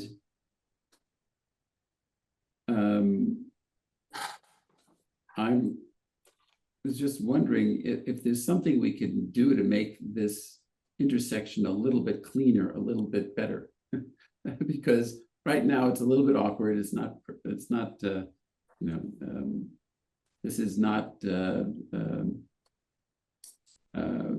New York City where everything's flat and everything's at right angles. And therefore the complication of the hill and the sight line and how close the Greenwich Avenue intersection is to this Mason Street intersection all impact the ease at which you can move through this intersection. So I just would like to understand, is there anything else you think we could do here to make this a little bit better than it is now? Well, as I mentioned, the warrant in order to put up a traffic signal at this location at Bruce Park and Mason is not warranted. There aren't enough cars and there aren't enough accidents to justify it. The other point is, as I mentioned before, part of our volume collection experience was that even the cars coming down the hill from the east on Bruce Park are traveling only at 24 miles an hour. So they're not really speeding through this intersection. And lastly, the study of the intersection of Greenwich at Bruce Park, Greenwich Avenue crossing, is that there is no backup. It works well. And there may be times when it takes a little while to clear it. It certainly is operating well above the acceptable experience. It's operating at B levels of service. I just wanted to point out a couple things. I interject. I apologize if sorry, Bernie. We sat with DPW and we talked about the importance of pedestrian access. And I talk with them about how I cross that area with my kids and my wife on a weekly basis, and that we want to create a much more pedestrian friendly experience for people that are crossing from the train over to Mason Street. The continuity of Greenwich Avenue revolving around Mason Street and continuing back is incredibly important. And we talked about street trees, and we talked about the boxing out of street trees, and then we talked about the corrugated concrete or corrugated the asphalt that has perforations in it, so that you can have a designated pedestrian safe crossing over Bruce Park is incredibly important. I think Bernie and we had talked about accident history. I think there was 4 accidents in 5 years, or 4 accidents in 6 years. 3.5. Yeah, and then we talked about the amount of pedestrians that actually walk in this area per day. I think it was 6, Bernie? Yeah. Six people. So we want to create a very robust, very pedestrian friendly experience at that intersection. And we want to create as much safe vehicle movement as possible as well. Dennis, I know that you're very attuned to these things, so I'd love to hear what you have to say. Okay, On- on the- before we do that, Mr. LaRose had his hand up for a really long time. Could we just cut to him first? And then Dennis. Thank you, Madam Chair. Mr. Adler, the automotive dealership activities, when did that cease on those properties? Was it beyond 3 years or was it within those 3 years? It was about 1.5 years ago. Okay. Mm, Thank you. longer. And it was existing for 75 years. But no, but yeah, we're thinking, sure, the intersection's kind of reduced now. You had COVID and you have closed businesses. So, Well, when you look- I'd like to point out one thing, Madam Chair, Mhm. is that during COVID, we had the mass influx of population in the town of Greenwich. In the history of Greenwich, we had the largest influx of human know beings that. buying houses. So the No, the Mr. amount of Caspi, people we that are were very aware of that, but what Yeah. we can also tell you is the traffic dropped drastically. Whether those people bought houses has nothing to do with the traffic. We saw the traffic. We know what it did. We were here. Every single one of us except Ms. Jones was here during COVID. So, yes, Mr. I was LaRoe, here. you wanted to, yes. Well, mean, I but- would just say, while we have the largest transition of people from other zip codes coming in, we don't have the data about number of people, right? So I would Yeah. hesitate to say that we've increased the population in Greenwich. There, we significantly. haven't, because they had to buy houses that mostly already existed. So they were replacing people, number one. Number two, most of those houses were not downtown. And so what impacts downtown is not this influx of people. So okay, can we just Madam go Chair, quickly? if I could No, just, no, hold But on. they were all empty. Yeah, All those okay. houses were empty for 10 years. I was looking Okay, to Mr. address Caspi. Mr. Levy's comment Mr. on Caspi, that is improving anecdotal sightlines. information on your part that's not really relevant to the application. Mr. Hegney, would you mind? Mr. Levy had asked a question. Is that what you're saying? Yes, he had about improving sightlines. And one of the things that came out of our meeting with the town engineer and traffic engineer was that there is a rock outcropping that is along the right of way up Yep. near the top of Bruce Park Avenues. Yep. And they said it would be great if you could remove that as part of your project so that the sight lines from the top of the hill down toward the intersection with Greenwich Avenue could be improved. And that is something that we are willing to do. Watch this segue. So now if we could turn to the staff report on the traffic. Have you read our regulations on preserving okay. In the staff report, a couple of the comments that Patrick makes, I didn't hear, and Mr. Adler, I struggle with this every time the traffic engineers come in with it. Were you able to respond to the credits? I actually don't want you to answer it now, but people come into us and we approved a very large application recently that also had credits that we weren't comfortable with. I'm going to tell you right up front, they took a TOD credit when, as you know, industry practices, you don't take the full TOD credit unless you're within a half a mile of the train station. And they were not. And so they took that. So you've got these credits and Beta's asking you about that. There's a point that Mr. LaRoe raises from the Beta questions, which is the conflicting data on the synchro analysis. If you would clarify that. And I think you've probably seen the rest of the comments. Did you, but I think where he's coming to this, Patrick, is you're asking, are you actually recommending the signal timing adjustment? At one location, at Mason Havemeyer, we're offering the town suggestion that a change of timing would actually make the intersection work better. The point being that this is coming from the west and on Havemeyer, and we're not projecting many, if any, cars in that direction. But yet, when we looked at it, we saw that we can improve the overall operation of the corner. Okay, so then the next thing was, did you get an opportunity to quantify how much on-street parking is being lost? We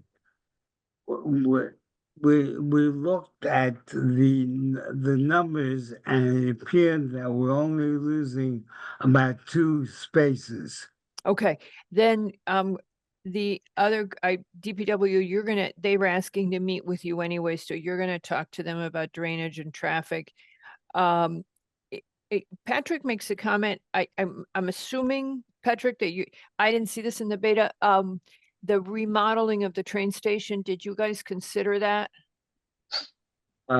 We did not initially, because when we asked P&Z to give us a list of all the projects at Our that bad. location, Okay, it our bad. wasn't- But we looked at it now, and what we found is that in the evening peak hour, the train station remodeling will result in a net reduction in cars.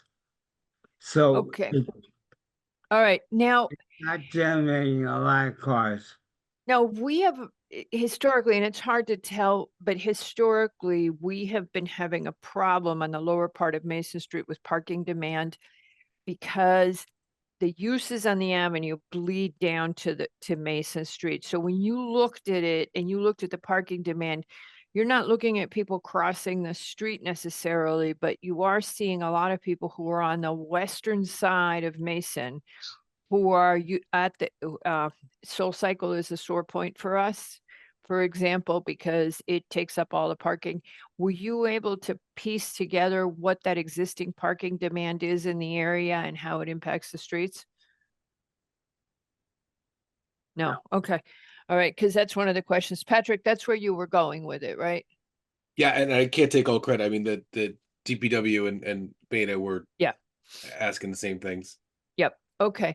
Mr. Macro, you have your hand up.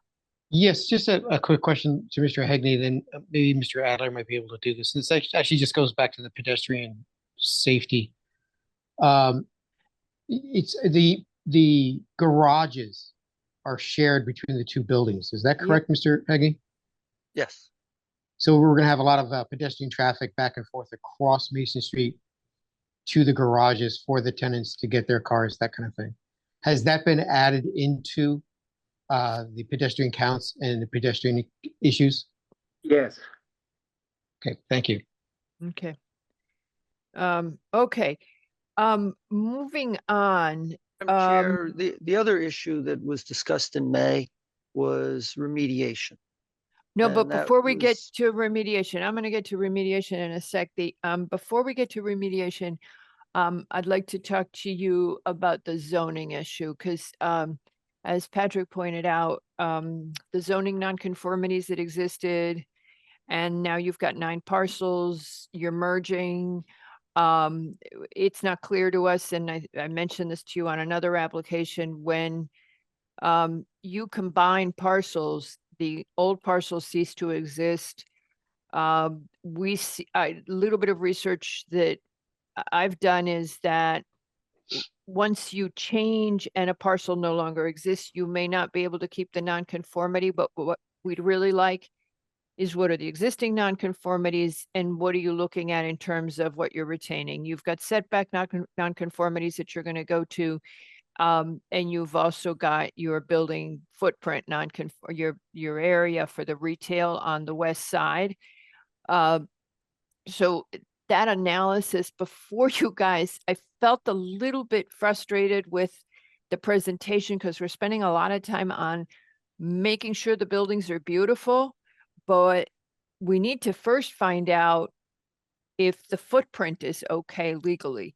because as you know, and we've told you before, we have held tight to the retail has to be conforming because 830G does not apply to retail, to the commercial uses. So I'd like to put that cart behind the horse and let's get that zoning issue resolved. And I felt like it got backburnered for this meeting.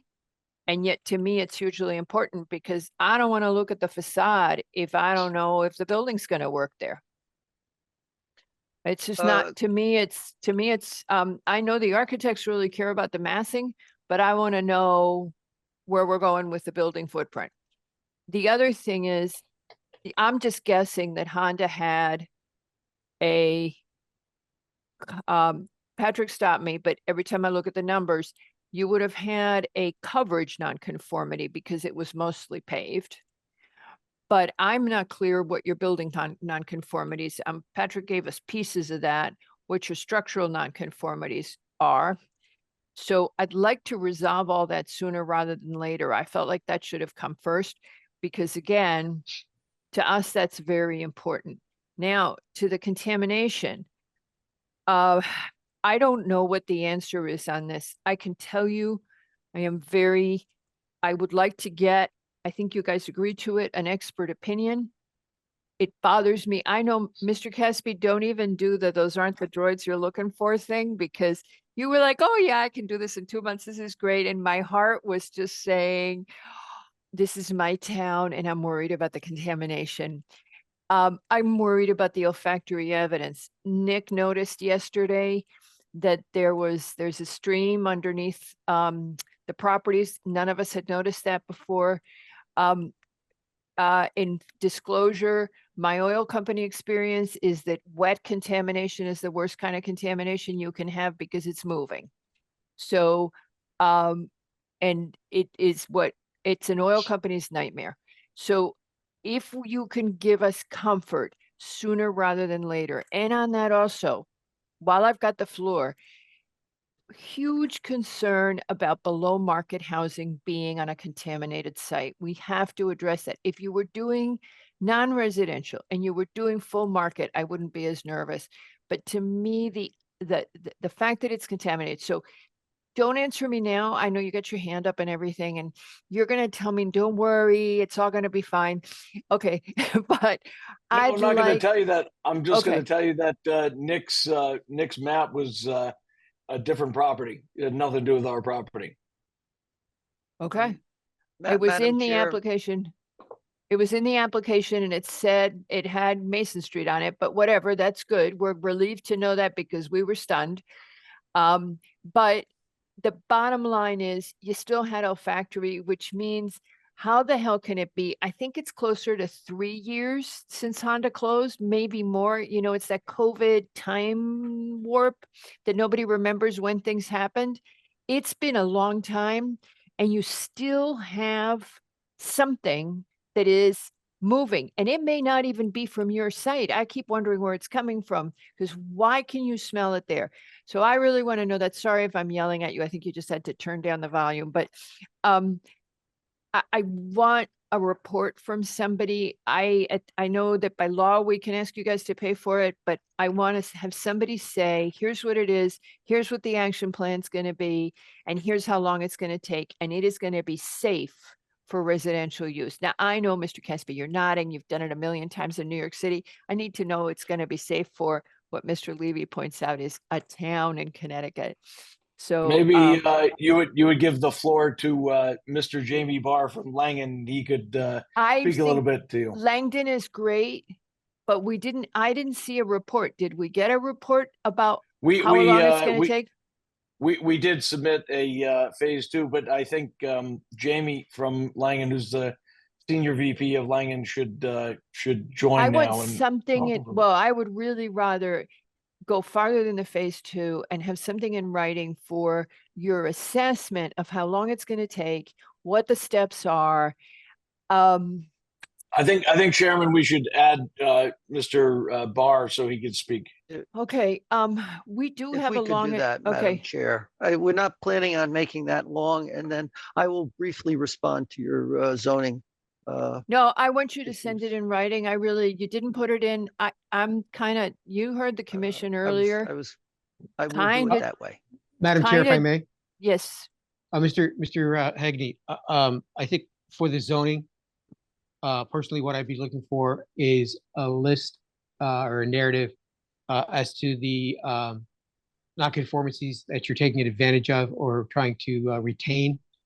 And having the DeAndre office, provide a zoning location survey, enumerating any of the, nonconformities you're retaining, So- and specifically the setbacks of the first floors of both buildings, as it pertains to the Yeah, so- foundations, the retails, that kind of thing. so Something Nick, very, very clean and clear so we can really Yeah. understand.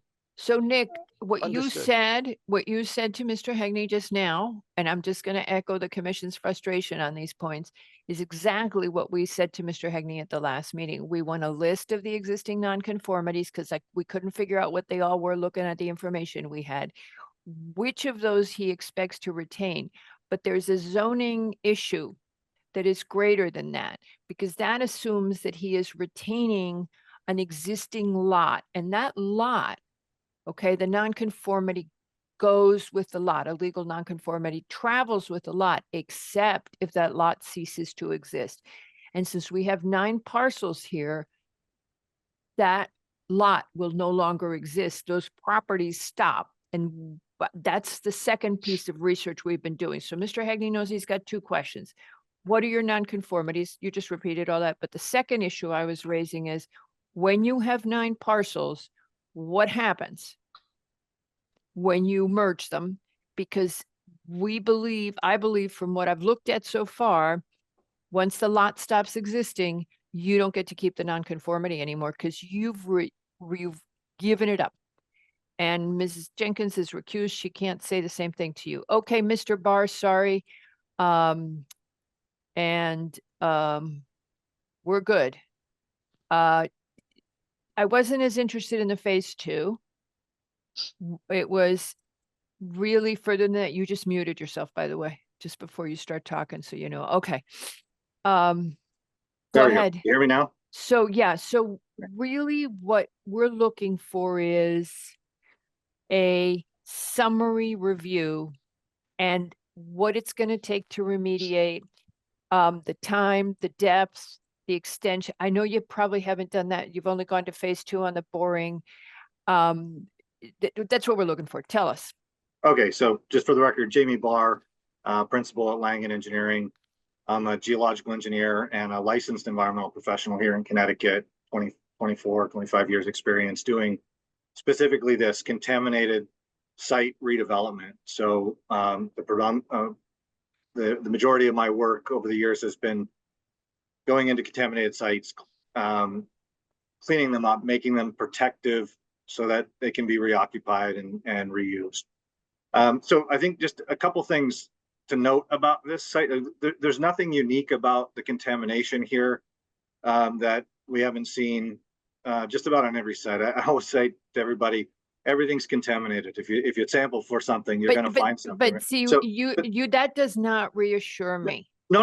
But let Okay, me just you get tell this. me you have seen this and you've seen this a million times. That's kind of what Mr. Caspi said to us last time. And I was like, okay, so I've only seen, really, I'm thinking 4 problematic sites in Greenwich. One of them we didn't deal with, which was when we closed the Exxon station and it became the Chase Bank. Central, Western Middle, That's the my high project. school, the high school, Yes. with Mesa.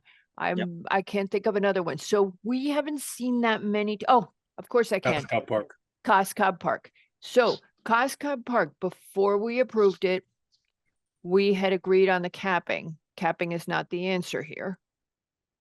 Capping was your answer at Western Middle. Both Coscob Park. I've never been comfortable with capping myself, but okay. So when you tell us you see this all the time, well, we hope you do because you're the professional and I know Mr. Caspi sees it too. We don't.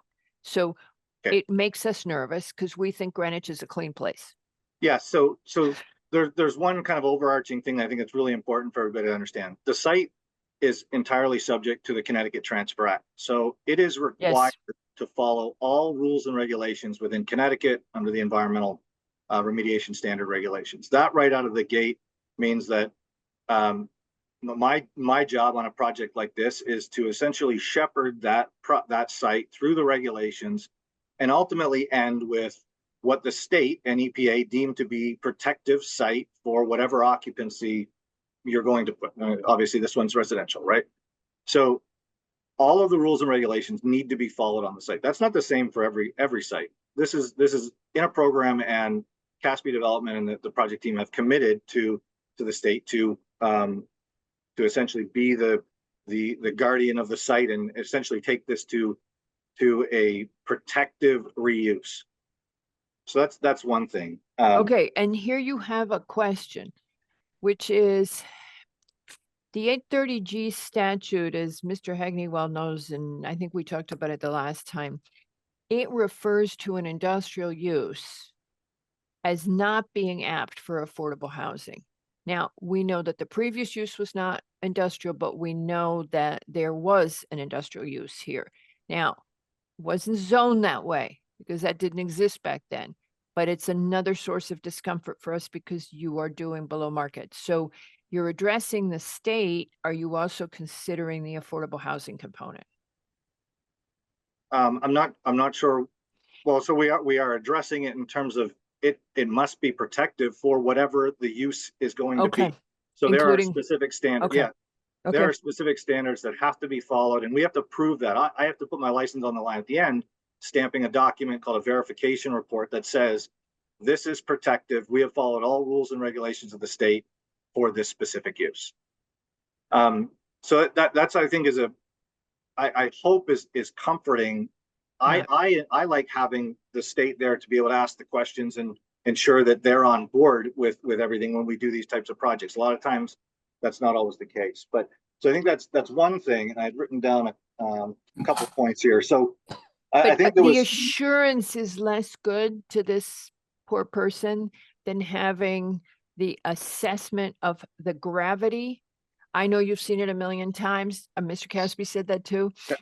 The gravity, how long it's going to take to address, the amount of truckloads of soil you expect to remove, etc. What the time frame? Give us. I know that may be too much to ask, but what is the gravity? What's the extent? How much soil removal are you anticipating? How close to you can you get to telling us what this looks like? Without you doing a full remediation plan, because if you get to full remediation plan, I think it takes, how long does it take to get to? Months, right? Yeah, it's months to get it through approval and all that. And you guys, I mean, I know how long we got held up. Now, from what I understand, and I hope nobody's listening, but of course there are a lot of people here. From what I understand, Western Middle's slowness in getting approval was partly the town's fault. But that was a very long process. So that's something we'd like a feel for. Yes, and I think that there's a pretty big difference between the two. That the type of contamination dealing with much more difficult to handle PCBs than what we're talking about. I mean, we're really talking about standard urban development type contaminants, which is petroleum in soils, residual historic urban fill that gets excavated and hauled out. I don't have numbers on. You don't what is the really know right that yet. You don't even know if you've got underground assessment. We've done significant assessment. Do you know if you have any tanks left? We know that there are 4 that exist. We're not exactly sure where they are, but on a daily basis, we do what we do when buildings are down is you do a GPR survey and you check to see where they are. Then you go and you carefully excavate it. Sometimes it doesn't always work that way, right? Sometimes you run into them and you address them. If you're addressing them in real time, it's very easy to do this type of operation, which is essentially what they call like a dig and haul, where you're digging the material out to put in foundations. And you're pre-approving the material, so it's pre-approved to go to facilities before it's pulled out of the ground. So when it hits the truck's gone, and it's off the site. I mean, this is, to be honest, in terms of a remedy of any type of urban site, this type where you're taking down significant amount of material, you're removing the bulk of the contamination right there. And there are, the state requires us to have certain contingency plans in place for unknowns, things that we But may. this was not just an urban site. This was a service station, and this was a stone cutting factory. Mhm. This was not just a car dealership. This is not just what you're calling an urban site before Levy starts telling you that we're not urban. But this is also a pre-existing service station for which we don't know what now. I'm assuming most of it is gone. Long gone, anything. But if you still got tanks and nobody bothered to empty them and they're seeping, because that's what your olfactory We're- evidence is telling you. We're I'm not just, seeing, we're not seeing evidence of that in the data, that tanks are seeping. Okay. I think there was a reference in yesterday's briefing about a dry cleaner being on this property. Yes. On the property, and it is not. It is no, absolutely. no, off the it property. was at one time, there was a dry cleaner. We've researched the history. Well, Patrick said, I would love to see okay, that information, because we've looked everywhere and we have no records indicating dry cleaner. okay, on the property. Patrick, it was you that said it, right? I Who was believe it it who was in said? the report. I think it was in Next- the, I don't know next if it was door. Langen's. Next door, guys. We There- can there reference is it a- as the adjacent property. Okay. It's absolutely referenced, because we think essentially that if there's contamination in the groundwater, that's where it's coming from. Now, you know what we're looking for in this, and Mr. Caspi, you've heard me say this, you heard me say this at the last meeting. For me, if you combine that you have two buildings, one of which has a great majority of the below market units, another one which has the great majority of the market units, and you're doing affordable on a contaminated site, your optics are just very concerning because it says something about us as a town. We have to get comfortable with both of those issues. We cannot have anything that implicates Greenwich as putting below market housing in anything that could be contaminated. So, That's so let the me big ask you a concern. question. The would market, the put a market mansion rate up. side, the market rate side has equal contamination. So I get that, but I- it's the is that whole, you know, you're going to the detail, and I'm just saying the headline of it is Greenwich segregates low-income people from market on contaminated site. Okay, that's what the headline looks like. So our responsibility to anybody who's looking for below market housing in Greenwich is, no, we are giving you a clean site and we're treating you fairly. And I know you've made a huge effort in regard to integrating and making it fair because you wanted to do the condominiums. So that was tough financially. But again, we're looking at the message from us is A, we're inclusive, we're building on a clean site, and you're welcome to come and live in our town. With that, Mr. Barr, you know what I'm looking for, right? Make it in English, because it's been a long time since I spoke environmental contamination. So fluently in, okay. I think you're looking for kind of the progression of how these things occur. I want a piece of paper Progress. that says we're going to be in good shape. Okay, that's not a problem. We trust you guys. I mean, we know that there's several professionals several firms that do a great job at this. We know you have the experience. I know you guys are blasé about it. I don't get blasé about this. Having watched service station operators pour antifreeze into the storm drain, I am never blasé about what there really is on a site. Mr. McRae? Yes, I'd like to kind of switch gears a little bit. Okay, to so the wait, so we're construction phasing. We're done with contamination. You guys know what we're looking for. The zoning, Mr. Hegney, don't answer now. Just give us the, so Patrick and I can go through it because and Tracy, because we're the ones deeply interested in zoning geekdom. Okay. And now Nick is going to go to construction phasing, and soon we're going to go to public comment. Okay. I think we're kind of, Mr. Hegney, I guess the CR safety drawings, that's the construction phasing plan I should be looking at? Yes. Okay. So I'm seeing, both sides of the street. I'm seeing construction, truck locations, so on and so forth. In a kind of an abstract, getting back to actually, this is more of an urban construction phasing plan than most we've seen here in Greenwich. One thing that I did not see is parking for the labor. Two sides of the building. I would assume that you can park on the east side while the west side's being built. That's going to be the plan. But then again, what happens after that? So I think you should be adding that in.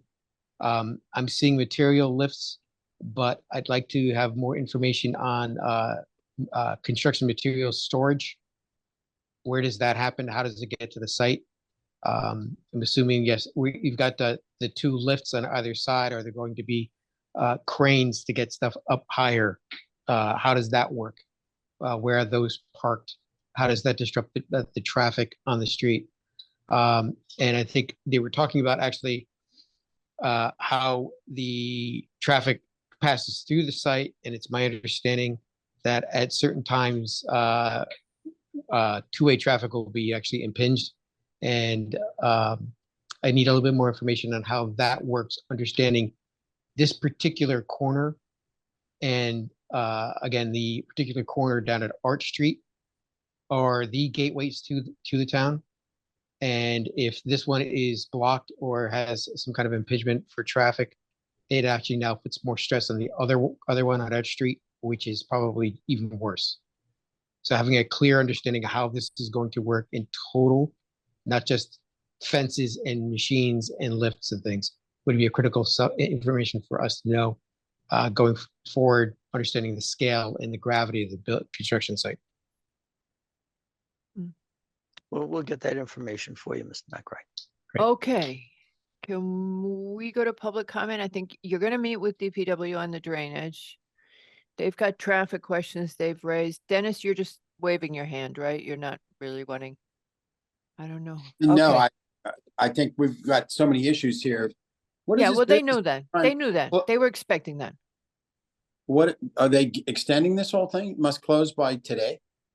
Well, they have to give us a new extension date because it's I don't know why it got put by today because we're just hearing this as a final.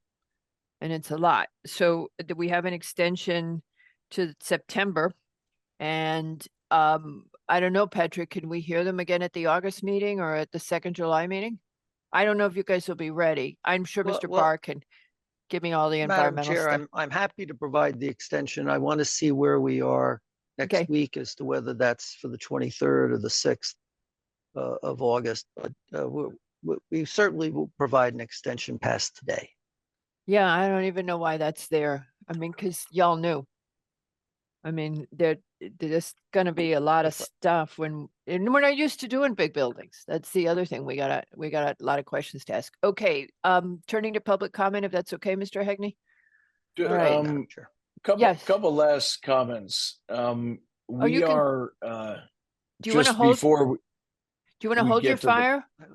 Oh, before you go to the public comment. Okay, go ahead. Yeah, if it's okay, Sure.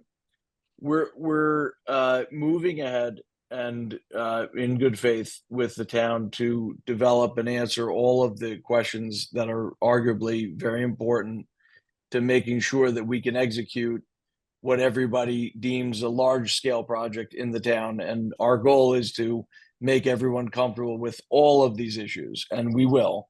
And our feeling is that as far as health and safety concerns go, we are largely there. We feel extremely confident about that. Good, because environmental. I mean, that's you heard that. You heard the anxiety in my voice. Sure, I mean, of course. And so look, again, we deem that to fall in that bucket, and Good. it's largely under the comfort that we will satisfy those issues. The bigger gating issue for us is that we're proceeding along the lines of producing elevations at this point that will alleviate many concerns about the architecture. And we need to understand if the town is in sync with us on the unit count program, because it is a major dictator of the whole architecture design, and whether or not we continue with the housing trust approved project or a set aside project. It's significantly different. And right now we have 30.4% affordability. We had offered up actually 40% affordability with the rental building, and then 100% fair market with the condo building. That we all discussed this ad nauseum for a year, and we agreed that we wanted to have more dispersion, which we've done.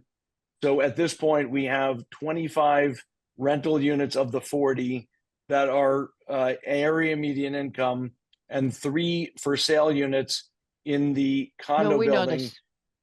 So are we in the right zone on that component, or not? Very important that we understand that. Okay, for 2 things. I still think that you're jumping ahead of a major issue. You have non-conforming ground floor on the west side, which we don't approve non-conforming commercial in an 830G. So the first Retail thing is it's not a significant, the residential is really what we need to understand. Gotcha. And we can So adjust the retail. If we all agree that we're out of Okay. conformance and we need to make those adjustments, we will do that. All right. But we need to understand if we're in the zone on the program or not, in order We to continue cannot. to move Ramsey Now, forward. so here's what I'm going to offer you, because as you well know, I know this isn't your first rodeo with a planning and zoning commission. As you well know, we can't tell you how we would vote. We can't give you any indication. However, what I can ask the commission to do now, does anybody have any concerns that you would like to raise regarding the split of affordability and market in the 2 buildings? Would you like to raise some questions about that now? I Okay. would not like to go into that right now. Okay. I, don't I have- have, I have questions, but I agree with Mr. McRae. I don't want to go into it right now. Mr. Levy, My concern is, again, the massing, and if my preference would be to modulate the size more. So whatever needs to be done in order to do that would be my preference. Mr. Wells. I don't have major issues with the split. I think we've made a lot of progress on that, and the applicant has been responsive to, our concerns about having all the affordable on the west and all the marketable on the east. So I think we're in a decent place in terms of affordability and marketability. Okay. All right. Anybody else want to offer any comments on the split in the buildings? No, I'm going to go to public comment. The first speaker, let's keep this to 2 minutes because this has gone really long already and we are getting a fair number of speakers. The first speaker is Dee Harrington. When you come into the meeting, kindly give us your full name, please. Followed by Peter Alexander. And Patrick Clucky. Yeah.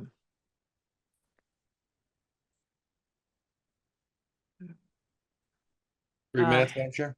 Is that okay? Excuse me? 3 Yeah, minutes? okay. Yeah, you can do 3. I was saying 2 because I was hungry, but okay. Good evening. My name is Deborah Harrington. I live on Ridge Street and my property abuts on the back of the east side of the Mason Street parcel. My first concern is with traffic. I disagree with Mr. Adler that only 6 people cross that intersection at Bruce Park Ave and Mason Street per hour. I'm wondering when this data was taken from. I also disagree about cars not speeding up and down that street. I've observed it many times, and perhaps he's referring to 24 miles an hour as an average. And we all know that means cars also go faster and slower than the average. A second concern I have is parking. So we have currently construction of 3 houses on our one block of Ridge Street, and the vehicles associated with the workers at those construction locations have been taking up 40 to 60% of our on-street parking on a daily basis. We only have 28 to 30 street spots that can be occupied. And I'm concerned about where the workers that will be working on construction on the parcels on Mason Street will be parking during the construction period, as well as where will the tenants of the building on the west side be parking once that building's completed and there's no garage for them to park in across the street. So I would like to see a plan for parking of the construction vehicle or vehicles associated with the workers on the construction site during the entire process. And I understand that the number of vehicles, the number of workers will change over the course and duration of the construction, but I think that needs to be addressed. Thank you, ma'am. Mr. McRae asked the exact same question a few minutes ago. He wants to see the full, what we call construction phasing, which includes that. But great question about the building completions and the first building not having garage space. Thank you, ma'am. Peter Alexander is next. Muted. You are good, sir, to go, and followed by Andrew Collins. So I'm unmuted? Yes, sir, we can hear you. Oh, great. Yeah, I was wondering, I'd really like to say that it was a terrific presentation. That was some of the best, I don't want to call it eye candy, but terrific combination of talent. The part of the presentation, including adding to the tax base, which I think, while it should be considered, we have to get into what the expense is as well. I think that one of the major concerns I have today, for instance, is the air quality reduction because of Greenwich Avenue being one way, the wrong way. That if this site would be much more amenable to less traffic and less pollution if Greenwich Avenue was one way. Never again. The other thing I would like to ask about is that people haven't reacted too much, ironically, Madam Chairman, to the Chevron decision in the Supreme Court last week. That I really think that Section 8 needs challenging. I think that centralized planning's time is up. It's been a failure, and we really need to protect our environment first and then the tax base. Thank you. Thank you very much, Mr. Alexander. Andrew Collins is next, followed by Karen O'Neill.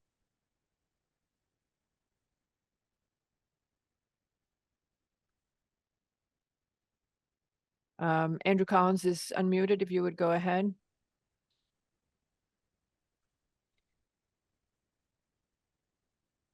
You should be fine, Mr. Collins, to speak. This is the seance, right? Mr. Collins, you're unmuted, but we're not hearing you. I'm going to go to Karen O'Neill. If you're ready to speak, kindly go ahead. You would just need to, there you go, you're all set. Hi, this is Karen O'Neill. I live higher up on Millbank, and I appreciate the time everyone's taking with particularly the traffic and safety issues. I walk and drive, as I've told you before, this corridor pretty much every day. And you spend time looking at the intersection with Bruce Park. but I would also urge you to consider the traffic and accidents at the traffic circle where Millbank and Mason and Fawcett Place meet. I think that that's an important component to the traffic, both pedestrian and cars generated by this project. In the last month, twice I've seen people turn left from Fawcett onto Mason Street, completely bypassing the circle. So I guarantee there have been accidents there. And one of those, another person at the same time blew through the stop sign heading south on Mason Street. But the pedestrian and traffic commingling, like, this is the main thoroughfare. Living higher up on Millbank, every morning and every afternoon, I see the to and from the train station. And in theory, people are going to be going to work who live in this building, whether they're going to the train or driving to an office. Children will be going to school and all of this. You're adding in retail, people crossing the street, the parking's on one side, the retail's on the other. I don't know how all these people are going to cross the street, plus all the people turning to and from the train station. You have deliveries that take up the space. If you're going on Bruce Park toward the train station, trucks, tractor trailers parked to deliver food to all the restaurants in the bottom of the avenue, and the only lane available becomes the turning lane to turn to Steamboat. I think that you have to kind of broaden out where you're looking at the traffic and pedestrian safety. And if you look at, Greenwich Avenue and how challenging the intersections are, I think that's what you're going to have at the Bruce Park and Mason Street intersection with this. I'm very concerned. I enjoy the walkability of the town as it is. I don't think this will help it. It's going to be like Frogger. And I do appreciate all the time you guys have put into this project. Thank you very much, ma'am. Our next speaker is Ken. If you would just give us your last name and spell it for the court reporter. Yes, it's Wheeler, Wheeler. Hello, Ken Wheeler. Yes. Okay, good evening. My name is Ken Wheeler, and I'm speaking out in my capacity as a town resident. Yep. First, I would like to thank Mr. LaRoe and all the commission members for all you do for our town. Next, I would like to respectfully request that the commission not make a final decision on this or any version of this application until the environmental reports have been completed and an action plan has been established to completely remediate all of the contamination on both sites. And finally, I understand that the 830G is the law, a law which was intended to provide affordable housing. But I feel now it is being utilized by developers who are using it to their advantage in order to shirk the zoning regulations for their maximum financial gain. In this case, the applicant is providing the bare minimum. The applicant and his team claim to care about affordable housing in town, and I don't doubt that they do. So then maybe the commission can ask to provide more than the minimum 830G requirements. Perhaps 30% affordable in each building, or maybe lowering each building 1 story while keeping the same number of affordable units, which would drive up the affordable percentage. In this application's current state, it seems as though the town gets nothing here, picking up only 28 affordable units while giving up 64 more units to the non-affordable count. If every 830G applicant only provides the minimum requirements, the town will never catch up to the 10% affordable that the state of Connecticut is looking to achieve. I know the commission has asked for above minimum before, which I appreciate, but to no avail. As I said earlier, it seems at times to really be about maximum financial gain. But maybe and hopefully this applicant is different and will agree to these above minimum terms. With all due respect, I believe the current plan does not add to the fabric of the town. Thank you. Thank you very much, Mr. Wheeler. Mr. Collins, are you ready to speak? I am. Can you hear me? Yes, sir. Go right ahead. Thank you for the patience and my technical difficulties. No worries. I'd like to thank the commission for their very thoughtful comments and quite thorough. I'm a resident here in town on Ridge Street. My house does not face the site. However, I'd like to get to traffic very quickly. I think they've really missed the boat here. The affordable rental side is going to have to cross Mason Street to get to their cars with their children, with their groceries. There's going to be a lot of foot traffic. I'm not seeing anything for a pedestrian crossing, between the buildings. And I think that needs to be taken into account. Another point, everybody gets Amazon A lot of people work from home, so they get FedEx. UPS is going to have to stop. I think that needs to be taken into account, and there must be a room for these trucks to pull over, because right now they're just going to pull up onto the curb, block Mason going north or south, and it's going to be quite messy. The traffic study, I would encourage the commission to reject it out of hand, because I believe it is extremely misleading. I have been walking up and down Bruce Park Avenue for the last 19 years. And I can assure you, the reason nobody crosses Mason Street at BPA is because it's terrifying. They all stay, absolutely, they all stay on the south side of Bruce Park Avenue because it's much safer. And then you just walk up and cross at some other point where everybody's calmed down. The other thing is, I think they need to take into account that Bruce Park Avenue is uphill going east. People think that they are in a race, a motor race at this point, to get up, get away from the train station, wherever they're going. They're in a big hurry. The acceleration, maybe the average speed is 24 miles per hour, but the acceleration is very impressive. I think a traffic calming study needs to be done there and see what we can do to get everything to work a little bit better. I would like to say that I'm very concerned about the nonconformities, and I would encourage the commission to request a 25-foot setback for the eastern building, because if the buildings on Ridge Street need a 25-yard setback in the rear, then I think that same thing should apply to this very tall building, which I think should come down a story or two, because the people who are right now enjoying their backyards and looking out at treetops, what they're going to be seeing are other people's windows, and then any parties or whatever is happening on the rooftop of that building. It seems much too tall. I really enjoyed the architectural presentation. I thought it was very sensitive, but it ignores what's happening on that east side of the site. And he compares it to buildings which are no longer conforming, with the zoning today. But all of those buildings you're referencing on Elm Street and other places have the proper setbacks, right? And they're all conforming, at that time. This doesn't have any setbacks, extremely tight site. And I would encourage the commission to reject the traffic and demand that setback. Thank you very much. Thank you very much, sir. A couple of your points are very well taken, and we will take them up with the applicant. Thank you, sir. Mr. McLaughlin, Greg McLaughlin, you're next, followed by Diana Dowling. Hi, McLaughlin is McLaughlin. No, we can see it. You're good. Okay, fine. I'm calling just because on the pedestrian study, it's not taking into account a brand new condo building that's going to open on Havemeyer and Millbank, which is it's got 38 units, and it's going to certainly add to the pedestrian traffic. Those people are going to be going with the train. There'll be more than 6 people walking down that sidewalk. Great point. We gave them a list of projects. I don't remember, Patrick, did we give them that one?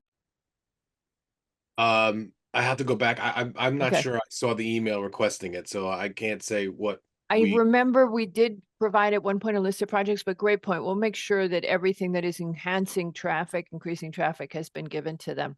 Anything else, Mr. McLaughlin? No, I've spoken before. Thanks. Thank you very much, sir. Diana Dowling, you're next. Hi, Diana Dowling. Can you hear me? Yes, ma'am. Okay, great. Thanks.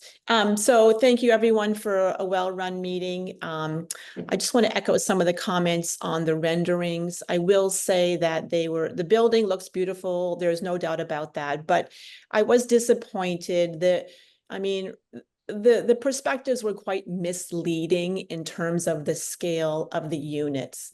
And I think that only speaks to the fact that it's very clear that these 2 units are oversized, out of proportion for those lots and that location and our town. So I would only echo the others to say, look, affordable housing is great, but I think we can do the same thing, achieve affordable housing with smaller scaled buildings.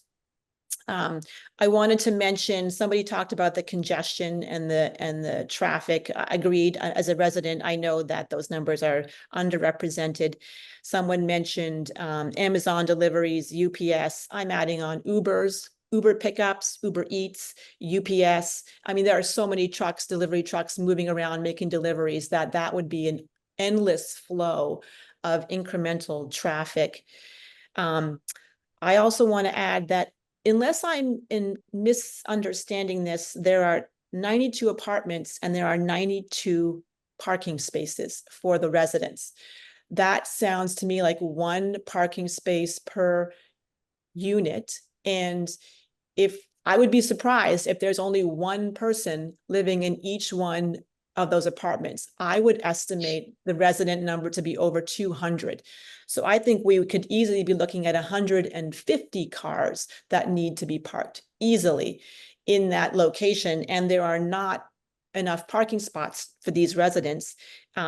Maybe they're going to simply overflow into that retail parking, at which point that is certainly not a benefit for us as incremental parking for Greenwich Avenue. There's also no room for visitor parking. And as any big building would know, many people pop by to say hello. That's sorely lacking. I think the last thing I would add, as a resident who does abut the property, there's a requirement that there's a fire truck lane and access to the back of our house and through, this large retaining wall behind the building. So, it goes two ways. We want it set back from the street, but we also need a very wide setback from the back of the building. Those are my comments. Thank you very much, ma'am. I appreciate the comments.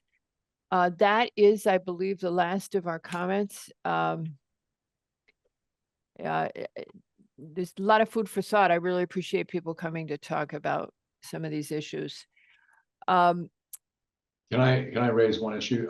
Tom, can you restate our parking count? You've got 100 total spaces. You mean 151?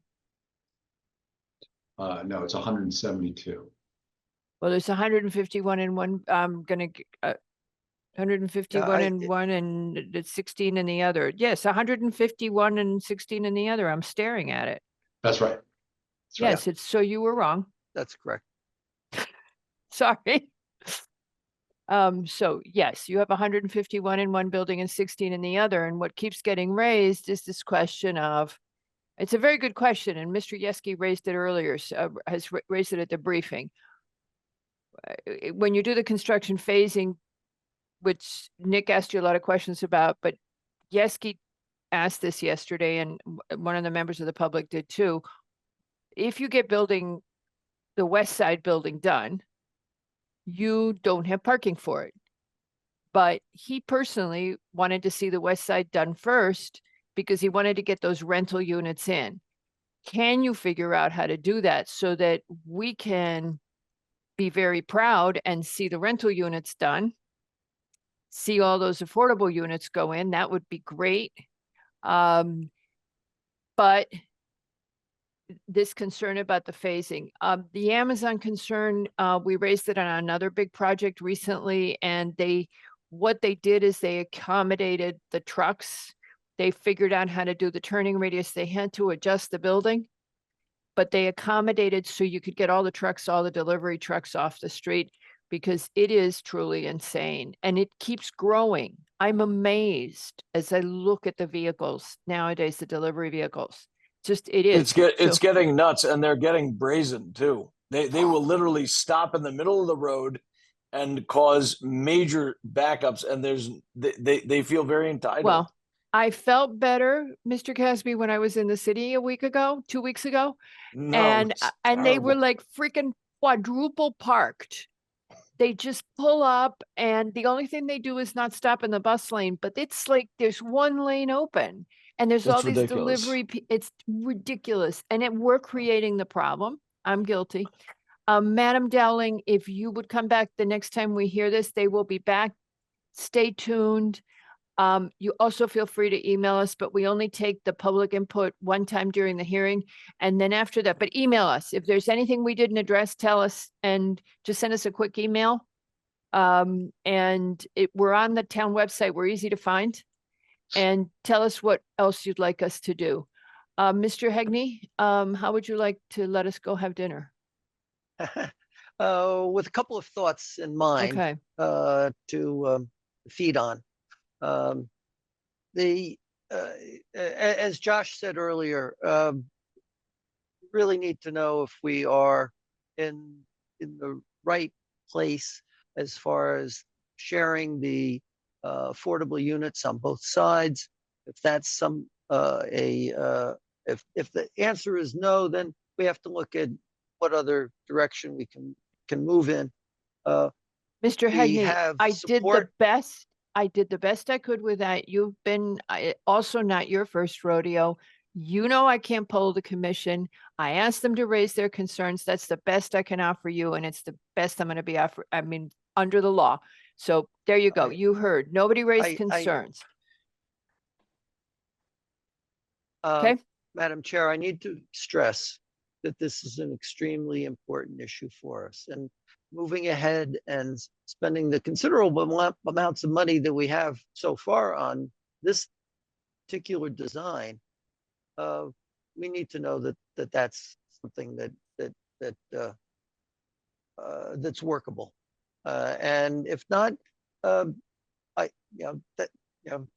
Caspy is a big boy.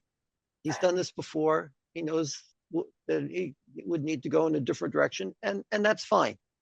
But we'd rather know that sooner rather than later. And you know, all I can do is follow the law. And the law is no predetermination, no indication of a predisposition, and nothing that indicates that a decision has been reached. However, you were asked no questions. Nobody raised a concern. That's all I can do for you. It sounds like Arn was on board. Okay. Well, Love you, Arn. I'm not going to comment anymore. There you No, go. I'm totally kidding. You got Arn under the bus the now. zoning issues are certainly something that we can respond to and address, but the rest are really life safety issues. And there's your 830G stuff, and you got to get to it. Every single one. Yes. Yep. And we know we need to have a remediation plan for the site. Yep. And we know we need to have sewer work, drainage, not really a life safety issue. Height of buildings, not necessarily not a life safety issue. But don't so we forget, really, Mr. Hegney, do not forget that drainage is not a zoning regulation. You do have to comply to the town drainage manual because it's not a zoning regulation. You know that.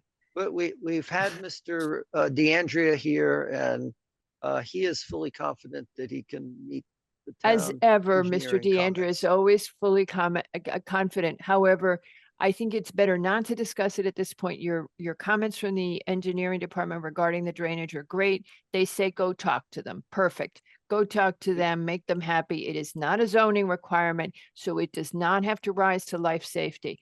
Mr. Levy, did you want to say something? Well, I would say that my comments were I would say cautionary.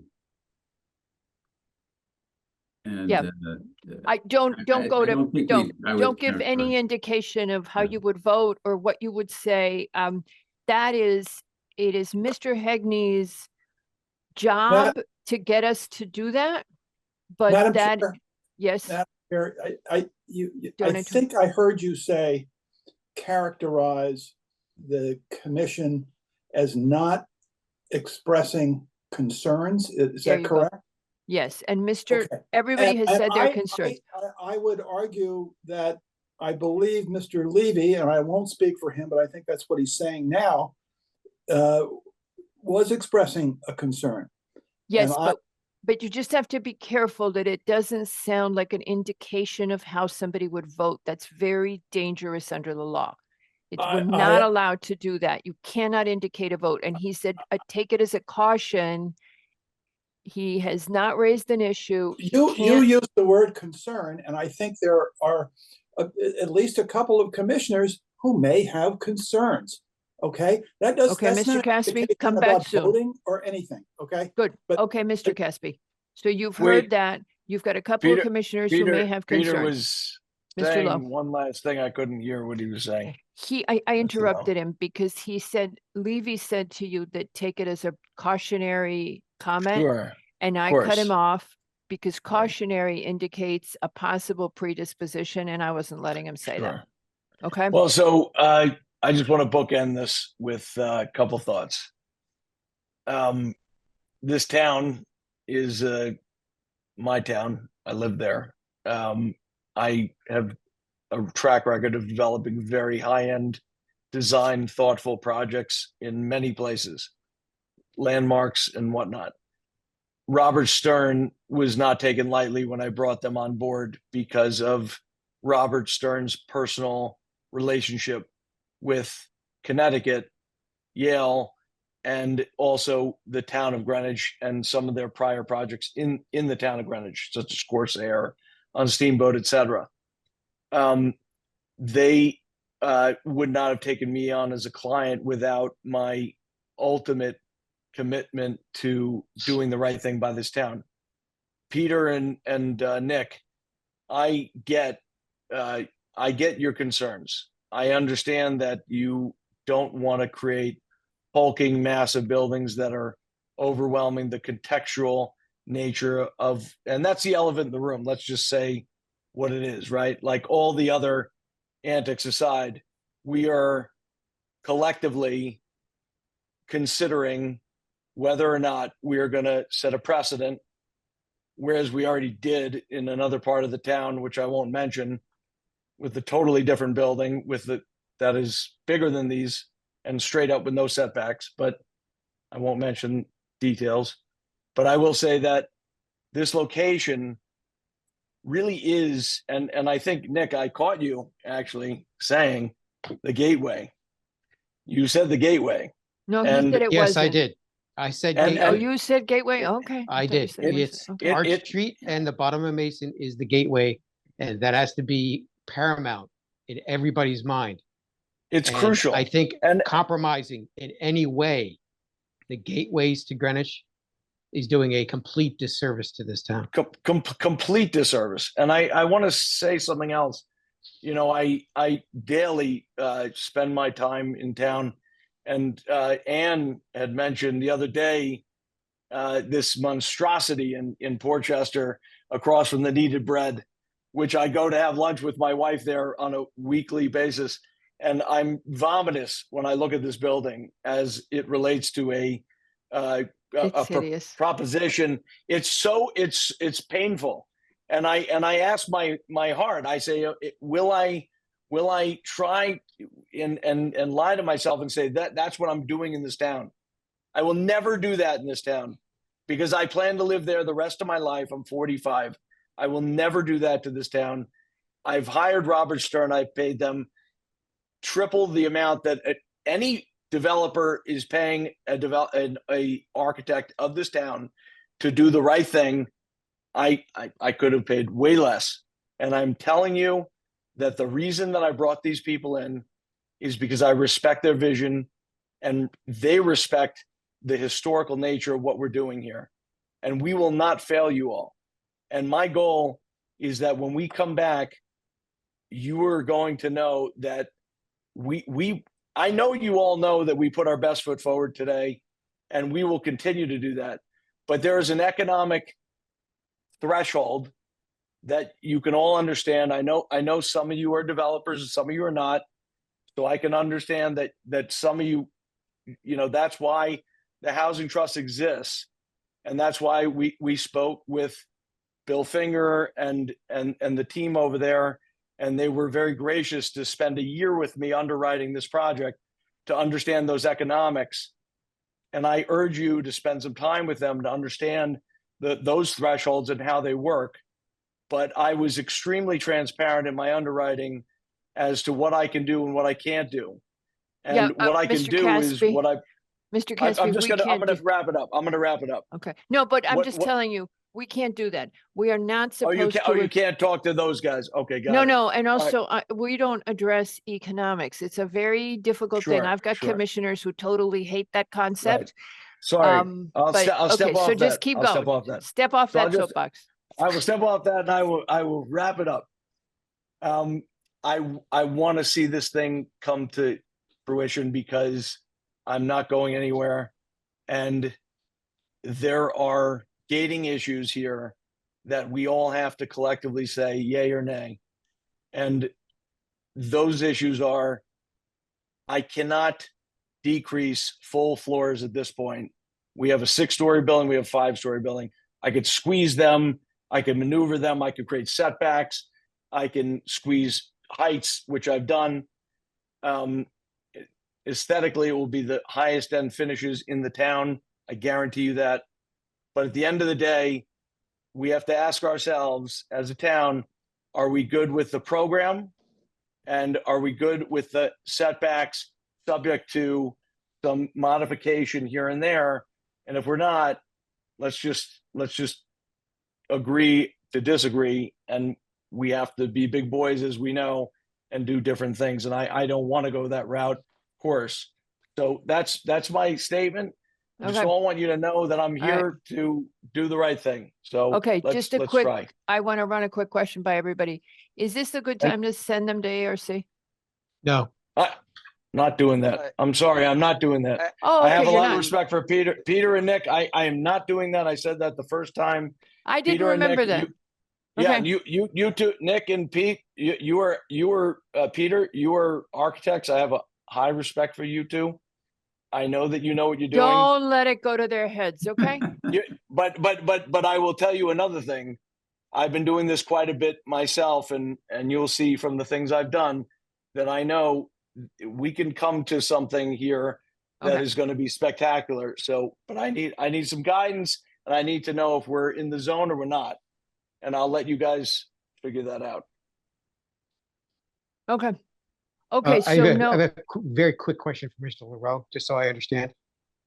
Mr. Leroux, the retail first floor, both sides, is not subject to 830G in it, but is subject to ARC review for commercial lighting, et cetera, and signage. Well, yes, the signage and the lighting would be, I believe would be up to the commission if whether or not the building has to go to ARC. You have the option. Yep. We have the option. Okay, thank you. Yep. And this isn't the first time we've run into that one on an 830G. And in some ways, it's probably not, we also had a very bad experience with an applicant who agreed to go and was then not polite, which was not helpful to anybody. Okay, Mr. Hegney, you're done. Mr. Caspi knows no economics for zoning people and no predetermination or predisposition. He's got that down now. And Mr. Barr, I'm waiting for you. All right. That's it. So you're going to talk to DPW, you're going to resolve these issues. You've got the feedback. The truck thing, totally. I think you're good to go with, you've got the work plan. And the question is, when are you giving us the extension to? My suggestion would be go out long for now. Unless, I mean, you got to give us an extension tonight, or unless you just want us Madam to Chair, I kill will it. provide an extension and we'll see whether it needs to be longer than what I'm sending this evening as we proceed with developing I'd the like to plans hear later that this date. week. So you're thinking of going to the next July meeting or the August 6th one? Yes, no, the July 23rd meeting. Okay, so I'll plan on being on a diet that night too. No, just kidding. Okay, so we're good. We'll have somebody deliver food. Yeah, if we, okay, so we'll see you when you come back. Thank you for all the time. And Mr. Adler, you've got all the beta questions to answer. We realize that some of them aren't safety, that it may not rise to, but we'd like to get some answers and work on that. And we'll give you a little more time next time. Thank you, gentlemen. Thank you, Madam Chair. Thank you. Okay, so it is 8:23. See you Let's at call 8:40. that, yeah, let's call that 8:25 and let's do 8:45. Got it. I got hungry folks here. I feel like I'm gonna throw someone out. Okay, we got everybody? Yeah, okay. You can just leave me in because I'm on the next. Oh, lucky us. No, just kidding.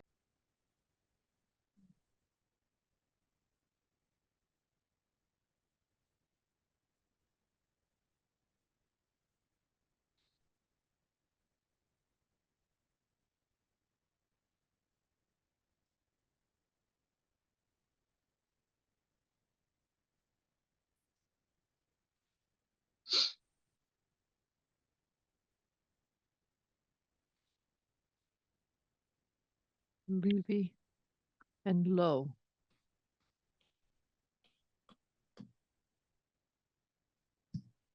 Lois here. All right, you chewing? I'm chilling. Okay, and so we just need Levy.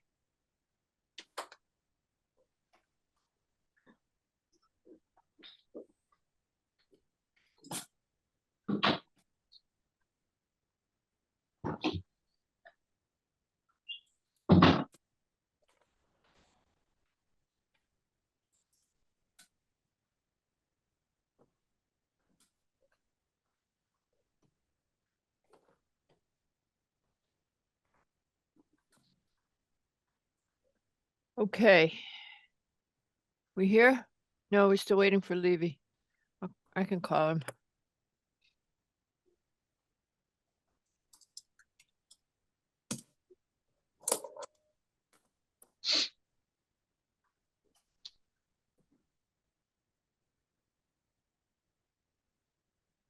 Or not seat him, that's the other possibility. Throw the bum out. Huh? What'd you say? I didn't hear you. I said, throw the bum out Throw the bum out. if he's not here.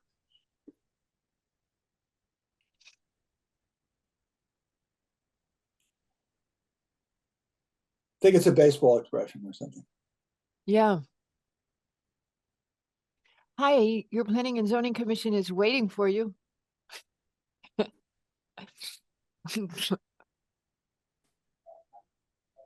He got distracted.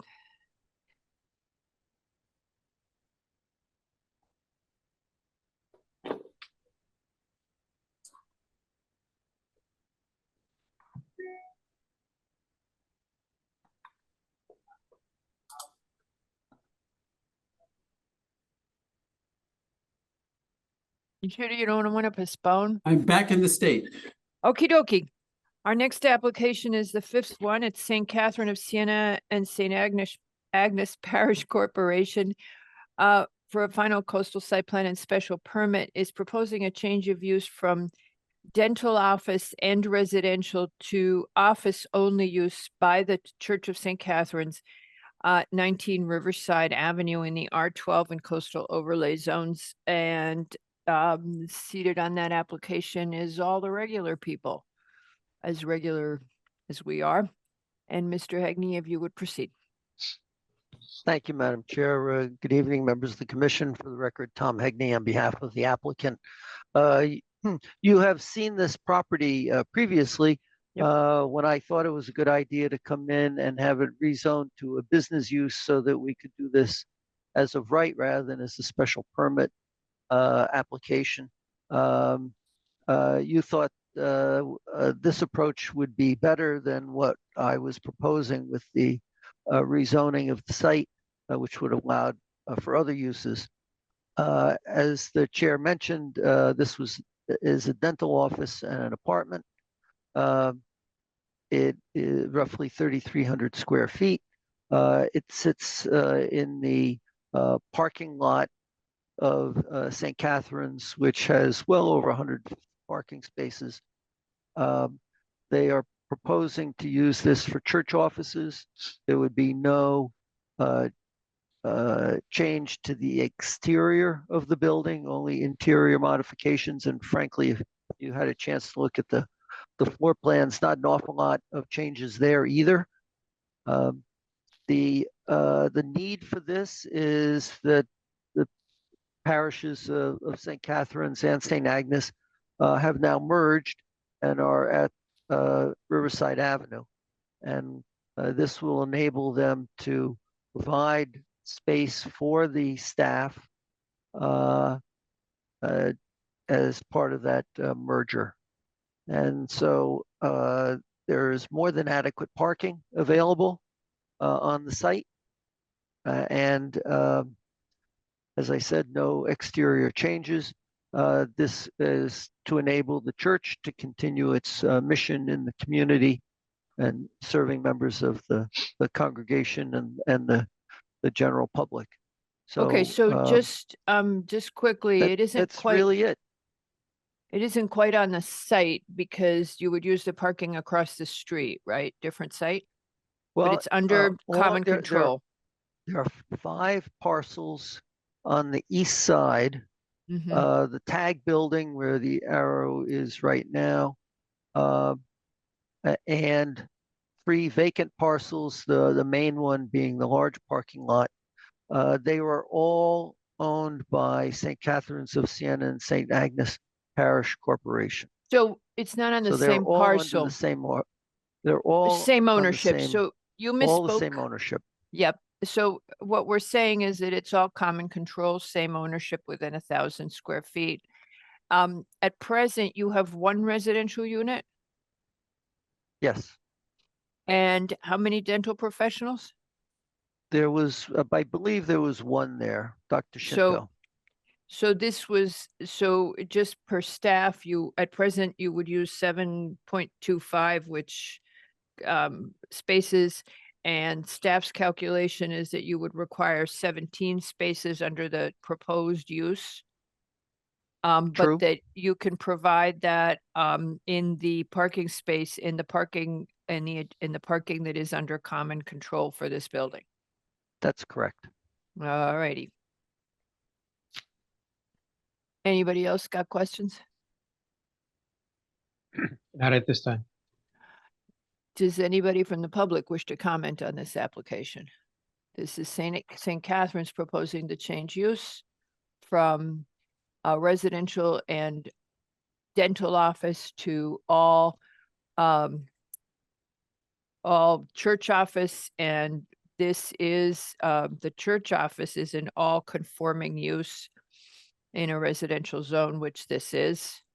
It is allowed by special permit in a residential zone as a not-for-profit.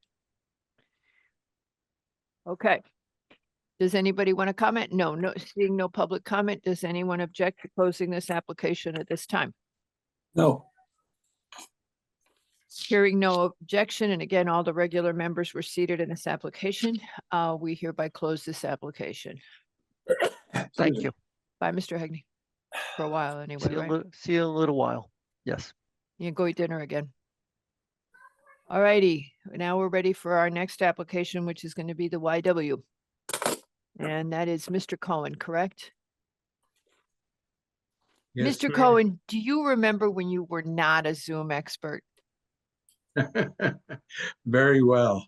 I remember when the sound was messed up and all this stuff happened, and now you're just a whiz. Mary Lee Kiernan? I remember when Tom Hegney was on the commission. Boy, was he tough. No. Oh, let's have lunch with you. Come have lunch with the whole commission and tell us how tough Mr. Hegney was and how mean he was to the applicants. Hello, Ms. Kiernan. Okay, Mr. Cohen, if you would like to proceed. I would. Bruce Cohen. Did I represent- announce this? I'm not sure I announced it. The YWCA of Greenwich, Connecticut, Inc. for a final site plan and special permit for proposed construction of a 3-level, 15,020-foot addition with most of the work taking place on the southeastern side of the existing building. This is at 259 East Putnam Avenue. And we are opening this for the first time, and all the regular members are seated. Go ahead now, Mr. Cohen. I'm sorry. Good evening, Bruce Cohen, representing the YWCA. And as the chair has indicated, this is an application for site plan and special permit approval to allow a 15,000 square foot addition to the existing building at 259 East Putnam Avenue. Before we go through the presentation and the images that we provided to the staff, with us tonight is Mary Lee Kiernan, the president and CEO of the YWCA. She is, you can see her just sitting there waiting to speak, and I'd like her to just open our presentation by giving you a brief summary of the current activities of the Y and the goals that we are trying to achieve through this addition. Ms. Kiernan. Good evening, and thanks, Bruce, and thank you for your review. YWCA Greenwich is a multi-service nonprofit with a licensed preschool, an after-school program, summer camps, aquatics programs, a swim team, a fitness center, and exercise programs, public educational events and training programs. And as many know, we are the only accredited provider of domestic violence services in the Greenwich community, and we have been providing those services since 1981. We added sexual violence services starting last July of 2023. Our hours of operation are Monday through Friday, 6:30 a.m. to 9:30 p.m., Saturdays and Sundays, 8 a.m. to 5 p.m. And our domestic and sexual violence operation is 24/7, 365 days a year. And we also shelter clients, not at our 259 East Putnam location, but at undisclosed locations in the community. And we work with our clients also at the Stanford Courthouse. So the purpose of our application is to remedy a series of issues with this mid-century modern building and align the building with current operations. Very little has been done to the building since it was built in the late 60s. And some of our programs have changed since that time, and several key programs have simply outgrown their spaces. Other programs are located at odd places in the building that are not adjacent or together. And we have very little storage for building supplies and maintenance equipment. We use outside storage units to store our building supplies. The most glaring program space issue is our domestic and sexual violence services program, which is now called the Harmony Project. And this has grown tremendously since it was launched in 1981. Because of this growth, we have had to divide up counseling spaces for our clients into offices that are as wide as a small desk. We provide individual and group counseling and have had to create different places around the building to support these and other services and functions. So we need to consolidate these offices, upgrade the space, and address other problems and issues with the aging building. In addition, the addition we are proposing will allow the entire Harmony Project to move into the top floor of this addition, bringing all the scattered spaces for this operation together in an appropriately sized space that has secure entries adjacent to the front parking lot, which is optimal for the occasional after-hours entry used for emergency services. We are also proposing an outdoor therapy space on the roof. Building this addition and moving the Harmony Project to the newly created space then frees up existing building space, and we'd like to address other program spaces that are either undersized or not adjacent to one another. And this will allow us also to address our maintenance and storage deficiencies. So I'd be happy to answer any questions, and thank you very much for your review. If there are no questions right now for Ms. Kiernan, let me turn to some of the images that we provided to staff to help describe a little bit what we're proposing.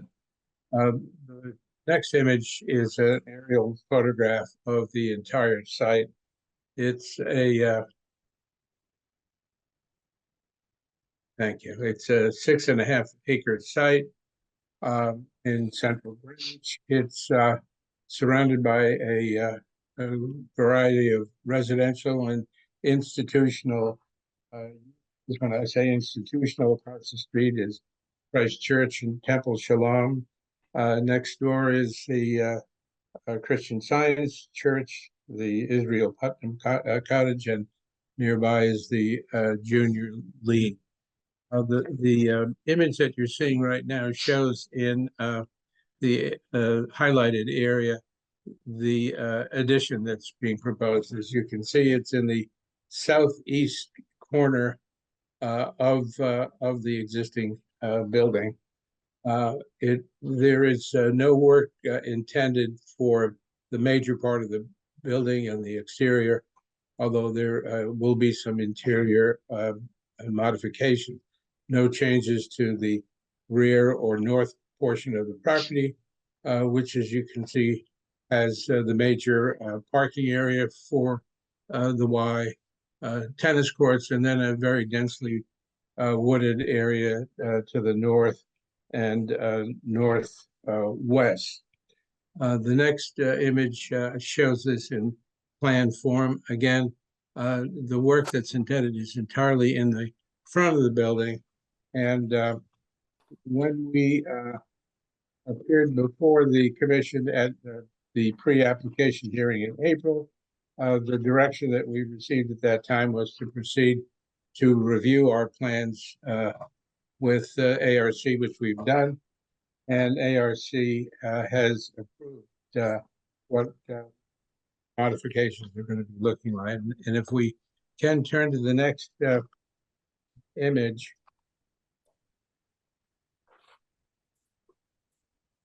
Yeah, that's the image that we start out with.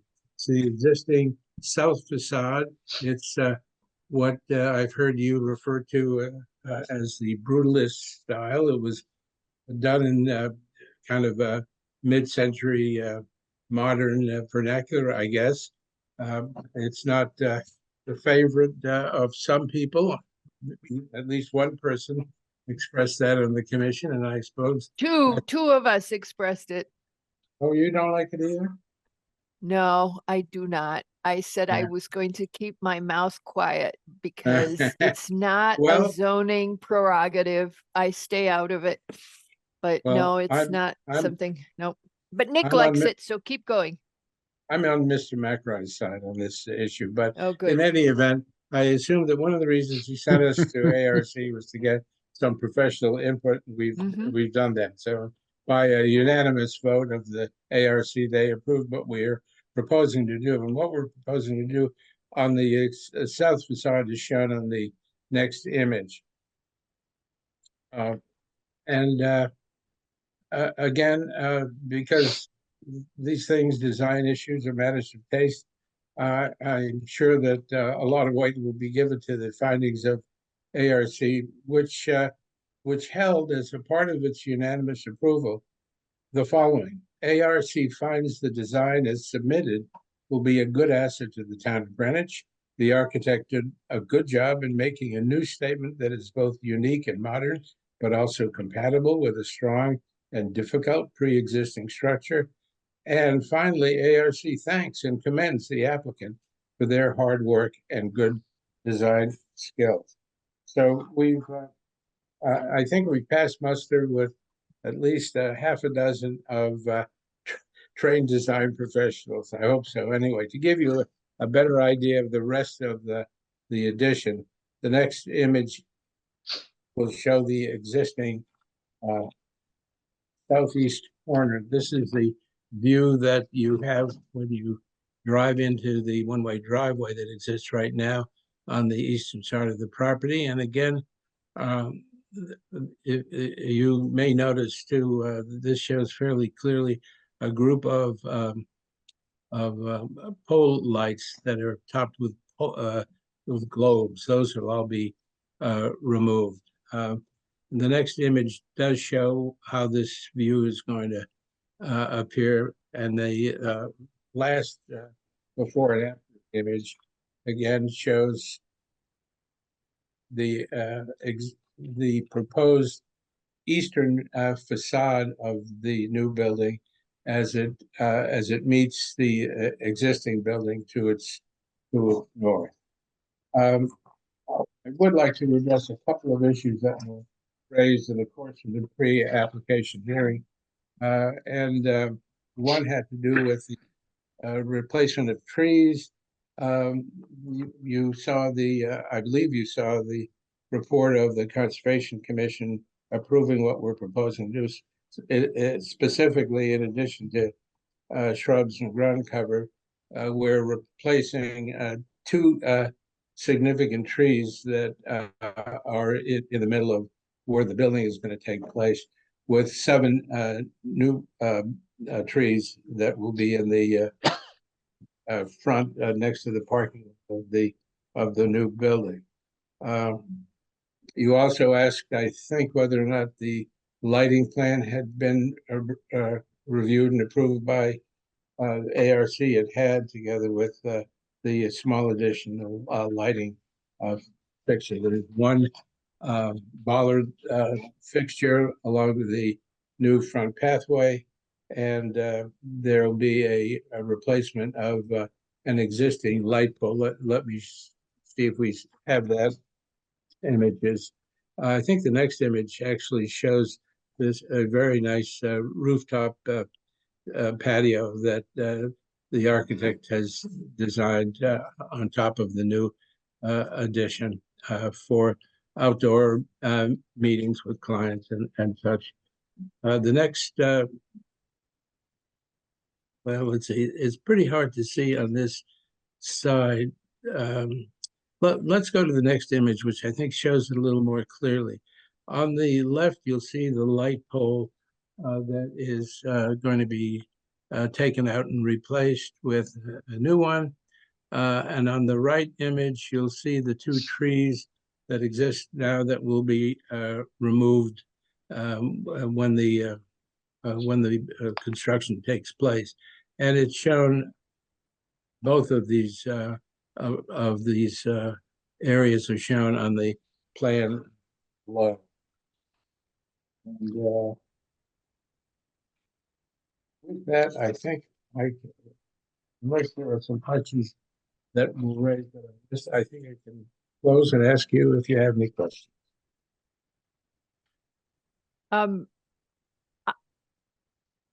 I can't find DPW's report. Did they ever send it in? Not to my knowledge, no. Okay. I don't have it either, so. Because I feel badly. No, there are no DPW comments available at this time.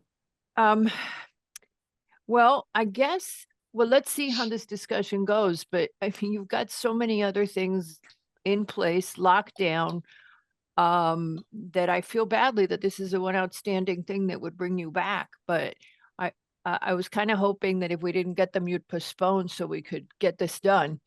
Does anybody have any questions? Mr. Levy? Well, I'm hoping there's something else that will bring you back.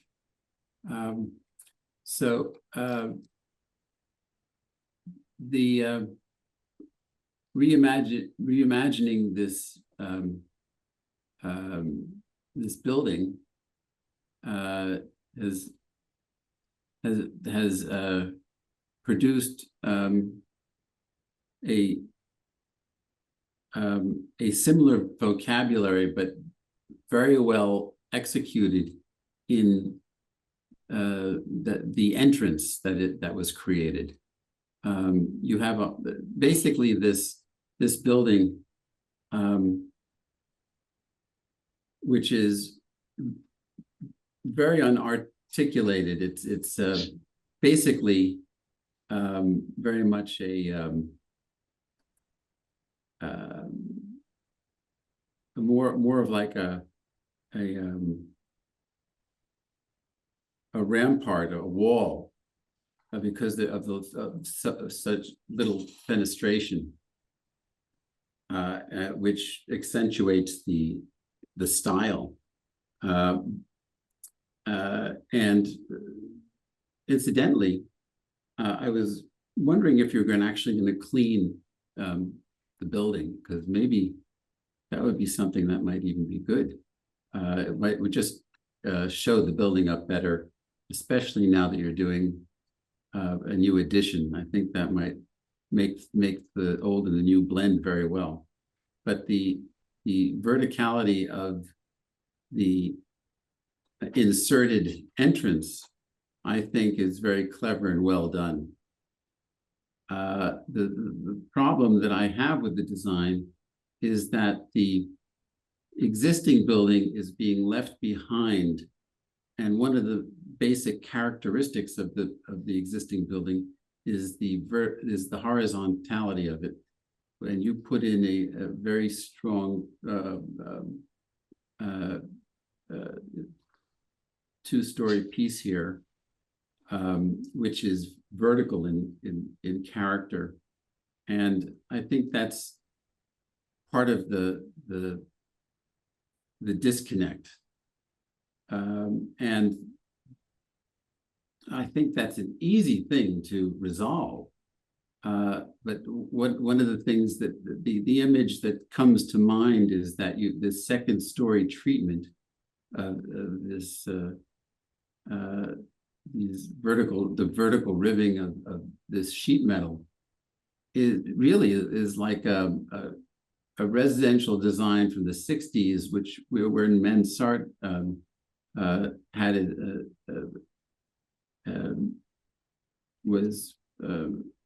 became very popular, and oversized roofscapes were designed as Mansart, and really completely disengaged from what Mansart style really is. This does look more like a roofscape than a siding of the building, and especially because you're trying to continue some element of this horizontality, but it's completely overpowered by the second story.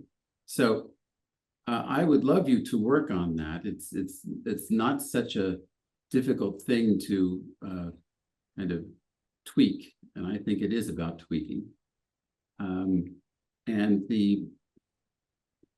I think because the proportions of it are kind of belie the existing what's existing.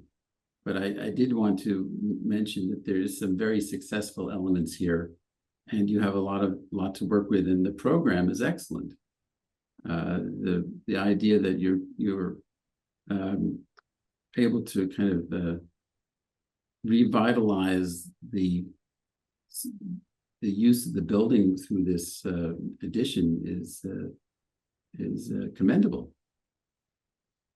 So are you asking for something? I didn't follow that. I think that the facade, especially the second story, could be looked at and rethought in order to be much more respectful of the original architecture. I think it's in many respects turning its back on it, and it creates a bit of a confusion because of this, because the strong horizontality of the existing design is being interrupted with this new architecture. Albeit the angle, the entrance with the angular roof line is very consistent as a disruptive element that's inserted into it. It's just that this two-story piece is awkward. Okay, I wasn't, Madam Kiernan, please forgive me. I wasn't going to add any architectural comments, but I have to say, as I hear all these people who love brutalist and want to keep that, I have to counter this. I'm not a professional architect, but I frankly always find this building frightening. It scares me. I find it ominous. And if I was a person in need of shelter, I would be, if I was scared by the world and in a situation that I needed to escape, I would find this a little frightening. And although I'm not crazy about what you're doing, what I do, because it's still not my thing, I find it less scary. And for me, since such an important part of your mission is people who are vulnerable, I think you're moving in the right direction, even if it's not design friendly. And I'm going to stop talking now, Peter Levy. I'm sorry, you guys who are architects, but I do like the direction they've gone in only because it is less frightening. I just want to say I agree with you. Okay, it is less frightening. I am fine with, I know squat about architecture. I just find that this is, I always felt intimidated by the building. Mary is nodding. She feels the same way. So you've got two women who were professional, are professional, whatever you want to call us. We should be brave and whatever. And the building to me is better this way. I don't, maybe not architecturally what Mr. Levy would want, but since the ARC did love it, I would lean to leaving it, Mr. Levy, if you don't mind, because I mean, we'll let Mr. Cohen and Ms. Kiernan consider it since we can't decide this tonight, but I actually think you've gone in the right direction. And it was one of the reasons I stopped going to the YW a lot, because the building just made me sad every time. Well, hopefully that will change, because the issue that you raised, Ms. Hellman, was exactly the issue that was raised at ARC in terms of producing a more welcoming aspect to the building. Oh, right? but they were like raving about how gorgeous. I listened to them and they're raving about how gorgeous the building was. And I'm like, what are you people? So again, I'm not a professional. I have no right to comment, but I think you've gone in the right direction. I think if you asked your vulnerable population, they would like the design. I don't know if you've vetted, if it's the kind of thing you do is talk to your stakeholders, but I believe that your users would find this, if you've talked to anybody who's come to you for shelter, that they would find it less frightening. And no, you had your hand up for a sec. Yeah, I did. I actually, I'm okay with the design of the original building, but I do agree with Mr. Levy's comment about, I guess my thing going in there is that it always felt like it was dark on the outside and that it almost like the cleaning. I don't know if that, and I don't know if that would help, or if this is just the color, Dark. but I feel it feels dark. I'm okay. It's ominous. It's ominous. To me, it always felt ominous. Look at the plans with this new addition on it, and it's a lighter color in some of these designs, and it looks happier, I guess, is what I would say. So I don't know if there's anything to be done, but that yeah. So take that.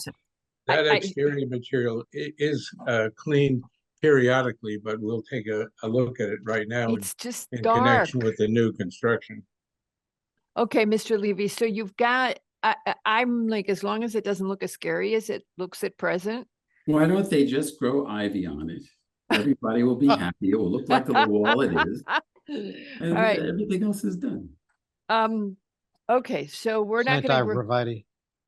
Could I address the issue of the DPW? I have no idea why they haven't submitted a report in this time, but I will point out to you that Brendan and me did provide a drainage summary report, which concludes that the project is in conformance with all applicable standards and will not create any adverse impact to downstream hydrology, which is all we can say right now. I would hope that if there are any comments that come out of DPW, that as always, we will be able to address them. And I wonder if we couldn't review this and consider that as a condition.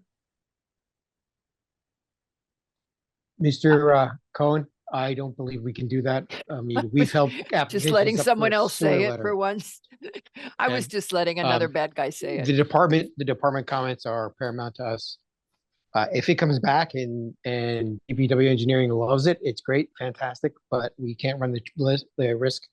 If it comes back, we've given an approval and they hate it for some reason, we're in a kind of Yeah, strange and- position.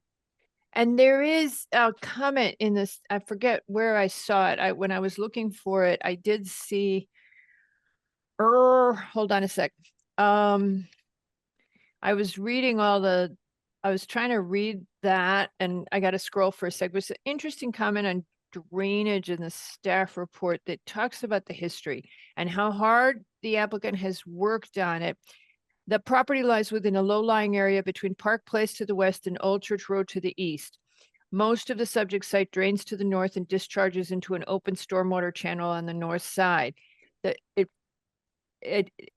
The development within the tributary watershed, an increase in intense storm events, and the topography around the existing building, which slopes toward the structure, has led to flooding issues in the lowest level of the YW building. The Y is continuing to work with its project engineer to complete certain drainage improvements, et cetera. I think we need to see it because in the end, we're keeping you guys safe by looking at it and we're making sure that it's safe. There's no question that storm events have been very much more serious recently. This point that they're making is true. I don't know how geeky you guys are about weather, but there was a fascinating article on why Hurricane Beryl was so serious so early in the season. And it's because of the higher water temperature in the Atlantic. So it is there. And it is our job, as Nick so eloquently put it, to pay attention to these. If we closed it and left it and decided it once we had the report and DPW had a suggestion, we wouldn't know if you agreed. So anything we can do to make it easy for you. Mary Lee Kiernan doesn't have to come back with you. I know you like having her around, Mr. Cohen, but she doesn't have to come back. I see no other open issues, but I think we do have a responsibility on the drainage. Mr. McRae, your hand's back up. Yes. Mr. Cohen, in the landscape plan, I see one bollard light. Yes. I know there's existing out there. Is there a actual lighting plan for the project? It's shown, I believe, on the landscape plan. Okay, I see the bollard on the landscape plan. I'm looking for a lumen plan or any additional There's- details. The only change that I'm aware of, Mr. Mayor,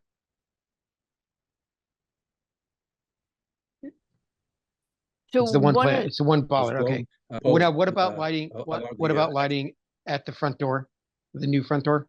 it's not really a front door, is it? Well, it's not really a front door. So Exactly you right. guys, I didn't want to contradict Mr. Levy because he was so happy with the front entrance. I heard the ARC presentation, so I know it's not really a front entrance. The front entrance is really in the back of the building. Okay. The front Is that door an is entrance? actually- Is that an entrance off the parking lot at the front of the building? No, It's an- That's a yes. it's No, that's a yes or no it's an question. entrance that's accessible by the main entrance to the building, let me put it to you in English. The main entrance to the building is in the back. Okay? Okay. Nonetheless, I'm gonna this is get architecturally geeky here. This is the street facing facade Yes. off of a parking lot. Hold on. Off of a parking lot. Okay. It's being celebrated by a implied Y, landscape, a bollard, graphics on the adjacent wall. To me, this qualifies as an entrance. Front, Well, back so doesn't really you- matter. The you question should- I have is, does this entrance have Mr. lighting on it? McRae, it is an entrance, but it's You- Okay. accessible, sort of in an emergency situation by buzzer. So a patron or a client can access it if they're granted admittance by a staff person. As an Is the- emergency, but the Is the back door the entrance. same? But the No, main no, the entrance is- back door is a regular door and you walk in and the reception desk is in the back. That's Forgive me, Mr. Cohen, how sneaky this is. No, what I was laughing about is because you and Levy were like loving the entrance, and I had heard everything you just said. ARC said too. Well, you got the Y there, and you got the celebrating the entrance, and yet it isn't an entrance. They said all the same stuff. You should listen to ARC. I was told not to go to those meetings by somebody a long time ago. No. I know, but we don't go. We can just listen afterwards to the recording, so we don't mess up. We don't intervene. That was why we were told not to go. Yes, that's the mantra. Don't intervene with ARC. No, so nobody Okay. knows you're there. So it's not an entrance, but it's an exit. So there would be lighting there. Emergency Um, exit lighting. Well, the Well- bollard light is to Yeah. provide access for, emergency. I'm loving pa- this. It's the first time I've known something the architects didn't know. I am told that that's adequate lighting for that purpose. Okay. right. There would be more, but I'm not gonna. This horse has kind of left So the barn what on that. what we did talk about at the meeting was we'd love to see you as you work, get the lighting more and more consistent with the new regulations and dark skies and all of that. You absolutely don't have to, your building's pre-existing, but we would love to see that. But yeah, so one of the points ARC made is that it is confusing to the first time user, this building, because you have to go to the back. And I remember the first time I figured out that there was a back door, but back then you could go in the front too. Yeah. Mary Lee, So- how has that been working? It's been working well, and Yeah. really the change was made because the police department recommended It's a good idea. for that safety. we were just too porous. There are too many unlocked doors. And so we moved the reception desk to where the bigger parking lot is, and we locked all the doors. So Mhm. as Mr. Cohen said, you can buzz into the front. And Mhm. for any first-time domestic violence visitor, they tend, because of wayfaring signs, they go to the main entrance at the back as is normal, and announce themselves, and a member of our staff would greet them. For a returning domestic violence counseling client, for example, they might park in the front and then be buzzed into that front entrance. In that tower, there is a stairwell and elevator that would take them up to the Harmony Project. Mr. Levy. Yes, thank you, Madam Chair. Okay, so if I assume there's a handicap space out in front there too, right? Yes. Okay, so somebody comes to the front, they press a button, they get buzzed in, but the hallway does take you all the way through the building, right? So it is a controlled entrance, and you don't want to encourage that to be a front entrance. It's a controlled entrance, correct? That's Yeah. correct. So Yeah. the back of the building is open, and that's Actually, that door is locked typically as well, but the or people are there as letting them in for program purposes, greeting students and first thing in the morning, or the receptionist is there as well. okay. Now, So folks excuse me, yeah. So if I come to the building, as I have in the past, and I want to go swimming, I usually go through that front entrance and walk through the building. So now there's a kind of a new hallway there. So would somebody, if they wanted to park in front, would they be able to get buzzed in and go to the pool that way? we would encourage them to go to the back where there is more parking. So only the Harmony, I'm going to say what you said what I heard you say before. It's the Harmony people that get priority because you want them in the building and safe no matter what. But people who are just going to use the building on a routine basis are supposed to go to the back. They So are, I will and buzz, so I will Yeah. buzz and you'll say, could you please go to the back? Is that what's going to happen? Yes, she's going to be Okay. mean to you. She's going to tell Okay, you that. I just wanted to get that clear. I just wanted to understand Yes. that. part. Okay, so Okay. Mr. Cohen, rather than spend a lot of time, you've gotten the feedback on the architecture. I heard Mary Jenkins nodded with me that we thought directionally, yeah, it's a good thing. I just think you can go further Okay, well, you guys can think without about a that. lot of work. This is Okay. not a big lift. And ARC liked it, and the drainage we want to see, just because you are in an area where you have gotten water deep. We saw that sewer signed off, which was a big deal for you because you had the open stuff from before.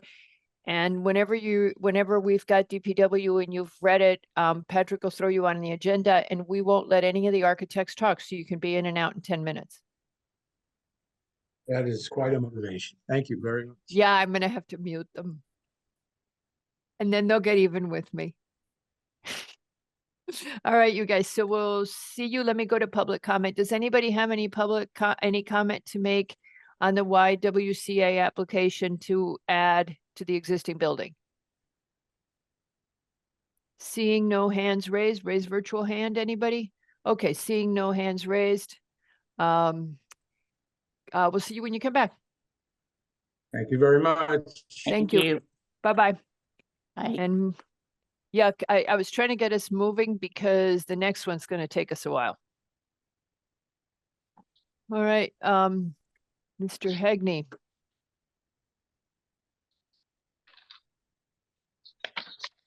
Madam Jenkins, I believe you are planning on. Recusing. Thank you, Madam Chair. All right, so Mary is recusing. This is the first time we've heard this application.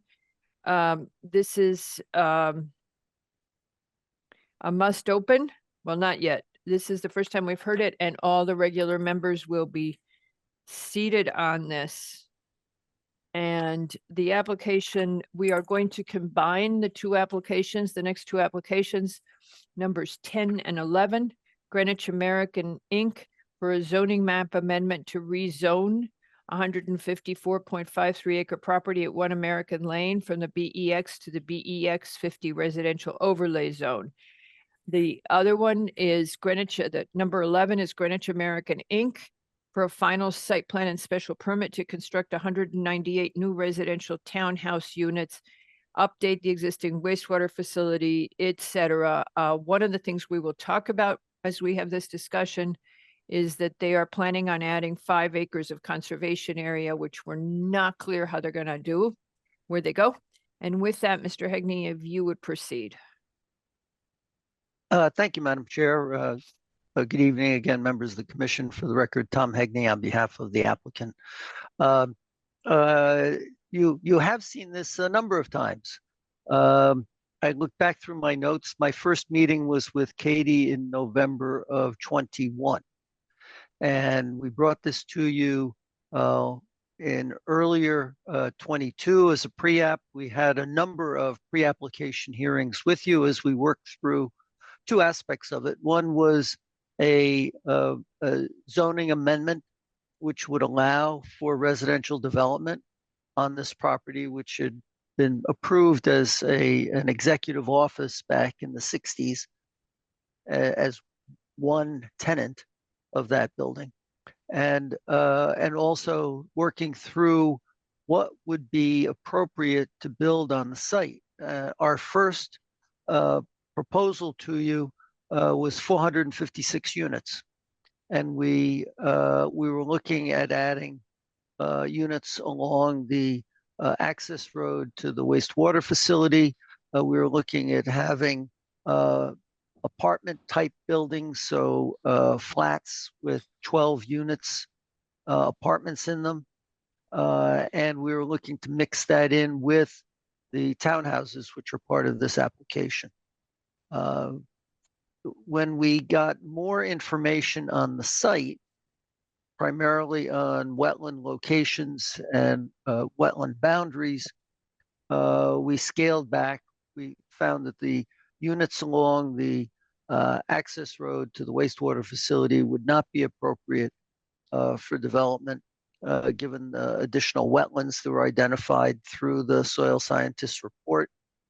And then we started to look at what were the types of units that we were looking to build here. That reduced the number of units to 309. We further reduced them to 250. And the plan that you saw as part of the preliminary review was 198. And what we then did was meet with the wetland director, walk the site with her. She said, you need to look at this one area over on the north side of the property, because although it's not specifically called out, I believe it is a vernal pool. And that would affect the type of construction and building that you can do in that area. And so we did have our soil scientists go out and our ecologist early this spring. And in fact, the area was a vernal pool. There were frog and salamander massing eggs on the site. And it's not so much that the creatures that use that as a breeding area need that, but they also need the woodland area, which is where they spend most of their time. So as a result of that, the wetland application that we submitted in the spring eliminated any kind of development around that area. We also pulled back some of the drainage systems that were closer to the wetlands. And as a result, we had one meeting with the wetland agency. our presentation lasted about 10 minutes, and we received unanimous approval in June. And that's the plan that we have before you this evening. It is one that we believe addresses all of the issues that were raised and required to be met as part of the preliminary approval back in December. It meets the conditions of the zoning amendment, which you adopted in December, and provides a very, very significant contribution through the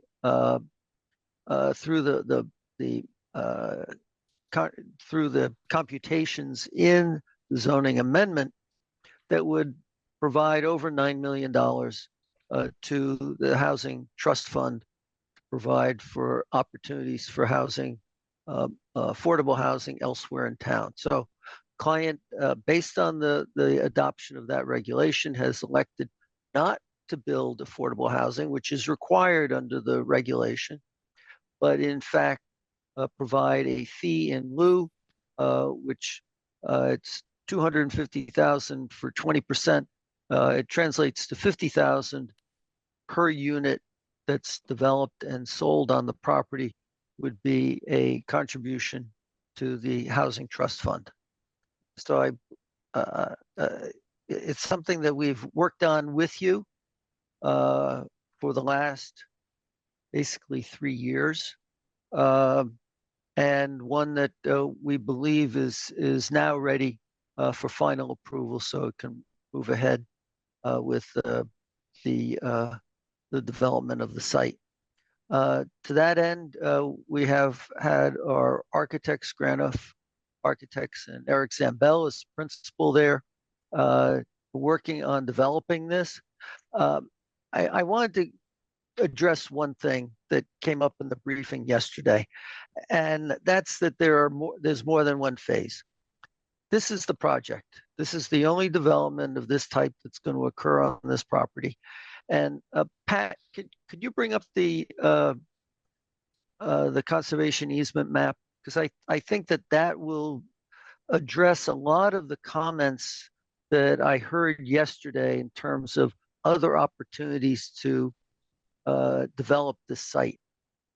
Because when you look at the area that we're proposing, the 15 acres, to put a total of 60 acres on the site that would be in conservation easement, and you look at where the rest of the wetlands are located and where the office building is located, there really is no other area where development could occur on this site. We're not going to be building it past the wastewater treatment facility in the very northeast corner of the property.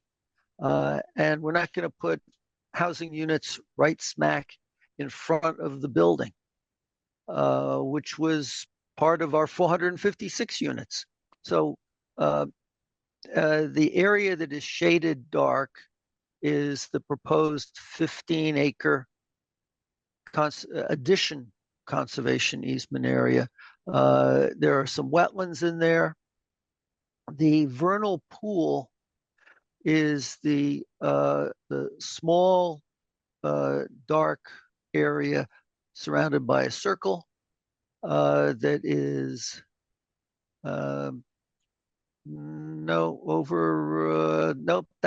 that one right there. And we were showing some significant development in that area. It would have required a good deal of tree removal. It would have required a good deal of site work, which we don't have really on the rest of the property because we're working with the topography.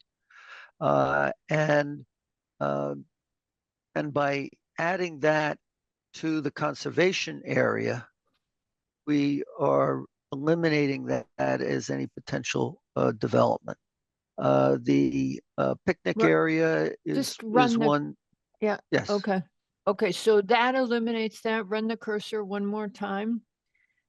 All right. Now show me where the vernal pool is. Right there. Right there's the vernal pool. Okay. Yes. Now, So all that area that you were gonna develop behind the building, what about, and then you're gonna leave that, the corner, on the far right, which That- is north or something? Yeah, that is Yeah, all left as is in perpetuity. yes, yeah, Okey dokey. well, could be. Nope. We, you know, we're, all that whole area that is shaded dark is the area that we would be using. What about the tippy as our corner on conservation. the tippy corner on the far right? That tippy Uh, corner. We could explore that as well. No, I'm just that's a asking. fairly inaccessible area. It's I get steep it. slopes. I know, but you've got road Besides, the only way to get to it is from the the- highway. is from the access to the wastewater treatment facility. And I have to say, when that road was built, there probably weren't wetlands on the north side or upper side of that, but there are now. And that is really what impacted our ability to consider putting housing along there, because we had quite a bit of housing that we were proposing along that road. We were going to increase the size of the road and provide housing units there. That is not a developable area. The other point, which is also made in the staff report, is this is part of the watershed for the New York City drinking water, because it feeds into the Kensico Reservoir, which is just to the west. And because of that, the wetland boundary or wetland review area is not the normal 100 feet, it's 150 feet, which also impacts what can be done on the site. And we were very careful in preparing our plan for the wetland agency to honor that virtually on the entire site. There are just a couple of spots where we're within that 150-foot area. But in those areas, we're providing landscaping, improving the buffer plantings along the man-made lake on the north side of the office building, and also along the area where we have drainage, which is on the southwest corner of the site. So that's how we have gotten to bring this plan to you, which includes the 198 units, which was part of the initial preliminary, that was part of the preliminary approval, and recognizing that there are sensitive areas on this site that need to be preserved. There are Mr. walking Yeski's- trails through those areas Mr. that are Yeski's had his hand up. fine and that we will Trying. provide, but that's what brings us here. And I wanted to clarify that, since it was a fairly involved discussion with your briefing yesterday. Okay, Mr. Yeski. Yeah, I was just trying to simplify. And Mr. Agney, would you have a problem if we have a condition that there's no other development on the site other than what you're proposing? Because we could do this patchwork thing, but we don't know what could change in the future. So would you have a problem with that kind of a condition? They can come back and ask us to lift it. It is not my call on this, Mr. Yeski, but it's certainly something I can discuss with my client. Okay. And then the second question is, I'm reading a letter here from North Castle. Have you read that letter? I have. Pat shared it with me this afternoon.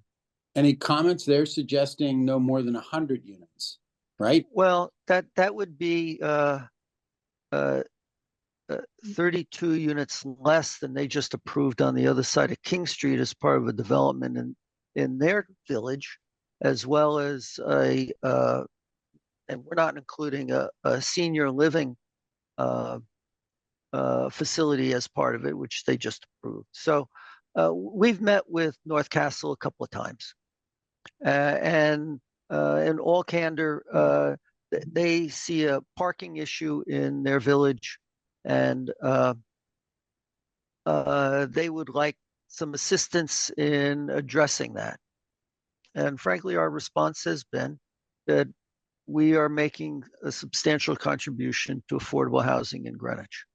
And that's where our obligation is, and that's the one we're looking to meet.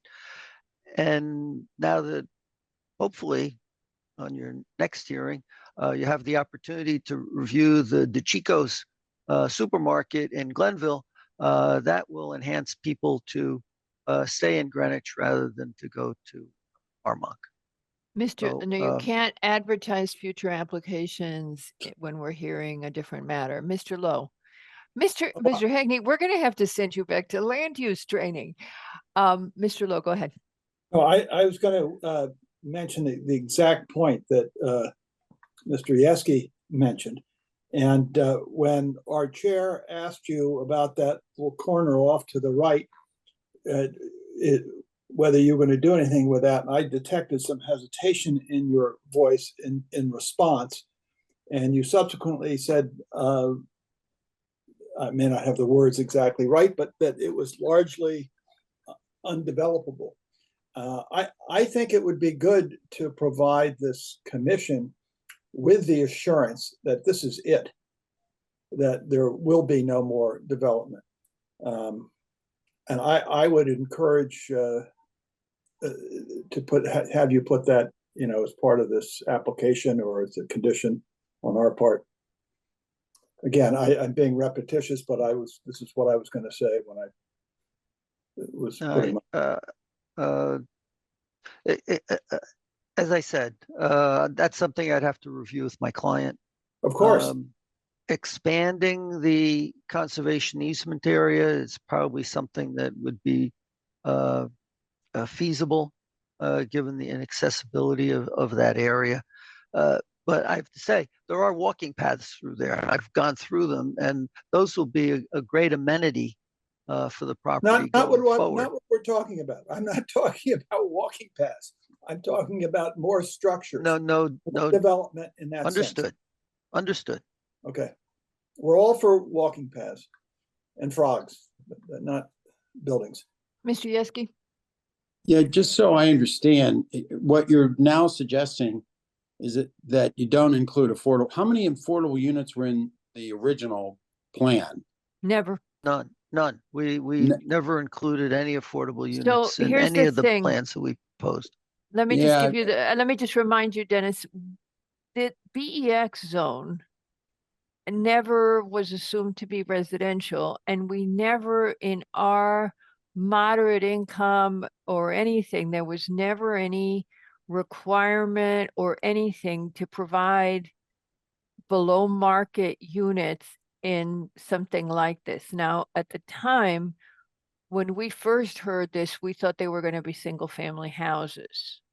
Small single family houses. That's what we wanted, was small single family houses that were scattered and in clusters. Obviously not what we ended up getting, which is really disappointing. But that's why there's no requirement for this Yeah, I didn't think there was. I kept trying to remember the discussion, and I remember we're going to work on it. It's top goals. I was just trying to confirm that, but I get the fee, and the fee hasn't changed. Right. No, the financial contribution would be as you approved the amendment to the regulations back in December. A couple of other things I wanted to mention, because it came up as part of the ARC discussion too, which we've been to. The proximity of the office building to the residential development. And asked Rob Sandola, our project engineer, the distance between the office building and closest residence, and it's 350 feet. Actually, that wasn't quite what they said. I'm sorry, Mr. Hagney, but what they were talking about, so you're just rewarding me for listening to these. What they were really talking about was the visual screening between the big office building and the residential development. And they weren't talking, I didn't hear so much the proximity, but I heard them say something in their words of like visual disconnect, that there you are in your house and you look up and there's this looming office building, and how could you better construct a boundary between the two types of development. The other thing that they said, as we discussed in the briefing yesterday, was that they too, they felt it was squished. They didn't raise some of the issues that we've raised in the past, which is when people move out here, they are not doing so for more urban living. And what they are looking for is to have a swing set in their backyard. If they were going to walk to the park for the swing set, they would stay in the city. And that was what we kept saying to you the first time, that to lure first-time young families, we were looking for a small yard with your unit, and that's not what is being provided. It's a decision you made. So obviously you're complying with the zone regulations, but I think it's going to be very disappointing. Mr. Yeski, you look like you still have a question in your mind. And you're muted, so unmute so we can hear it. Unmute.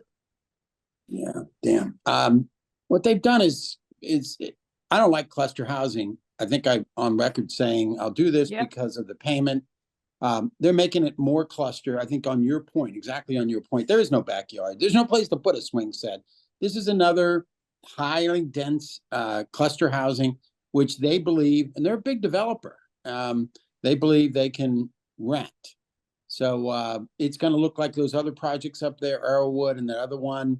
That's why I was against it originally, but given what we were told that it's okay to accept this payment in lieu of, they've condensed the construction into one small area. It's going to cost them a lot less money to build it. And maybe that's where the profit margin comes out, and the rent may not be as attractive, but they clearly think that the market's there. And that's not really a zoning issue. It's just, we kept talking about why they kind of jammed it all to one little corner. And I think it's partly the conservation zone, which I'd like to have a condition that the whole lot not be developed. And it's partially cost too, but that's just an observation. And I could be dead wrong. A couple of thoughts. First, this is being developed for sale, not for rental. I was wondering about that. Yeah, I hesitated to say that. No, because they it seems like the finally said market it has now somewhere. moved beyond rental for sales. We're getting it all around town. They're moving to condos and sale as opposed to pure rentals. I gotta say, the emails that I've gotten asking me whether there is a pre-sale or pre-construction list that people can sign up for have been people who already live in town and are looking to downsize. And I'm not putting that on a website that they can call me if they want a unit at the American Can property. What's your number, by the way? What's your phone number? I know where your office is. Yeah, I know. You know how to find me. But this is intended for families and for empty nesters that are looking to downsize. And when I've talked to some of the brokers in town, particularly Mark Pruner, who writes articles for the paper, what's preventing people from selling the houses that they have, that they've been in a long time, is they have no other place to go. Right. And this will provide that. This is a great opportunity to provide additional housing stock that the residents of town are looking for, and be able to stay here in town. I know the developer. They're very savvy. They clearly have looked at the market and understand it, and they're going to build this way, and they think they can make the profit they want. And in this case, I think, without all the infrastructure and all the other roads and everything, I would assume it'd be easier to build, although now you have the pandemic and the cost increases and everything else. So I'm sure they're savvy developers and they've got it. And you just point out two market niches that they think they can fill buildings with. I hesitated to say rental because it seems like a lot of our applications are coming in for sale these days, which is not surprising given the shortage of housing. That's true. A couple of other things I wanted to clarify from the discussion yesterday. These are all 3-bedroom units. And we provide 2 garage units. Yeah, we saw that you had per unit and also area to park 2 cars outside. Okay, So- you must have just misspoken at ARC. Because I listened to it again and you said the commission didn't want 3 bedrooms. I think No, you meant didn't more want than, more no, than- and yeah, I think you said bedrooms and you were thinking more than 3 units together, but you actually said bedrooms. And I called Patrick the next day and I said, there's no way. So, okay, 3 bedrooms, 2 garages. You still have the Fuss and O'Neill stuff outstanding, right? Mhm. You've got some Yeah, traffic I did want comments. to touch, I did want to touch on that. The, you know, we, when we first talked to Public Works about it, they said, We we know. need some assistance looking at this. And we said, fine. We've made the, we've provided the estimate from Fuss and O'Neill to your staff so that they can retain Fuss and O'Neill to do the to do the report. Rob Sandola had a meeting last week with Fuss and O'Neill and Juan Paredes, and it's going to probably take us a good month Okay. to get all of that together so that we can run it by Fuss and O'Neill, and then they can review it with Juan. But we didn't see anything in their letter. I first looked at it and I said, gee, am I missing something? This looks like Yeah, all I stuff had that we can this- address. And I had the and same Rob said, oh reaction. no, we can address all this. This I is couldn't- not an issue. I didn't see a deal killer, but what we were talking about in the briefing yesterday is that Fuss and O'Neill just sort of throws it all out and doesn't give you well, this is a problem that's big and this one is a problem that's small. It's all just there without prioritization. Traffic. So you've got some comments from DPW and you will address them with DPW and come back to us, right? Okay. I gotta say, Bernie's here, and the question that keeps coming up is, what about the intersection of Gateway Lane Right. What and about the King Street? intersection? And I can have Bernie say it again, but this came up last fall, and that was part of his traffic study. Well, then I think that what you have to do is not tell us, but tell DPW because that's what's in their comments. we Okay. will. So We you will. tell Michael Kiselak that no, here it is. Yeah. Okay. It's All right. it's Now- in the initial report, and it's in Bernie's supplemental report. Great we suggestion that they submitted. made. Great suggestion that they made about the public schools and the pickups. I have spoken to the transportation manager for the school system. We're going to provide information that he's requested, and then I'll meet with him next week, Okay. week after. So looking at this, to finalize that. you're gonna go through this. Obviously, we always want, yeah, all this stuff is them, ARC Happy Camper.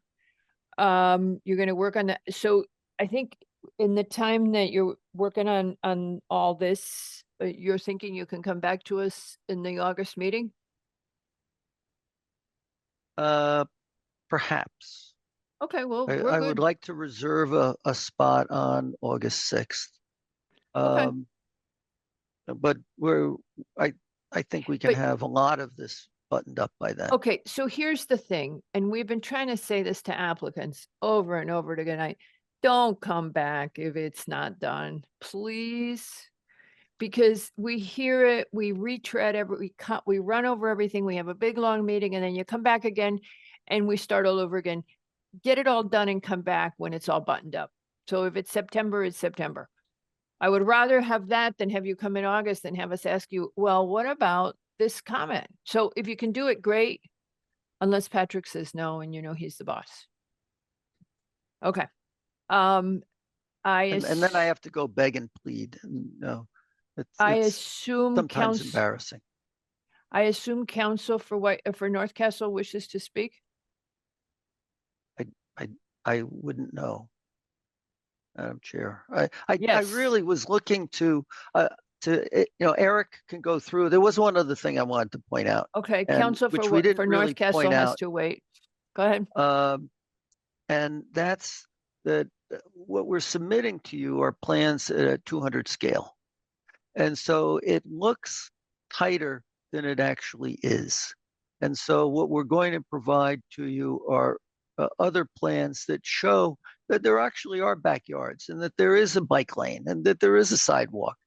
So Okay, that but you can, and you see that at a 20 scale map, and all of a sudden it doesn't look nearly as jammed as it does at a 200 scale map.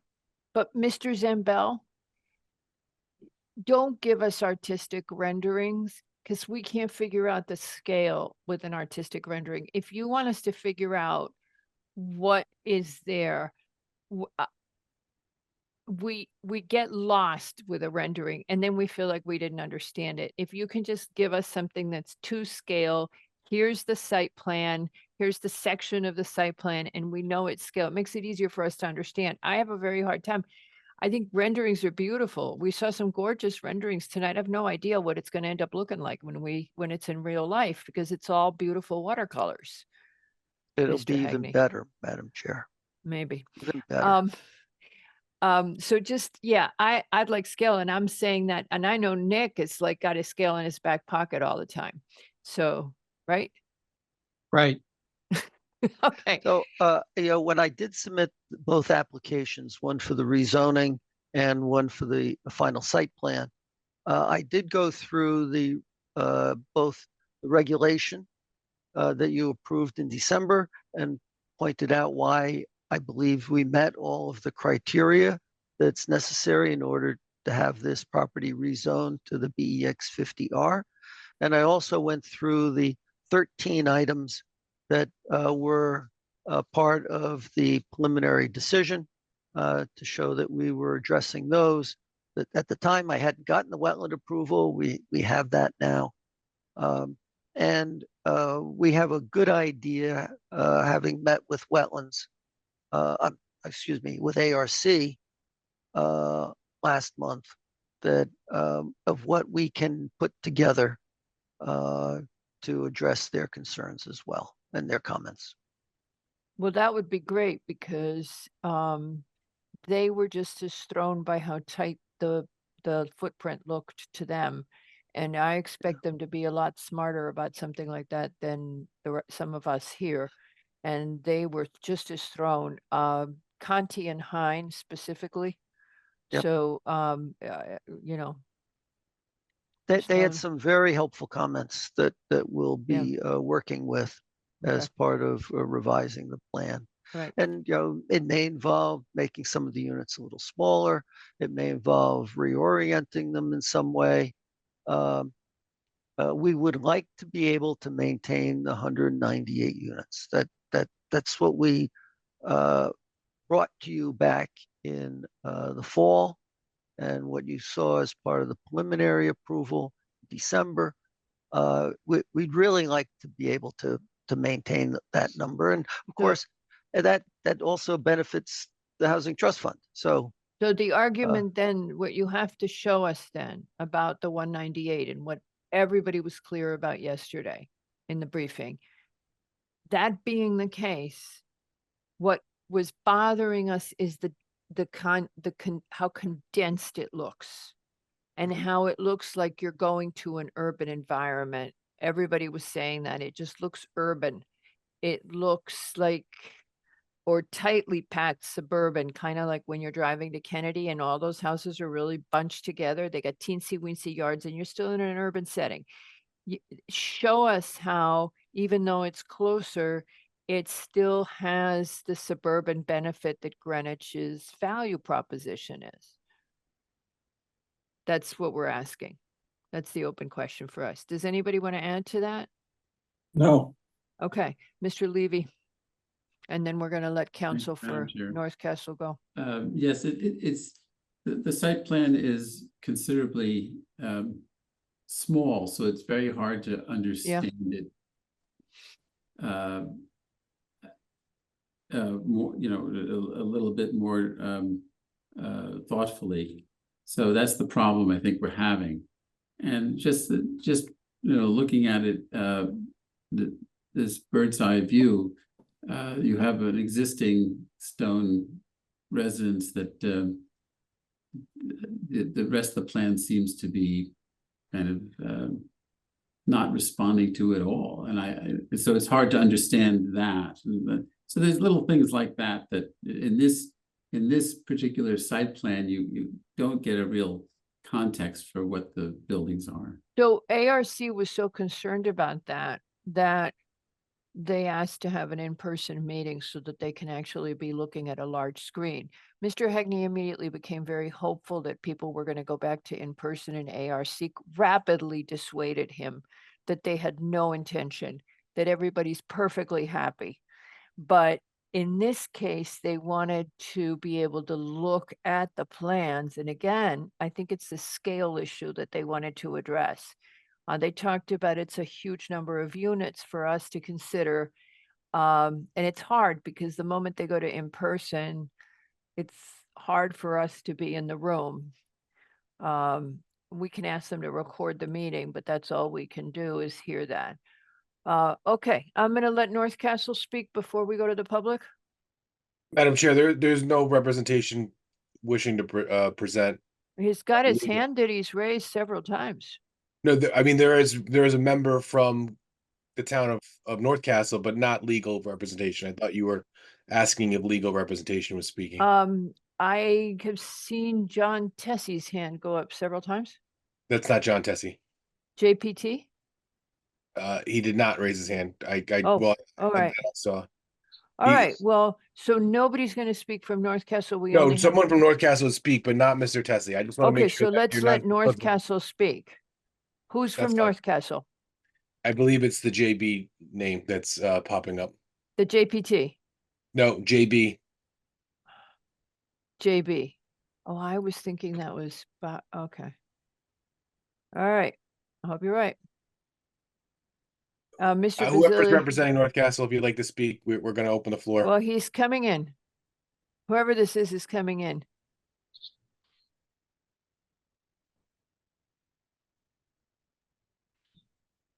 Okay, JB from North Castle, you'll need to unmute. And then if you would kindly give your first and spell your last name for the court reporter. You're unmuted, you're good to go. Okay. Do you want me to see me visually? If you're okay with that and you're not in your PJs or something, yeah, we'd rather see you. But if you don't want to, it's fine. No, that's fine. I'm all set. Okay, so first and last name? Jose, Jose, Berra, like Yogi Berra. Berra? That's right. And I don't know if my email address is showing up there, but it's on there. I had to submit it. No, it's okay. We only need your name and that you're North Castle. Okay, sir. So you sent a letter to us, and then if you had comments you wanted to make? Yeah, just very brief comments, and I appreciate the opportunity for being allowed to speak. I'm the deputy. No, you're more than welcome. Thank you. I appreciate that.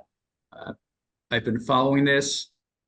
I'm the deputy supervisor in the town of North Castle. As you know, we are your neighbors, and we love having you, our neighbors and residents, with open arms to our town. However, we do have concerns about the impacts a proposed project would have on our town. Some of those were outlined in the letter very briefly. I will keep my comments brief now so we can watch some more and see how these things are evolving.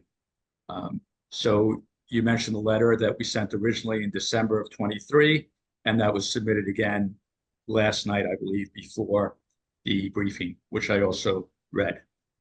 So most of you have probably been to Armonk. I know I have been to all parts of Greenwich, including town Greenwich, many. And Greenwich is, relatively speaking, compared to downtown Armonk, urban. You have much bigger infrastructure, streets. I know it gets crowded. I've been down Greenwich Avenue at times, but there are alternatives. For us, we have a very small downtown area. And this is of concern to us, how this project is being. I'm puzzled by the density I know developers are in business to push for density, almost without exception. Some of them prefer to have less density, but they have density. You're talking about 200 units here, and experience shows us that a lot of those residents will be coming to our town, and they're going to impact us in any number of ways. We're working on parking, but there's a limit to what we can do, and it's expensive to do things at some point. We have effects on our streets being more crowded, even though we like to have, by our standards, a relatively lively town and good restaurant. Again, no comparison to Greenwich, even though we've got some fine restaurants. I'm by how 200 units would be added into this site. Under regular zoning, it would be only 40, and that would be without the office building. And when I see how crowded it is and congested, it's troublesome to me. And those numbers translate. I think in the letter, it mentioned how many residents we have and how many houses we have in what I would describe as the greater Armonk area. The hamlet is actually smaller. This is a 10% increase that we are going to have to deal with in some way and could be problematic. We do have some development going on in town as it is. I've tried very hard to limit that, and ways we've done a good job with that. But we really would appreciate consideration being given to the adverse impacts that this will have on our town. And we'll be happy to submit further comments. I'll be happy to answer questions about it. I'll just mention a couple of other things first. Mr. Hegney has referred to the project across the street that was approved. I could distinguish that in any number of ways from this project. But in looking at this one, it is so incredibly congested. I agree with what was being said at the briefing meeting last night, but it is so incredibly congested that you have to worry about that additional impact. I'll also go ahead and say that it's important. I know consideration is being given to the impact on the Kensico Reservoir. It's only recently that I became aware that there is some sort of impact. I can tell you, we went down that road in the development across the street, and I was very much in pushing the developer repeatedly to go ahead and cause problems there. Ultimately, Keeper and the Natural Resource Defense Council and negotiate all the time. Not to say anything bad about the development, even though I've been releasing it numerous times. The developer kept on saying, well, there was a 6-acre easement that he said was revocable because 2 conditions had been met. And I kept on raising my hand and saying, how is that second condition met? And as it turned out, there was agreement that it hadn't been implicitly, and the 6-acre easement, conservation easement, instead of being eliminated, was expanded to 7 acres. And then greater stormwater protection was put on. We really value the water in Kensico for the area. I realize you may. No, Go ahead. so Mr. Barra, so let me just stop you for a second. So Patrick, is DPW aware of this as they review the Fuss and O'Neill drainage work? Yes, I believe that the applicant is going to have to go through a process with the New York City DEP to confirm that there's no impact here. So that process. Okay. And not to mention the Wetlands Agency is aware, Conservation's aware of the impact to New York City drinking water. Okay, so so everybody's looking at it in terms, I'm just thinking in terms of stormwater management. Because that's going to be one of your biggest sources, and something that Conservation Director might not be looking at, but DPW would be. So I just, as long as there are no silos. The other thing is, Mr. Barra, since you wrote us in December, the key impact for you is you're in a town with a population of, is it 4,000? No, the population is 12,000. 12,000, okay. We have about 12,000 residences. I'm not sure how much you're personally familiar with the town. We're Been there like comprised, a few times, really, Yeah. my feelings are hurt. Yeah, well, invite me. I'm All sorry. right. Invite me. Okay. I mean, I've been there a handful of times, but yeah, so I wouldn't have even been able to tell you. You're invited as well as anybody else who wants to Okay, see so it. the commission's going to Armonk for our next field trip. We Okay. would gladly give you a site walk. Okay, and show you so- if that's useful to you. So 12,000 residents. Right, and we have 3 hamlets. So our system of government is, similar to how you have different areas in Greenwich. Mhm. We have 3 hamlets, 1 central government, which is the town of North Castle. Okay. And the other hamlets are North White Plains, which is south. It is more urban. It joins White Plains. Mhm. It's a different area. It's separated by the reservoir and Route 22 along the reservoir. Then you have Armonk and Banksville. Maybe most. as Our you most may- familiar is Banksville, yeah, because, we crossed the And line you know, into we you. share contributions to the Bedford Banksville Volunteer Fire Department. And sometimes you can't really tell the difference. Although I gotta admit, a lot of parts of Greenwich are really beautiful. I was just at the polo match this past Same for Sunday. you guys. Same for you guys. So Okay. your key concerns then are, you're just worried about the density and its environmental impact. Then the next concern is traffic. Right, Mr. Hegney mentioned parking because if your downtown is tight for parking and you're adding 200 units, call it 300, 400 people. Mhm. Okay, so your next concern is what's the impact on your parking? That's right. Okay, those are your key, and of course, the reservoir issue. Anything else that has surfaced since December that we should know about? I can't say I've done a lot more on this Okay. since then. We had a change in administration and you know how these things happen. Even when you're involved in a board and committee, you know what's there. It comes awfully fast. And even though I pay attention, this came up awfully fast. Yeah, don't And- worry. Okay. Okay, So well, I'd say they're there's coming more. back to us at some point. Yes. And we're always happy to reach out to you and to get further comment from you. As you know, we whittled this down over time Right. and it came in much larger.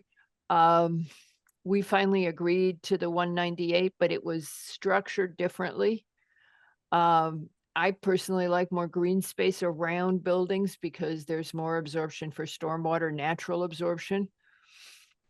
We believe that the landscaping plan is robust enough to help with drainage. But yeah, if you come up with other stuff that you'd like to see us address, just pop in to our Zoom. Okay. And just to give you sources that get affected, it's correlation, but police, look at our downtown. We have a good number of Greenwich people who come in. You see Connecticut plates. Yeah. You will see more coming in. Yeah, no, there's a lot of people from the northern part of Greenwich who do stuff in Armonk. Absolutely. Right. The Equinox being one draw. Right. And the Chicos, you're saying there's going to be, or And the someone said Chicos, yeah. there's going to be one in Riversdale, but is what somebody was saying before, but Yeah. it'll still be attraction here. Yeah. But just, you can name think of everything that happens. I mean, just massive movements, resource. The fire department will have more things to do. I don't know if all of Greenwich has a volunteer fire department, but at least some of it is, right? They're Banksville split. is. They're hybrid. Right. And you're probably bursting at the seams. We sometimes have more luck. I'm liaison to the Armonk Fire Department. I go to the commissioners' meetings every month. It's tough to have enough volunteers. All these things add up. Road wear, anything you can think of. And, if there's some way to make up for it, that would really be helpful. And I'm not sure exactly what the mechanism is. I'll also point out the obvious, that we don't get taxes from this project. And, for all intents and purposes, it's going to be in Armonk. It's going to be a lot closer to Armonk than there.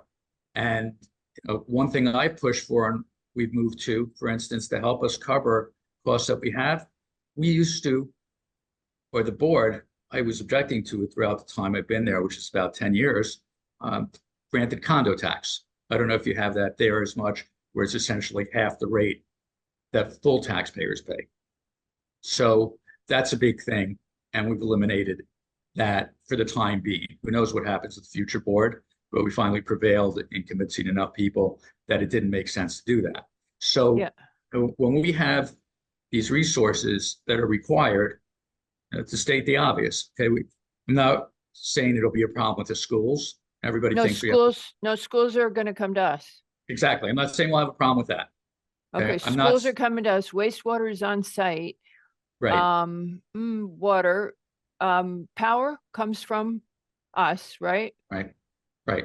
But a lot of So- the other things. So I'm Yeah. carving out in my But letter. I traffic point- and parking are yours. Yeah, I'll go back and look at your letter again.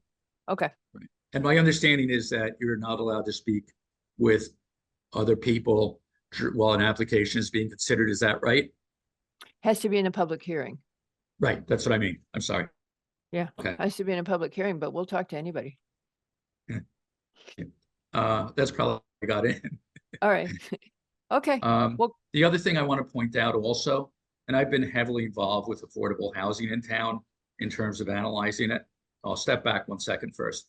Now, you said they came in with much more units than Mhm. ultimately was approved. mhm, How many times hasn't someone, a developer, I on a know. decent size, right? I mean, My rule of thumb is that normally, close your ears, Mr. Hegney. My rule of thumb is is that somewhere around people ask for twice what they're willing to settle for. yeah, we've had more than that. We've had multiples of 4 or 5 at times, and we've dealt with it as best we can. And we Now, end up getting Mr. Hegney's gonna start asking for 4 times now that he's heard that.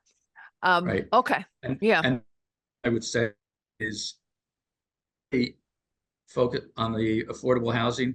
That's not my issue, obviously, but it's puzzling to me if the motivation for having this amount of density and all these units there is what's considered a significant payment for affordable housing. And let's be frank, it's not nothing. But in terms of the timing and relative to know. what they're getting for it, to me seems like a tricky bargain. And I've had to encounter that numerous times in town. In our law, there's a strong preference for it to be on site, and that's the 2 sentences in there, which I've recited in terms of keeping affordable housing on site. It's something that always happens, and there are different philosophies on it. I personally grew up in relatively modest circumstances. I grew up in Yonkers, but in a nice area. But you know, I think there's a lot of benefiting parties for both sides when it's on site. Yeah, And no, we actually, this is a unique situation for us. We don't have a fee and lieu program. right, But for the very reason, we've been very hesitant to adopt one for the very reason that we do think it should be on site. And we've even argued with people when they wanted to separate them by as much as across the street. right. I heard that discussion before, earlier tonight. Yeah. So, you know, I'm a former CPA, former tax lawyer. I was in finance for a number of years. And when I look at that, I really scratch my head. Yeah.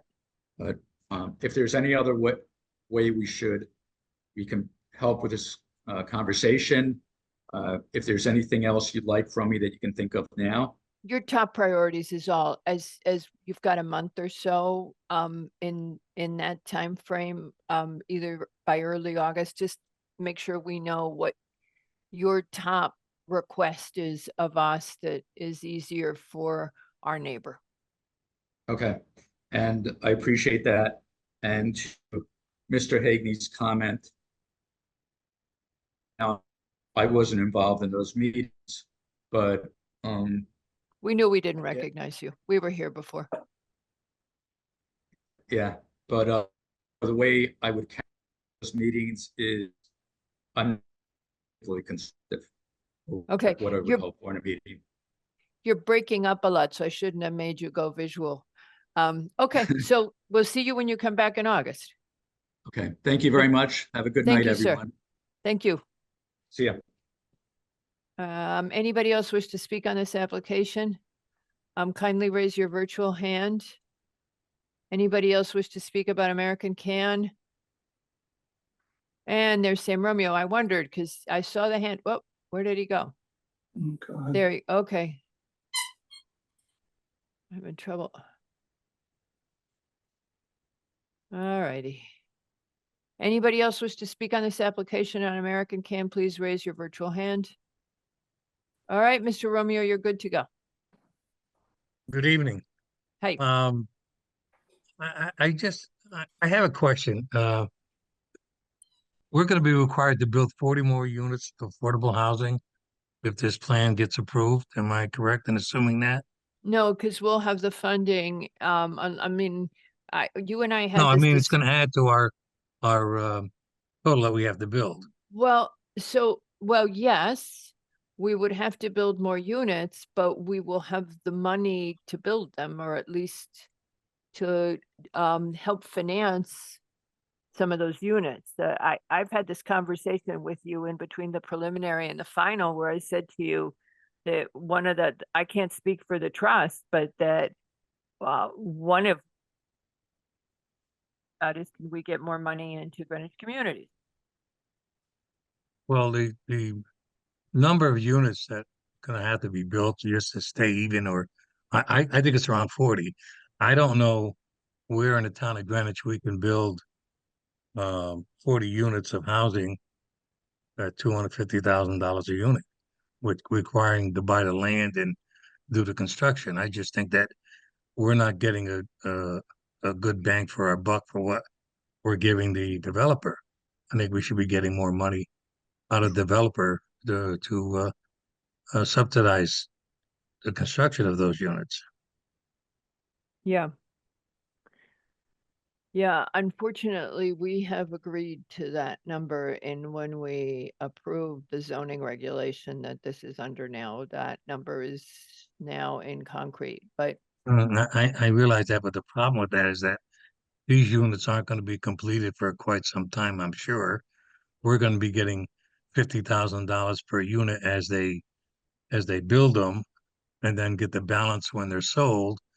And we could be talking 2-3 years down the road, or even more. And costs and construction and dollars, today's dollars aren't the same as tomorrow's dollars. No. So I don't think we got a good end of the deal here. okay. That's just my opinion. Okay, Mr. Romeo, I'm gonna go with you when we go ask the BET to fund Greenwich Communities, okay? Yeah, but they're not funding it. We're funding it. We're Yeah, I asking know. for a bond. I know. We pay it back. So So, it's not a free lunch for us. yeah. But the best way to go is to do your path of 100% affordable and get there. Exactly. If we can So do. that's all my comments I have to make on that. Thank you, and thank you for staying awake so long. Thank you. Thank you very much. Mr. LaRoe. Madam Chair, could we talk about the contribution? Because I'd like to have that written down as a solid number going forward. Because I'm not sure I'm not sure the math written out in the language represents what Mr. Hegney's stating. So if we could have Okay. a discussion. You said that yesterday and I completely forgot about it. Okay, so Mr. Hegney, we come back to, I'm gonna just scroll open to what you've got. Well, it's so either there's two sort of thoughts in the regulation, right? It's 50,000 per unit, and then is that 50,000 of the 20% that should be affordable, or is that 20,000? Is that 20% of the total? And then what is the $250,000 contribution? Is that just a flat rate? Mary Jenkins has her hand up, and I think this is an appropriate time to let her speak. Yeah, Patrick, it's my understanding that the math works because it was meant to be $250,000 contribution in lieu for 20% of the units. And in order to make sure that there was no delay in the payment, the timing is $50,000 per unit. So in other words, we didn't have to wait for them to do 10 units to get our money. And we would get, my recollection is 15,000 upon CO and 35,000 upon first sale. So again, it is 250,000 times 20% times 198 units, or in other words, $50,000 per unit completed CO and sale. Bill, am I right? That's the way Bill, I understand it. Yeah. how did I'm you sorry. know I had done that? Of so that is for 198 total, Mary. Yes, it is. Okay. So in other words, it's the 50,000 is really to make sure that we don't have to wait for a certain number of units to be built before we begin to receive the fee in lieu. So I remembered that part of it, that it was supposed to be paid out. Again, when you try to figure out the total and then you English into a math problem, it was not exactly as clear as I thought it was when we discussed it last. But So, thank you. may I make a request of Bill and Mary? And Bill, no offense, but especially of Mary, because she's really good at this. Could you guys just reread the way it's worded so that it is totally clear in your minds for someone who picks it up cold? Just reread it one more time and just make sure. If Patrick looked at it now and said, wow, I'm a little confused about how this says, it means that when you come up to it cold, it may not be clear enough. And that maybe we just need to make the sentence a little different, and we can just amend the regulation just to make it clear. My recollection is that in fact, clear. this is like the 14th iteration of the Yeah. explanation And of then- the mathematics. Many hands spoils the Just soup. reread it one more time. I also know that you worked on it, and I completely trust your clarity in writing. So, but I'm not, when Sam was saying 50,000, I was like, well, it's not really 50,000 because I was thinking about the 20%. So as long as it's clear, but see, Sam picked up 50,000 and he was saying, you're not going to get a unit for 50. Oh, then he said 250. So maybe he was fine with it. Okay. There's All right. kind of there are two things going on. One is the explanation was 250,000 per unit applicable to 20% of the total development, which ends up being 50,000 per unit as they're developed. But I'll take another look at it, definitely. But also, just if I may, Sam mentioned the number 40 units required. No idea where he got that. 830G is 10%, so that's 20 units. Right. I don't know why he said, hold on. Yeah. I don't know if he's still here, knowing he's probably left. No, he's still here. So Sam, if you're still here, if you're still listening, 830, the 10% would be 20 units. Well, I think what Sam's saying is if we didn't take the money, they would have to build 20%, is what I think Mr. Romeo is saying. No, but I think that's the thing that Sam, I've told Sam this before, that the zone doesn't have a mandate to include affordable housing. So they would not have to build 20%. This is not a fee in lieu. It is just a fee. I've said that to Sam after we approved the preliminary, because he thought I believe that, well, I'll read the language again, Madam Chair. I believe that if you're not building 20% affordable, you're supposed to be paying the town. Right. But before we pass this regulation. Right. Right. It's Okay. 30% or 10%. Right. Would be the right. Exactly. Okay. All right. Okay. Just to make it more confusing, 10 million, which is about the amount, divided by 250,000 gives you 40 units. The units. So I think they were trying to get compensation equal to double the requirement, which is 10%, would double that's 20%. So that's where Sam's getting the 40. Gotcha. units. I gotcha. That was smart. Okay. I gotcha. Okay. Yeah, I think, but thank you. Okay. And thanks, Bill and Mary, and thanks, Bill, for hanging out with us all night. I saw your name. Thank you. All right. Okay.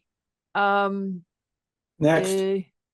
Can we go now? And we'll continue Well, this application? Is the applicant done If with I the could say presentation? just a couple of things, following up on the conversation we were just having, my understanding of the language is the same as what Ms. Jenkins and Bill Finger No, had. we all And- had that and understanding. we spent a lot of time going over that. So How many times have we picked up a zoning regulation after we worked on it for a year and said, oh my God, what did we mean by that sentence?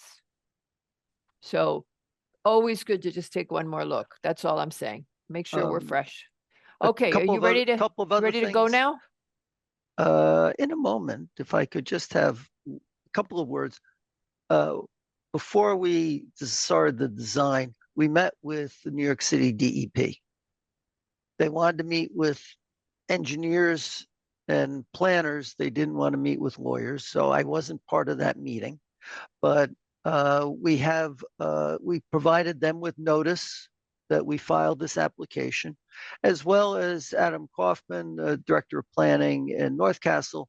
We provided notice to him as well. We've been talking to Adam on and off for a number of years now. So none of this comes as a particular surprise. When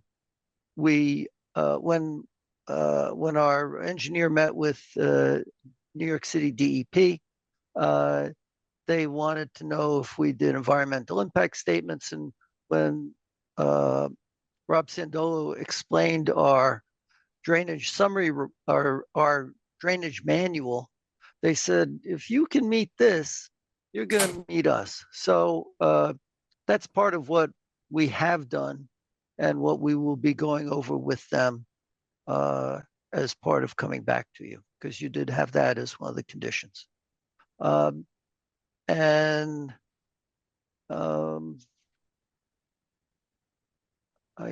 think that's it for now. We'll continue working on the plans. We'll work with DEP and then come back to you when we have something for you to approve. Okie dokie. So this application will be continued and do And come I'm back sorry, when- Eric, you didn't get a chance to say something, but That's okay. He got to talk at other meetings. he got all dressed up too. When was the Okay, last time well, you saw an architect show up with these meetings with a tie and jacket on? Always? Not always. They're a Why? bit more casual. Eric usually wears a tie. I think. I don't remember him not having one on. Okay. You can defend your honor some other time. That's Okay, so right. this application will be continued. All right. And we will see you when you come back. Thank you. Okie dokie, Mr. Bazili. Richmond Hill? Oh, Mr. Bazili? yes, you woke me up. Yes. And I go, It's gonna be some transcript. Okay, we'll see you in a couple of weeks. You look tan. do I? Maybe I was out in the sun. I don't know. Okay. All right. Gardening. Yes, nice. No, I don't do that. But anyway, thank you. It was a nice, very enjoyable night. Oh, you always say that. You know how to flatter us. That's right. Okay. See you. Take See you care. next. All right, Bye-bye. All righty.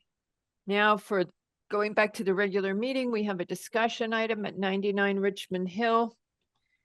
And that is a proposal to build an athletic facility on a 4-acre property at 99 Richmond Hill.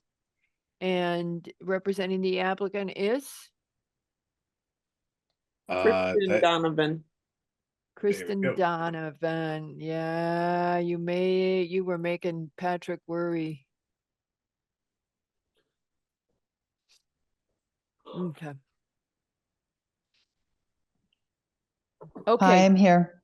Hello, Ms. Donovan. We're gonna switch, who is the police on this application.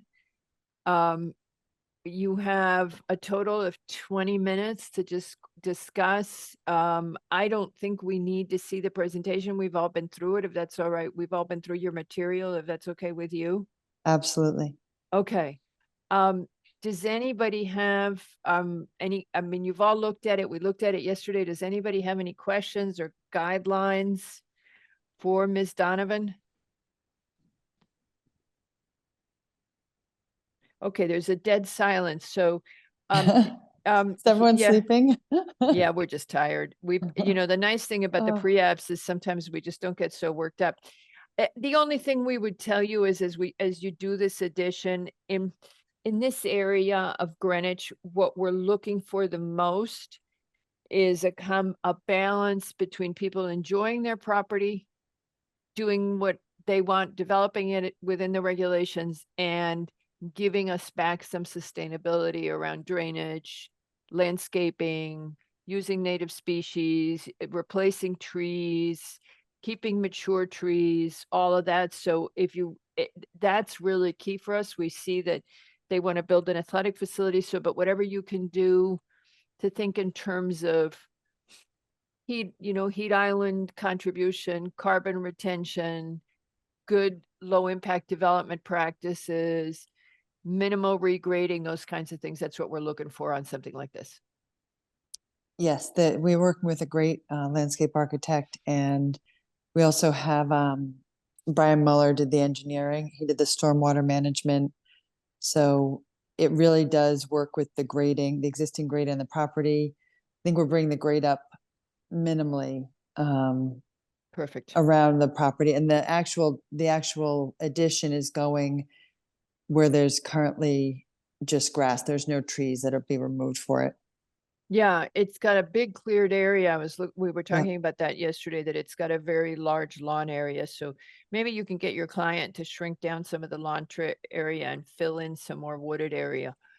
And natives, but I think you were doing some other good things there. So we look forward to seeing you. Does anybody else have any comments?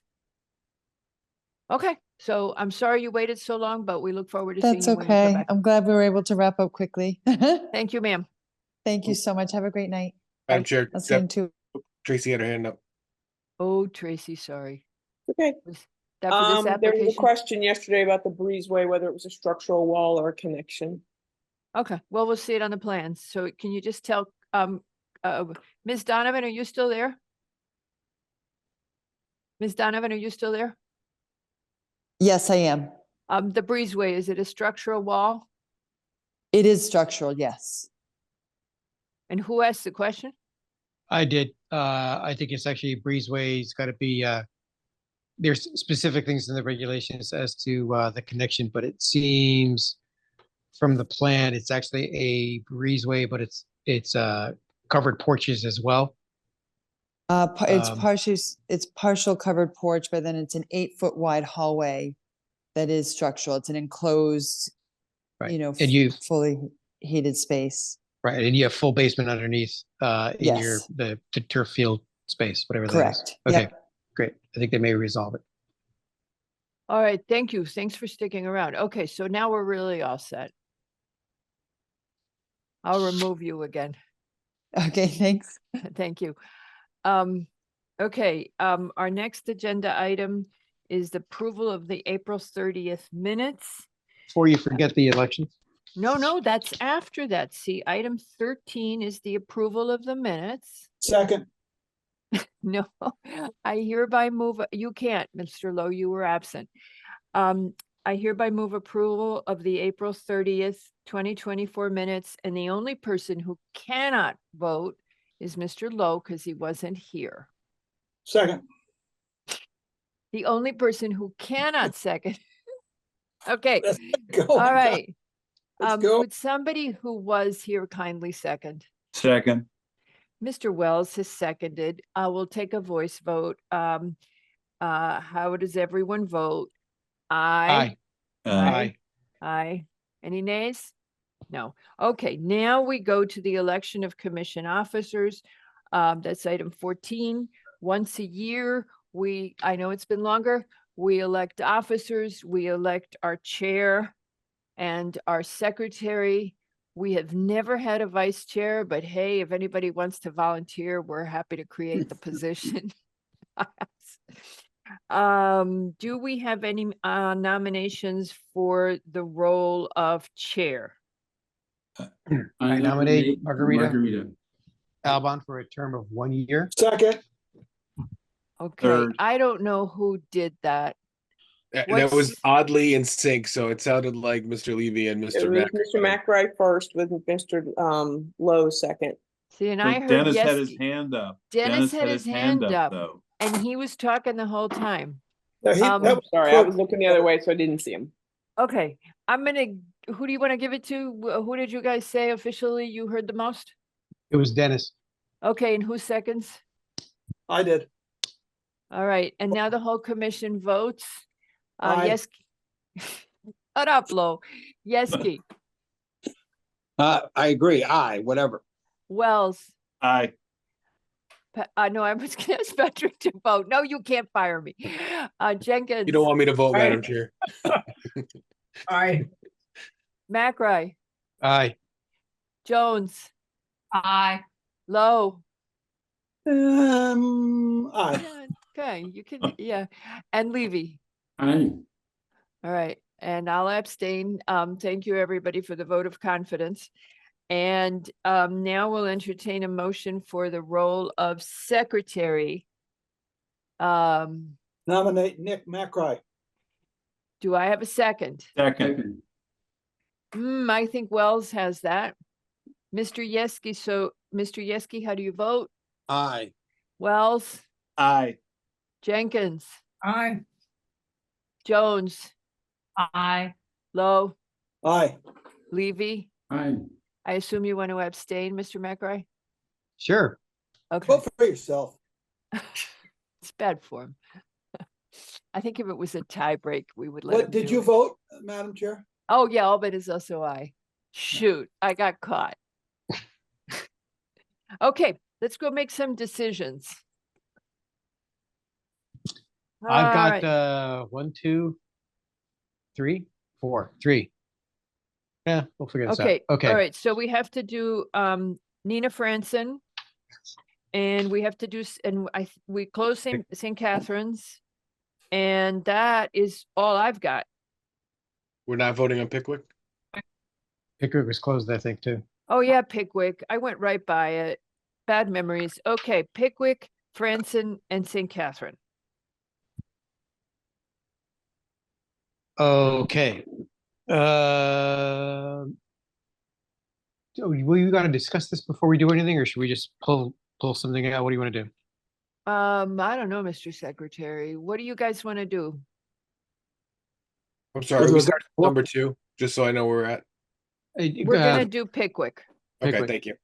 We're gonna do Pickwick, and seated on this application, so nobody gets confused late at night, are Alban, McRae, Levy, Wells for Lowe, and Yeski, but you can't leave, Lowe. I'm out of here. And that's what's seated on the application, and Nick is asking if we want to, if we make a motion and then discuss, which is what Robert's rules would say, but or whether you want to talk about it first. I think we've talked about it ad nauseum, so Okay. I would propose a motion and then discussion if any needed. Okie dokie. But Okay. I'm only one person. I like it. You're seated. You can, nobody else argued with you. 1-3 Greenwich Avenue, application PLPZ 2024 131, final site plan special permit, applicants requesting approval to construct a restaurant use on the ground floor of building number 3, also known as Pickwick Plaza, in the CGBR and CGIO zones. Whereas the required property came to the commission as a pre-application at the 11/28/23 public hearing under PLPZ 2023-409. The commission finds that applicant has not provided enough information to conduct a thorough project review and render a decision for section 614, 15, and 17 of the building zone regulations. Therefore, motion to deny the site plan special permit application without prejudice. Really? Really? And does anybody want to second that? No. No. No. Okay. Okay, we have no second for that motion? Yep, so the motion fails to. So we Okay. now we'd So- have to reframe. All Please. right. Madam Chair, Um, you second? yeah. Well, either way, yeah, why don't we go ahead? Well, we could do it either way. If nobody seconded it, it's because nobody wants to vote for it. But I could second it and then we can take a vote. It fails to carry and we make a new motion. That works. Both ways work. All right, I'll second it. And does anybody want to discuss it? Yes, I'm finding that when we have reached out and asked for specific things, what was returned to us was not the level of detail that we need to render a decision on this. We asked for a valet plan and we got, this is what could happen, this is what could happen, but how does it happen? We were supplied with a fictitious splash page for a website of how to get to the garage. It's interesting to me because it's 2024, and if I'm on a website, I should be able to actually have a QR code or something to go right to where I need to go. I'm reading a map off of a splash page on a web. I'm not doing that in the car at all. The sign details were, it was handwritten on photographs. This is where a sign could be, but we really didn't know what the sign was all about. We didn't see the detail. It's all about trying to get people down into a garage, which is completely not intuitive at all to anybody. I'm going to a restaurant that's on Greenwich Avenue, but I got to park in a garage that's off the post road down 2 levels. One of the things I always thought looking at this, if I'm driving up and down Greenwich Avenue, is there anything there that tells me to go to the garage that I can see from a car? No. It's 210 seats. I'm still at a loss at this. Is it 150 seats and 60 outside, 210 inside? How does that all work? It's nearly never really been perfectly defined, other than it's a 210 seat restaurant and 60 of them are outside.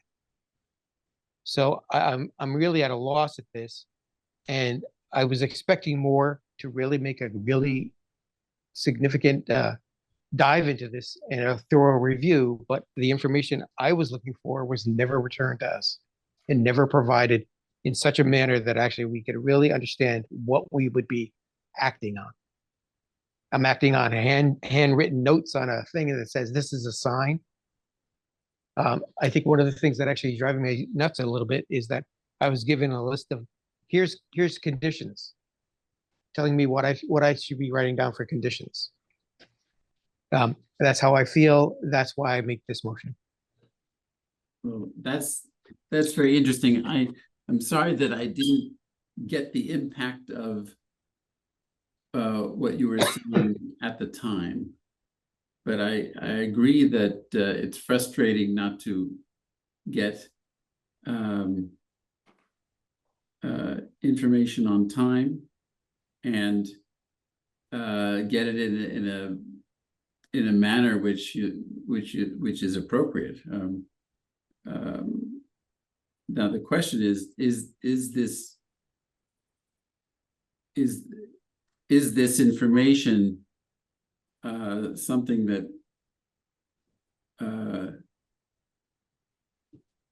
would be required in an approval?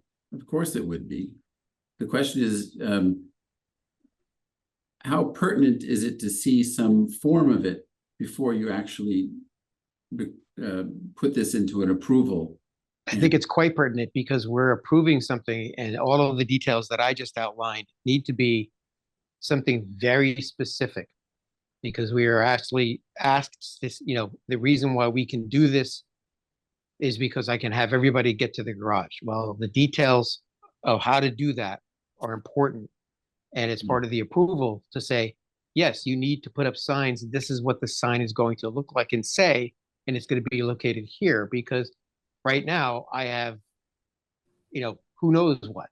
There's Right, going to be something on a splash page of a fictitious restaurant. I don't know what that is, other than a map to say, yeah, go down here, turn here, and go into the garage.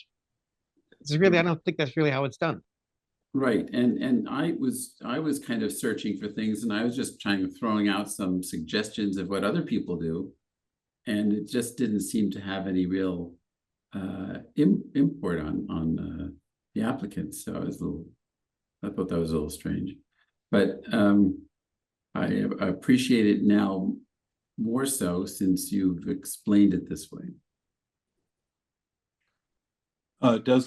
I appreciate Nick's comments. It doesn't change my view. I think going to the site answered a lot of my questions, walking down the garage and just seeing the physical location. I think this is an empty space. I think we want to encourage a healthy Greenwich Avenue. This is obviously an empty space. Also out there, this is an office building. There are a lot of office buildings that are going bankrupt. Not that this is, but I think we're here to promote the vitality of Greenwich Avenue, and this would be a big addition. I think to expect them to have a full-blown website with every single detail on it is that's expensive to develop, prior to getting approval. I think okay, the signage could have been better, but we can condition it that it's acceptable to our staff. I have pretty confidence in them. I just don't see the issues raised as being deal killers. I have no question as to how many seats there are. There are 150 seats inside, there's 60 outside, and we're approving 210. So there's no ambiguity about that. There's no mystery about that. That's exactly what it is. So we met with the owner of the building. He was there, gave us time, drove out from New York. We've talked about this extensively. Now, some of the response, I agree. I would have liked nicer signage, but it's not enough for me to turn this application down or to deny it.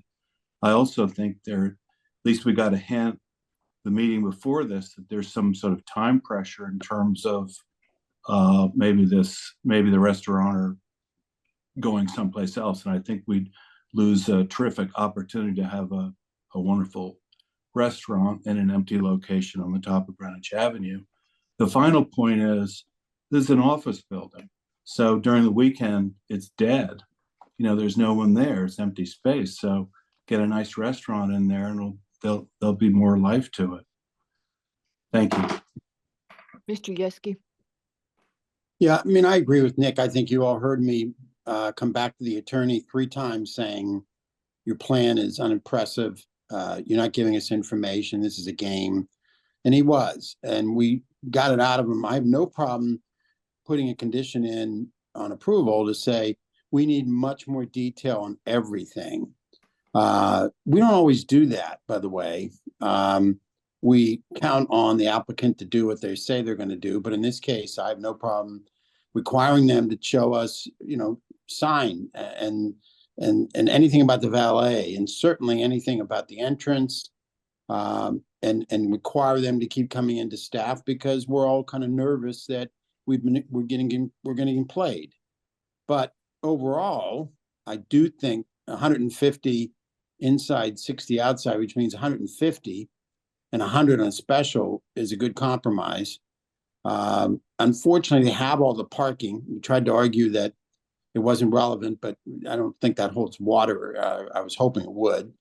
I think this guy has 2 other restaurants, and he's got to be looking at these kinds of issues, parking issues, because he can't park those cars in front of his restaurant. So he's got to be, in self-interest, making sure that what we're pushing for and want more detail on works for him, because he's got his whole family reputation around it. So we're banking on that, although we can't know the economics at this point. So I am absolutely with Nick on, I was very upset for day one about the procrastination, lack of clarity, and you might remember, I really went after him citing examples that are totally irrelevant. And comments like, well, the parking the avenue is not a problem at the top. And at the end, he did say it was a problem. And everything I've suggested, he jumped on, but there was no proactivity. He never came back. So, but I think we're there. We're going to keep pushing him on the detail because we don't believe he's going to actually do it. I'm hoping the owner has, in his self-interest, the ability to do this and more at this point in time, or else his restaurant's not going to work. He cannot get 100 cars on Greenwich Avenue by his restaurant. He just can't.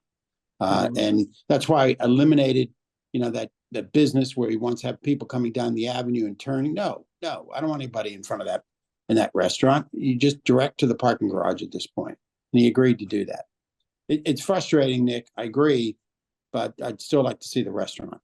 Yeah, I think my frustration is that moving ahead with this without having the specific detail puts us at a loss to say, oh, it's okay. And then, our staff is very, very competent, but we're making this decision with half of the information we really need to make a thorough and thoughtful decision. But I think the staff even said, we didn't realize how serious you guys were about the detail. And we were. And it's a combination of making it work with all these seats and pushing an attorney that doesn't really volunteer a lot of information.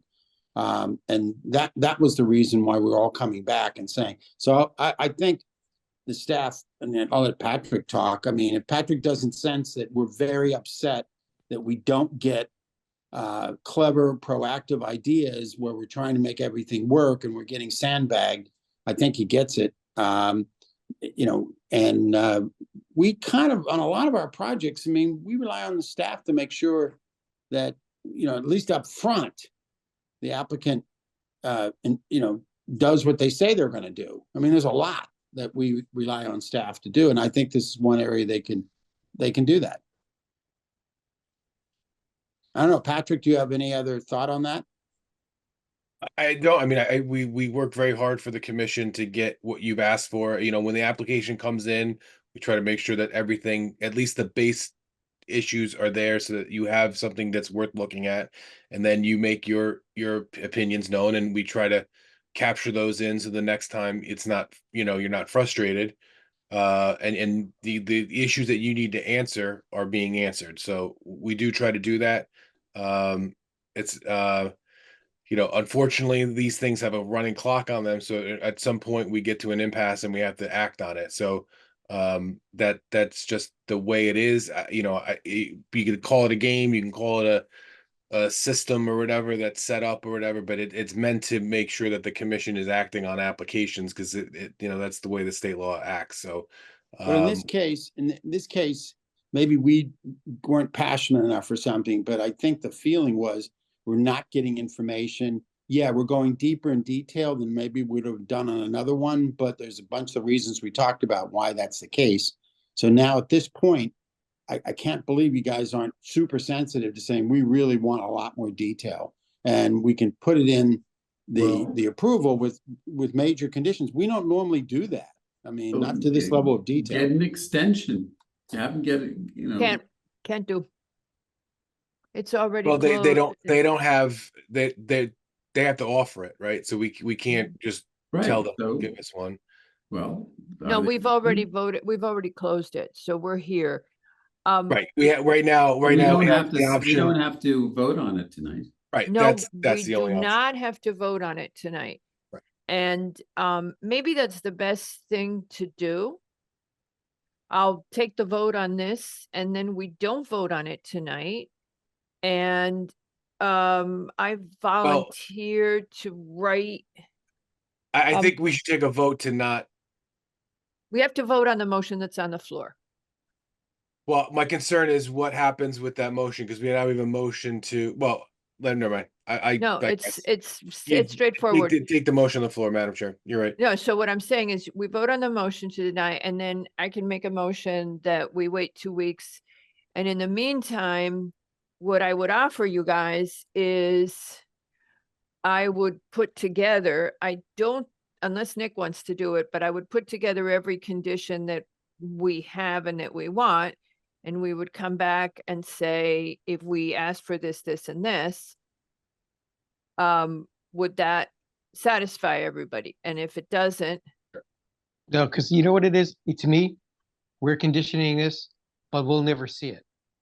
And I think actually, no, I and don't you're think, right about that. We will I never think, I see think the, the issue is to understand, we're saying in so many words, this could be okay.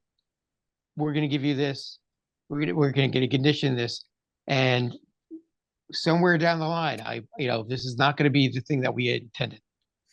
And I think it's gonna come back to us in droves. well, And so I think for we really me, need to see exactly what we want and how this is really gonna work. Because I from- find that I find that I can't even fathom the detail that needs to be happening here for this to properly work as it's been presented to us. okay, so for me, the two issues, I'm sorry, Patrick, I'll let you talk in a second. For me, the primary issues were valet and signage. Because a lot of times I'm goofy when I'm driving and I'm like, oh, I'm lost again. So as long as I know where there's a valet and the dude's gonna come and, it's organized.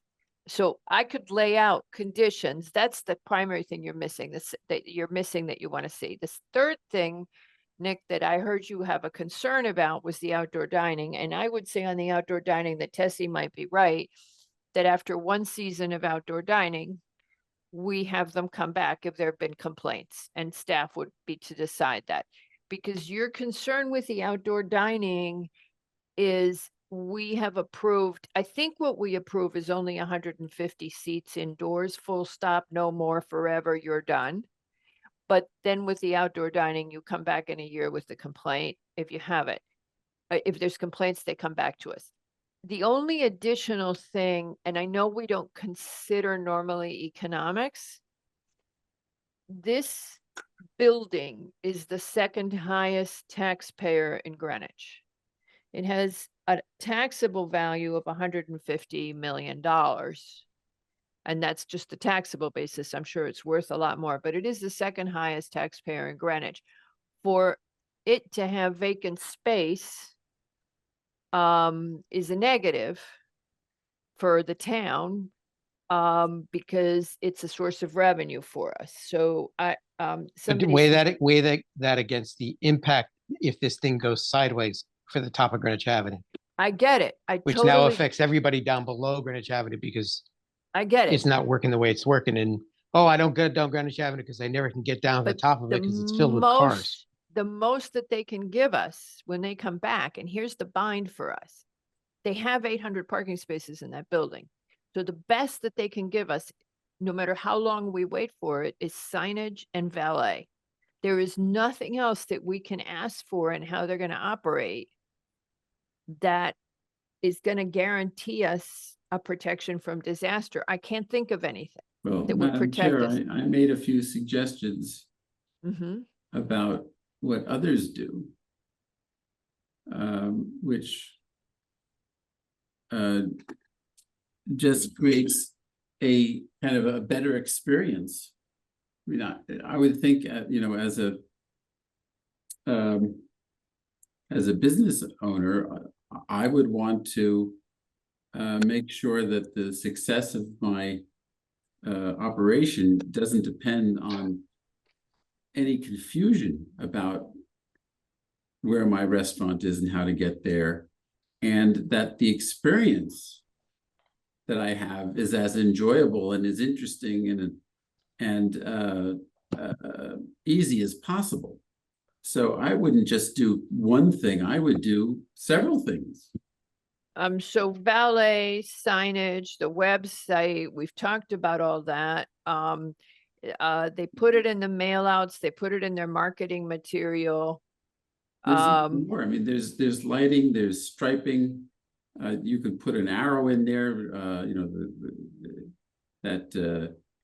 So a wayfinding, wayfinding, that staff would review a wayfinding program.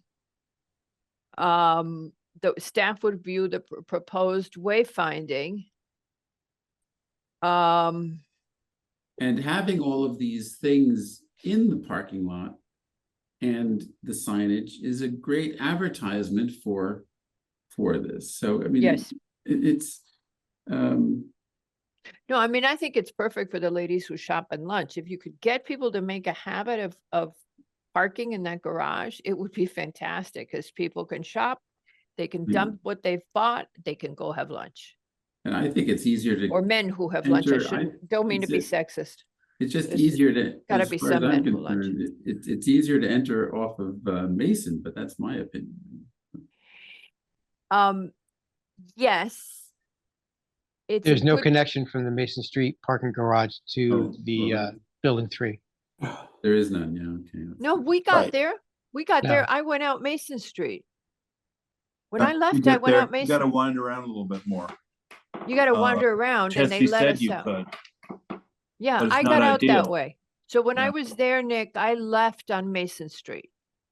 There I is- followed- there's a gate, there's a controlled gate between levels, the next level below and that way, but Yeah. again, you But you it's weren't able to confusing. Okay, Well, so like any parking garage underground, right? It's hard to orient yourself without daylight, so.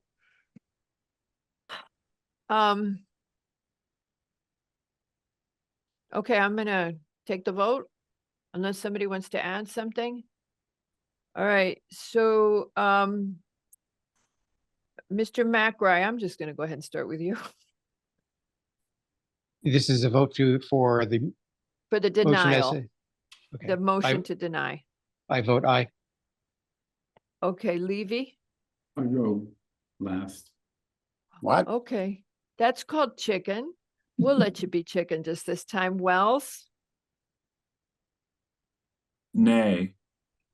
Yeski? Nay. Levy?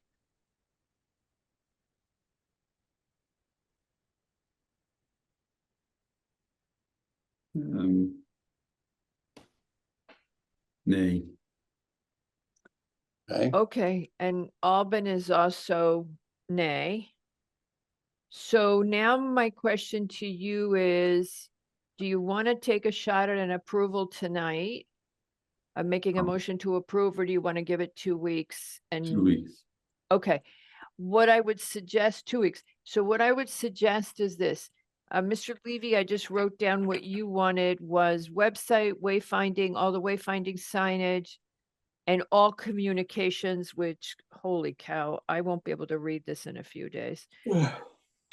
I'm sorry we're keeping you awake wherever he is low. Did you just yawn? You bet I did. Okay. Okay, so valet signage. I think we could push on the valet, but the key for the valet is lunchtime when you can't park by the elevator. Yeah, and I, 3 months I think is minimal. Right, I did too. I was thinking about, I was saying we could ask for 6 and they could come in and have it reduced to 3 if they're doing well. For example. They could just talk to Patrick and Tracy, and if everything's working out okay. So let's think about what we would condition. And I think the only way to do this, Patrick, I'm not sure how to do this legally. I think you have to send me, people have to write to you and then you tell me. Oh, God. Because the item is closed. Yes, so everything has to go through staff, right? Yeah, so you guys tell staff what you would want and staff will hopefully share with me. I think that's legal. Tracy, that legal? Patrick, that's legal, right? So, Mr. Leroy, I have a question to ask, send around. At the end of 3 months, and if it's not working, then what? We make them keep the valet. Right. And we add measures. Well, that's we what I say that. understood the valet, the purpose of the valet was for, is to manage the parking, and if it's not,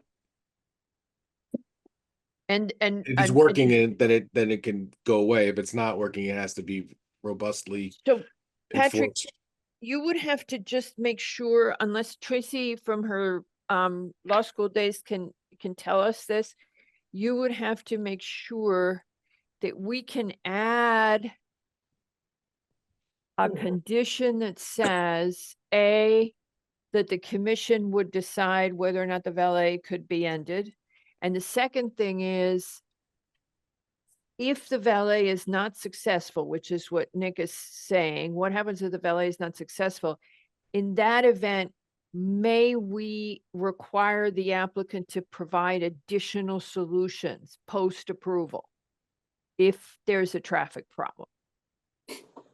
I think if the assumptions that the commission goes into with the decision are not working out and there needs to be remedial action, we can talk to the applicant and get those. Okay. But we should be making a Is decision. that a ZEO? Thing? No, it would be us this time. It would normally be Just CEO, to be but clear, I'm not allowed to speak on this, right? no, you've got to be really quiet. And that's what happens to you when you go on trips. And no yawning either, please. I'm No going on yawning more and no trips, I talking can about tell the application and I'm no going going on a on, trip right now. no vacations. That's what happens to you when you go on vacations. You miss all the fun. Goodbye. Okay, so, she just went dark. Okay, Yeah. and that's why we don't let Ann know. See, and Ann Knoll went to Australia. Did she make trouble? No. Okay, so, Wait 5 years. okay, so, so, Patrick, the question is just to what extent can we say in a decision letter that should these traffic management measures fail to be successful, somehow or other that the applicant will need to come back and develop additional suggestions? I'm not sure that's legal once you've given someone an approval. I don't see Well, how that makes sense. The optimal way to do it is to set it up for the way that the commission thinks it needs to work with all the facets in there. If you think that there could be relief with the valet, that's fine, but that's a decrease in sort of the enforcement or manipulation of the parking arrangement, right?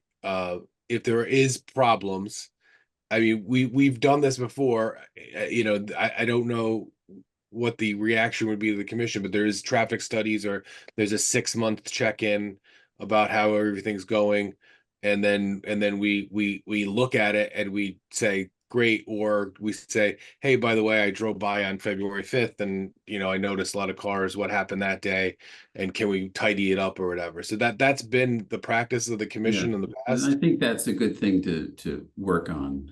Okay, we have a plan then that we would beef it up. We would make it more robust. I mean, it's amazing how paranoid we are that someone's not going to use a garage. And that they really need to be guided into the garage. I don't think it's paranoia as much as everybody understanding what I shouldn't be talking, sorry. It's not intuitive. It's not intuitive whatsoever to go into a garage down 2 levels of a thing to get to a restaurant, which is on the street. And I mean, We Nick, don't know what we don't know. And Nick, I don't disagree with you, because I'm not speculating. I can tell you that I didn't know where that entrance was until we got the application. I never understood that was the entrance to the garage, or that it didn't connect on all the levels if you went on Mason Street. I never realized that in all these years. Patrick? No, so I will collect all the comments, and I'll send a list together, and everybody, I mean, I don't know, I don't expect comments back, but I think if we have the list of items together, that would be enough to prepare everybody for a vote next week. Is that what I'm understanding? Next meeting. Next meeting. Did I say next week? Oh, no, sorry. Yeah, it's cute. Okay, let's go to Nina Franson. Okay. Let's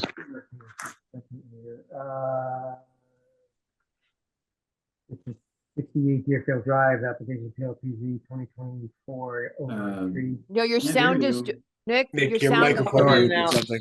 Sorry about Yeah. that. So You're good. there's No, nobody could hear him. There's a little tip about wearing any of your monitors. Any more than 3 hours, you have to take them out again, or else you're going to go nuts. I've had them in since 4 o'clock, so oops. Can you hear me now? We can hear you now. That's why I wear the headset. I'll take the other one out. I'll make this easy. Okay. Okay, Deerfield Drive, application PLPZ 2024-093. Final re-subdivision. Applicants requesting subdivision of 1 existing lot into 2 parcels located in the R12 zone. Commission finds the proposed application is a subdivision. Conservation issued comments on 7/1/24 indicating recommendations of the application have been addressed. Sewer Division issued comments on 6/4/24, requesting applicants submit a signed letter acknowledging P and Z comments. Engineering issued comments on 6/5/24, indicating approval for subdivision with comments. And Wetlands issued a permit needs questionnaire on 3/13/24, indicating no action required on the subdivision. Therefore, a motion to approve with the following comments. The applicant shall provide DPW requested site distance easements for P and Z staff, law department, and DPW review. The applicant shall provide the requested open space deed restrictions for planning and zoning staff, conservation staff, and law department review. The applicant shall revise the open space deed restrictions to allow continued use of the existing split rail fence for safety concerns. Prior to a map recording, the applicant shall provide the DPW requested site distance easement. And per Sewer Division comments, the applicant has submitted a signed letter acknowledging the receipt of their P and Z comments dated 5/3/24. Notes shall be added to the recorded map referencing the recorded site line easement, open space deed restrictions, and sewer easement. Notes shall be added to the recording map indicating that 2 trees per lot as required by section 6-296 of the subdivision regulations. Notes shall be added to the open space restoration plan indicating the 2 trees per lot required per section 6-296 of the subdivision regulations. The applicant should prepare a record sheet in the form of suitable for the chairman of the Planning and Zoning Commission to sign and file with the Greenwich Land Records. Prior to issuance of a zoning permit for any of these lots, the applicant shall provide the following. And it goes on. This is actually the DPW. Soil and erosion control, keep the disturbance from a minimum, and no earth disturbance, grade changes, and removal of trees, or issuance of any town permits until planning and zoning or designated review the approved soil and erosion control plans. And I want to make sure I got this one right. Prior to the improvement of each lot, the proposed developments shall return to the Planning and Zoning Commission for review if found unsatisfactory by conservation or Wetlands Commission. Yeah, it's close. The Wetlands Agency, IWWA. I'm not sure that's tight enough. Patrick? I think the optimal thing to say is that the development plans of each lot, if required to have a wetlands permit, should go through that process. If not, it should go through staff, and staff shall consult with conservation regarding the development of those lots. And regarding whether or not the lots, no, we definitely want to see them if wetlands doesn't see them. The commission, okay, I wasn't sure if that was what Nick was motioning. Oh, yeah, no, that's what they I want. They see, want to that's- see them if wetlands doesn't need to. review. Understood. So then then the plans, the development plans will come back for review by the commission with conservation being consulted for the design. Okay, Something, so- except if wetlands addresses the development on the steep slopes, we don't need to see it. Right. If conservation's caught in the dead spot where nobody's looking at how they're being developed, then yeah. Yeah, I so didn't- it won't happen with the wetlands agency because they're all the same staff members, right? With us, we would, at your discretion, we would send it to them for review. But if you want to see it yourself, we will all, I think it should be noted that, for the concerns raised by the conservation staff regarding development. Yeah, either we or wetlands, here's the cut and dry. Either we or wetlands sign off on how the steep slopes are being developed. Okay. Now, there's a cross your fingers chance that we'll have some regulations by then that are better address steep slopes. But Well, there may that's- not be. But again, those will not apply to this because they've been subdivided. They've been subdivided, but they haven't been developed. Until Right, the but until Poirier, the development, no, Poirier. no, because you could wait 30 years if the development application has not been filed. Poirier, Oh, that's God. what happens in Poirier. Okay, all right. I think that. I thought it was only if you had it filed. When you file the map, when you get approval, the regulations that are in effect there are the ones for the first permit. So until they get a permit for those lots, it's 2004 regulations. But I thought we said we don't assure developability of these lots whenever we make a subdivision. Right, So- but again, but that's because Okay. they have to go through the zoning, permitting, building process, whatever those things, so. Levy? Yeah, thank you, Madam Chair. So, I think we should make a note that we have a concern about the topography and Beautifully said. we could make mention of the fact that although we have a regulatory So let me finish that sentence for you. Yes. Whereas the Conservation Department has continued to raise concerns over the potential site work of the future development of the lots and note the treatment of steep slopes to be an area of emphasis in the future. The commission right. therefore, and that's what all we're saying. Beth and Sarah have a problem. We want to make sure we're looking after it. And the other, yes. Just to because personalize it. Really, because we're trying to think about the neighbors.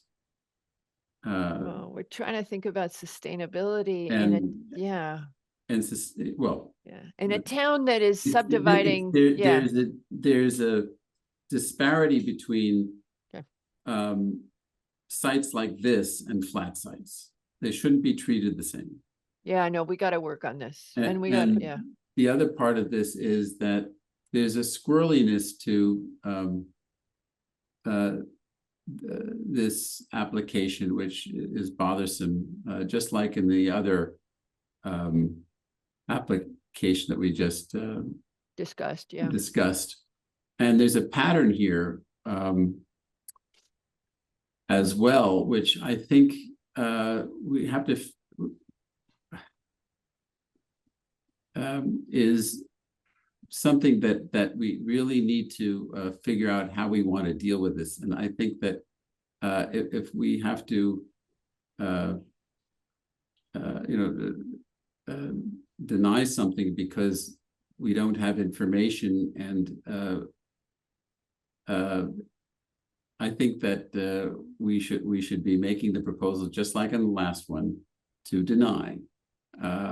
But in this case, there's a pattern here which is quite disturbing because this is not the first time. But it's true for all the applicants, and I It's think true for all you the guys, applicants, I think you guys but are I think right. that We need you to know, be more firm. certain applications have the same people involved, and they're just not respectful of the process and listening to us. And I don't know what to do about it. But I think that we have to make it plain and clear that that we have to be consistent and fair to everyone else.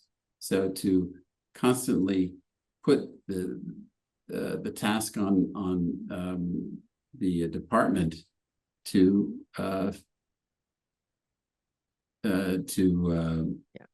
make sure that the application is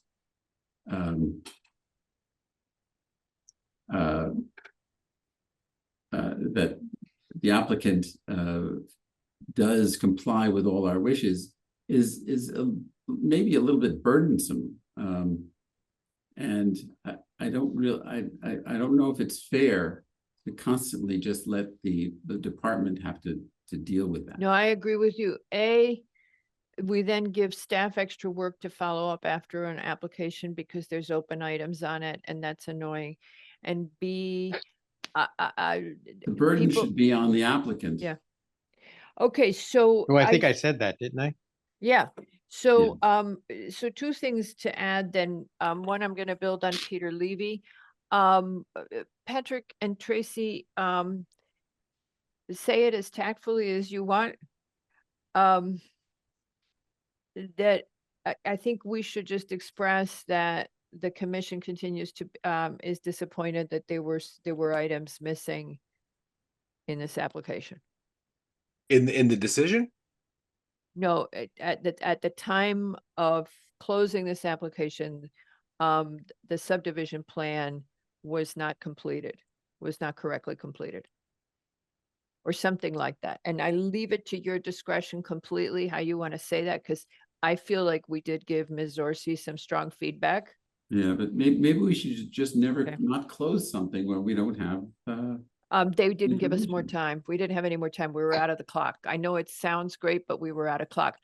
Okay, the other thing is just on when you do the decision letter, that the subdivision regs, as has been pointed out by staff, those trees not only have to be on site, but that they have to stay alive for 2 years after.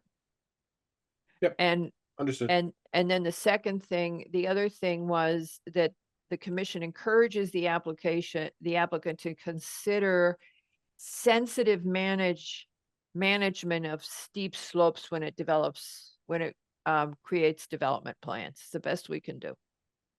No, understood. Okay, with that, for that tortured motion, do I have a second? Seated or Albin, McRae, Levy, Lowe, and Jones, and Lowe can now wake up. Do I have a second? Not for me.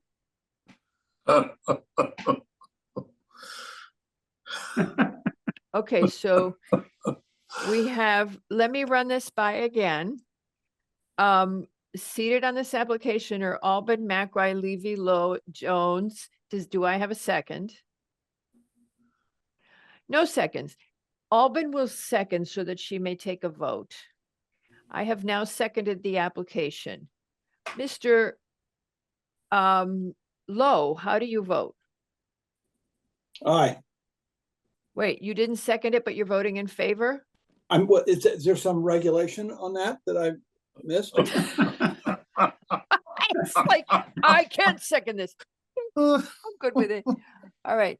Okay, so you didn't want to second it, but you're willing to vote for it. Okay, I got that. Mr. Lowe has voted aye. Mr. Levy, how do you vote? Nay. Nay. Mr. McRae, how do you vote? Aye. Ms. Jones, how do you vote? Aye. Okay, well, there's a lot of hesitation. Okay, so we've got two, I'm gonna vote aye. And that makes it 4-1. And just to put a finer point on this, you didn't berate the others who voted aye, who also failed to second it, okay? But they didn't pipe up and say that there was no way that they were seconding. They just sat there. Yeah, well, I fell asleep, so and then I woke up. Okay. Like, I so- can't second my motion, so. You can't? Fair enough. Well, didn't that stop right? her care. I guess so. If you make a motion, you can't second. I need to do a Robert's Rules refresher. I was trying to tell the moderator that we're very loose with it. St. Catherine of Siena. Ugh, hold on. Are you ready? Yeah, Did I you- am. I just, the paperwork, you should see my desk, it's a mess. Okay, 19 Riverside Avenue, PLPZ 2024-259, final coastal site plan special permit applicant seeking approval for a change of use from dental office and residential apartment to church office on a 0.216 acre property in the R12 and COZ zone. Whereas the application has been submitted pursuant to section 694A of the BZR. The FAR of the site is pre-existing non-conforming. There is no proposed increase in floor area.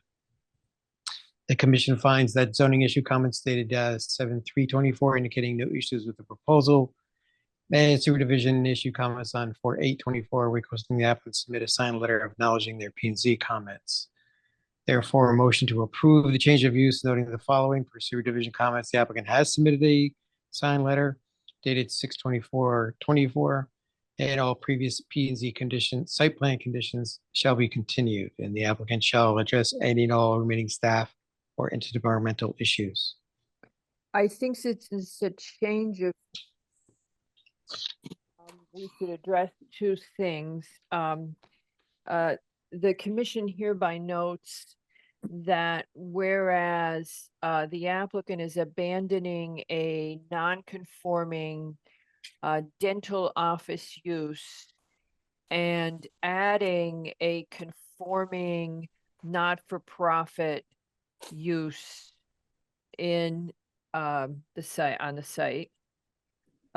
Just because when we do a change of use, we should add that. And then on the parking, just add that whereas the previous uses required 7.25 parking spaces, the proposed use would require 17. However, the applicant is able to provide these spaces on commonly owned adjacent property.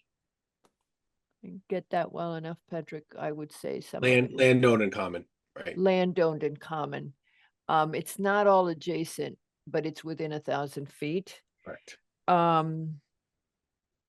Yeah, so that's it. The dental office is non-conforming. And so they're eliminating a non-conforming and going to a special permit, but allowed use in the residential zone. And do I have a second? Second.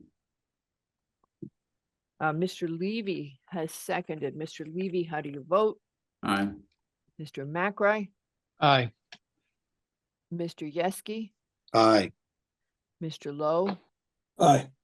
And Albin is also aye. And with that, the motion passes 5-0. And I'm sorry, Dennis, we blew way past your bedtime.